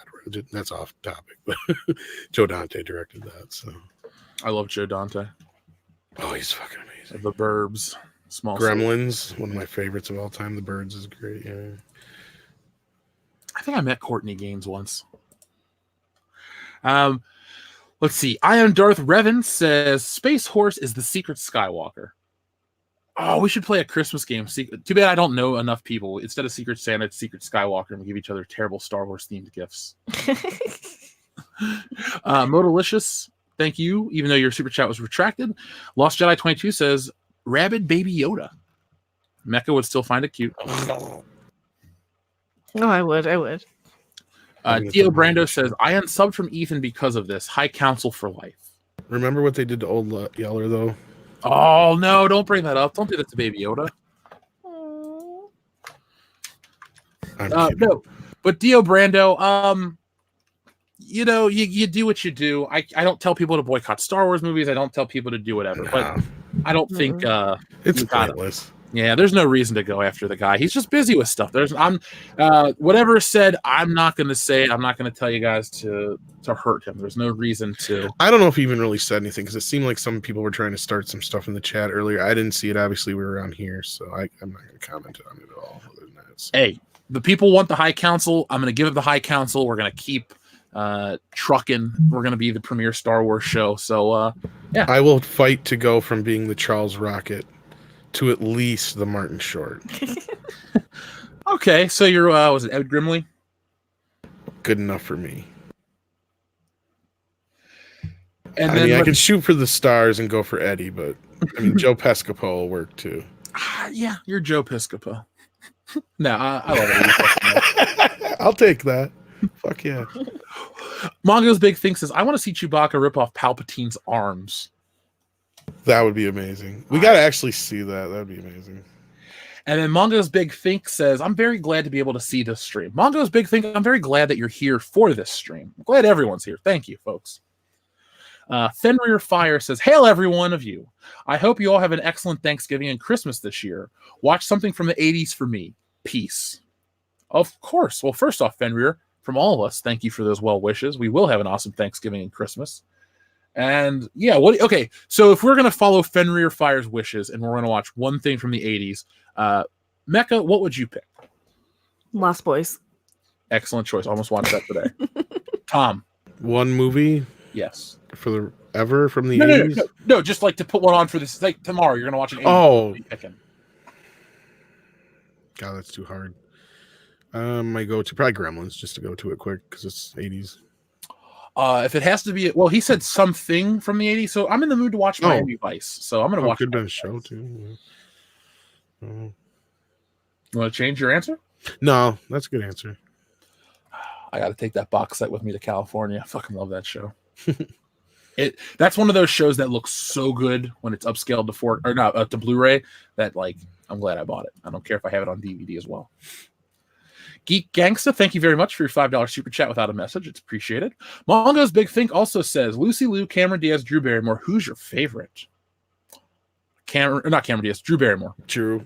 Yeah, Drew Barrymore. Ooh, nice. She swept it. I think she's just had the best body of work. I find her likable. I just like Drew Barrymore. She's the most attractive of them all. Kind of. Well, Lucy Liu's pretty good. I've never been a big fan of Cameron Diaz. She's all right, but I don't know. I never got why she was so amazing. Like she was like so big after The Mask. Because she was one of the first supermodels who made it into acting. Okay. Yeah. I would definitely go with your statement, though, Tom. I think she's the best looking one, too. Mm-hmm. Especially like Batman Forever, Drew Barrymore. Yeah. Let's see. Liquid Crystals, thank you very much. Remember when Stan Lee wanted/hinted at an MCU Star Wars crossover? What fan service moments of such a thing could be cool? It says, what fan service moments of such a thing should be cool but would backfire horribly? Han Solo meeting Star-Lord could be kind of cool, but it would have to be young Han Solo. I just think the whole thing would fall apart realistically, unless you just have them be intercepted by stormtroopers or like a Darth Vader as a joke or something. But like, I can't think of because Star Wars never comes to Earth. That would be terrible. That would make it seem so small. But what do you guys think?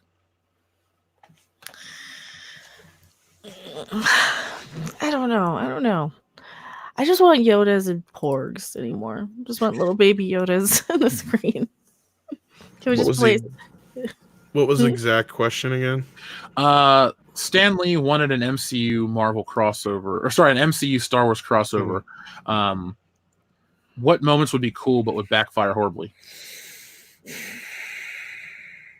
Well, I think we already have them. Unless you do it in like just an animated form or an Elseworlds form, it's not going to have any impact. So I guess in that case, it doesn't matter what you do. But yeah, I kind of like what Jeff was saying. It makes the worlds smaller in a way. But you've already made it to where Star Wars is a movie in this universe. It's been referenced several times in the MCU.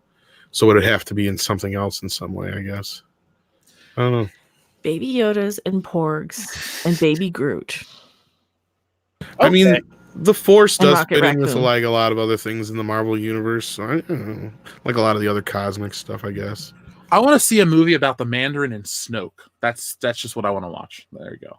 I'll give you the worst answer possible. You'll never see me coming. Raised Double Dong says, "Good day, Mecca, Tom, Jeff. My concerns for Mandalorian: inconsistent episode runtime. Episode 2 had no story progress, no Baby Yoda in the future, i.e., ST. Hail the High Council forever." Well, those are fair assumptions, or not assumptions. Assessments is the word I was looking for. I mean, I think the big thing that everybody's trying to say is we can't just go, "Oh, this is so amazing," and slap it up and say, give us more, you're forgiven." You know, because I mean, I equated this whole thing to a breakup after The Last Jedi. Oh yeah. And I mean, sure, The Mandalorian's a couple of quick, nice flings with your ex that were fun, but you gotta really step back and say, do I forgive said person for all the shit they did to me? You know, I mean, it really got me to a point where I didn't want to hear, talk, think, watch, look at anything Star Wars for a while. It just got sickening every time I thought about it. Mm-hmm. If I wasn't watching this for free, I wouldn't be watching it. It's that I don't know how like that's important to me. Like I do enjoy what I'm watching for the most part. Now, to answer your inconsistency question in terms of the runtime, I believe that's because one's a pilot episode and one's like just a regular episode. And I think moving forward we'll have the shorter 32-minute. I felt like this last episode was too short. There wasn't that much in it, and it just kind of happened quickly. But I still enjoyed it. Yeah, the last part of it felt like it went by real quick, and they could have used an extra few minutes to kind of flesh it out. Yeah, we'll talk more about it. After this stream, I'm going to jump over to Mindless Entertainment. We might be either breaking it down a little more, and on the Thursday night podcast here, World Class Bullshitters, I'm going to talk to the other guys. I think we're going to start doing Friday Mandalorian reviews as well. So you guys are always welcome to listen to everything we put out. That's why we do it. But no, I want you guys to get involved with the conversation. If you've seen it, if you have concerns, stuff like this. So Ray's Double Dong, I think, has some interesting topics. You mean the Nutcracker? Did you ever see that? The meme that turns into the GIF. Oh, yeah, I saw that. Oh, I Yeah, made but- one too, I guess, but yeah, there's been a few. Oh, there's a really good one that Andy from the UK was passing around Twitter with like the Swiss Army knife one. Yeah, I that like one that too one. is a good I one. love that one. Yeah, well, even Mark Hamill liked that one. Uh, Here's the one I'm. Yep, sorry, go ahead. Silver 99 says, make a Seven Samurai or Diary of Anne Frank style film with Jedi trying to fight off Vader hunting them. That would be cool. I want to see a Vader movie where he's not the point of view character. That's all I'm saying. That'd be fucking cool. We have finally our last super chat of the evening. I'm going to share that. There you go, Tom. I call that the Nutcracker Princess. Finally, our last super chat of the evening comes from Darth Fatass. All right. By the way, my coworker has been streaming reruns of CW Supergirl. At least it's not Batwoman. Hail the High Council. Well, Darth Fatass, your coworker is not going to have too much to stream left if she does decide to do well. We didn't say it was a woman, so your coworker, if they decide to start streaming Batwoman, there's only going to be a few more episodes left because I think that show's going to get canceled. I think it got picked up for season 2 already. It's not too late. It's not too late to Well, cancel it. yeah. But for CW, it's doing fine, I bet. Yeah, for CW, it's still their highest or second highest rated show. So we have reached the end of the High Council. We still have 999 people watching. So amazing turnout tonight, folks. As I said, the High Council will continue to ride on. Next week, Tuesday, the 27th, there will not be an episode. So if anyone posts online, where's the High Council? We're telling you now, we told you at the beginning of the show, it's Thanksgiving week. It's an off week. We're not going to have a podcast next week either. So the High Council is going into slumber for next week. The following week, which will be December the 3rd, it'll be on Mecha Random 42's channel. She has over almost 50,000 subscribers. She definitely will by then. So we're going to, support the Fandom Menace like we always do and help her hit that goal. And then the following week on the 10th of December, which will be my week again, the High Council will be here. I'm going to have our new panel layout worked out. We're going to have the show be a little more interactive and have a lot of fun. So Mahler is the guest. I talked to him today. We've confirmed the date. And hold on, David Hervey, thank you very much. David Hervey has this to say. Oh, sorry. 007 Cloud came first. Sorry. How much more DBZ will Lucasfilm rip off? I'm going to guess there's going to be a Fusion Ha moment. I'm going to guess that Palpatine is like Majin Buu and going to consume people. And instead of Shenron and Dragon Balls, they're going to use the Force to resurrect people. You guys got any input, you DBZ fans at all? Not really. That was a little after my time. Yeah, I'm aware of it, but I think well, we've already seen. We didn't even get a touch on this new trailer here that Rey's flying across the freaking space like Princess Leia. Yeah, but there's only like 4 new quick shots, but yeah. Well, it's enough to complain about on a video. Yeah. By the way, Drew Hughes, happy birthday next week, man. So have a good birthday. And finally, our friend David Hervey says, the High Council is the flagship show of the Fandom Menace. EVS had to make a business decision just like Jeremy. We get you, Jeff. We can't wait to see what else is in store for the High Council. David, thank you very much for those kind words. If everyone had that feeling towards it, I think we're going to have a great show no matter what. So, folks, when we host it, we always do it up, and we're going to do it up every week moving forward. So, again, one last time so there's no confusion. Next week, no High Council. The following week on Mecha Random 42's channel. And on the 10th of December, I'm back with Mahler. So be prepared, folks. The Fandom Menace lives on. We ride high to episode 9 and, for the dumpster fire that follows. It's going to be fun. I'm posting links in the chat. I'm going to be over on Mindless Entertainment for a little bit. We're going to be talking about The Mandalorian and some fun stuff over there. So follow that, guys. We appreciate everyone. Good night, Metatron, the voice of God, and Jay Chapansky, everybody. Mecca, anything you'd like to say before we go? Yeah, I'm gonna be tomorrow and Thursday. So Wednesday, Thursday, be at a very supposedly haunted location. I'm gonna try and do some live streams from there. If we hit 50,000 by then, which probably I'm getting like 100 or so a day anyway, then yeah, I'll try and do a haunted stream from the hotel if I can, if weather and internet permitting. If you do, shoot me a link because I'd like to watch that. Yeah, absolutely. I'll post it on Twitter everywhere too.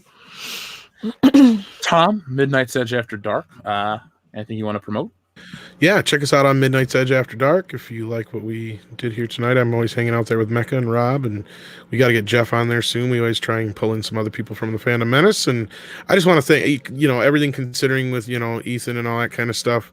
Everybody's been so great tonight, not being a jerk to me, considering I probably, none of you know me from Sam. So, you've been a great, as always, as a community. I mean, I don't know a lot of the chat members, and nobody's really been a jerk. So it's just great to be, accepted and not made fun of because Ethan's not here, and I miss him too, Well, dude, you brought your A game tonight, dude. It's not about the people being nice. You brought your A game. We didn't have any dead air. We didn't have any awkward silences. We continued on with the show. There was the one point I got a little distracted, but look, we are the premier show, the premier Star Wars show. I mean, we get better views than like a lot of these bigger corporately owned channels because we're a grassroots movement for Star Wars entertainment in general.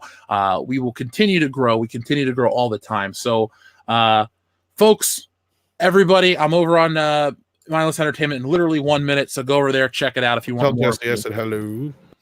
What'd you say? Tell Jesse I said hello. We said hello. I haven't talked to her in a while. Yeah. I'll try and listen in. And folks, I got some new videos coming out this week. It seems like the YouTube algorithm is finally back in our favor, so that's nice. And be prepared for a lot of stuff. I got a lot of work to do over the next couple of days, but you'll hear back from me live Thursday morning, normal time for Good Morning Pop Culture because we got the thumbs up, and Thursday night for the podcast. And Friday night, I got another live stream. Fuck it. I'm going to be really, really busy this week. So if you want more of me, this is the week to have it. So from all of us here in the Fandom Menace, go out into the world and be excellent to each other.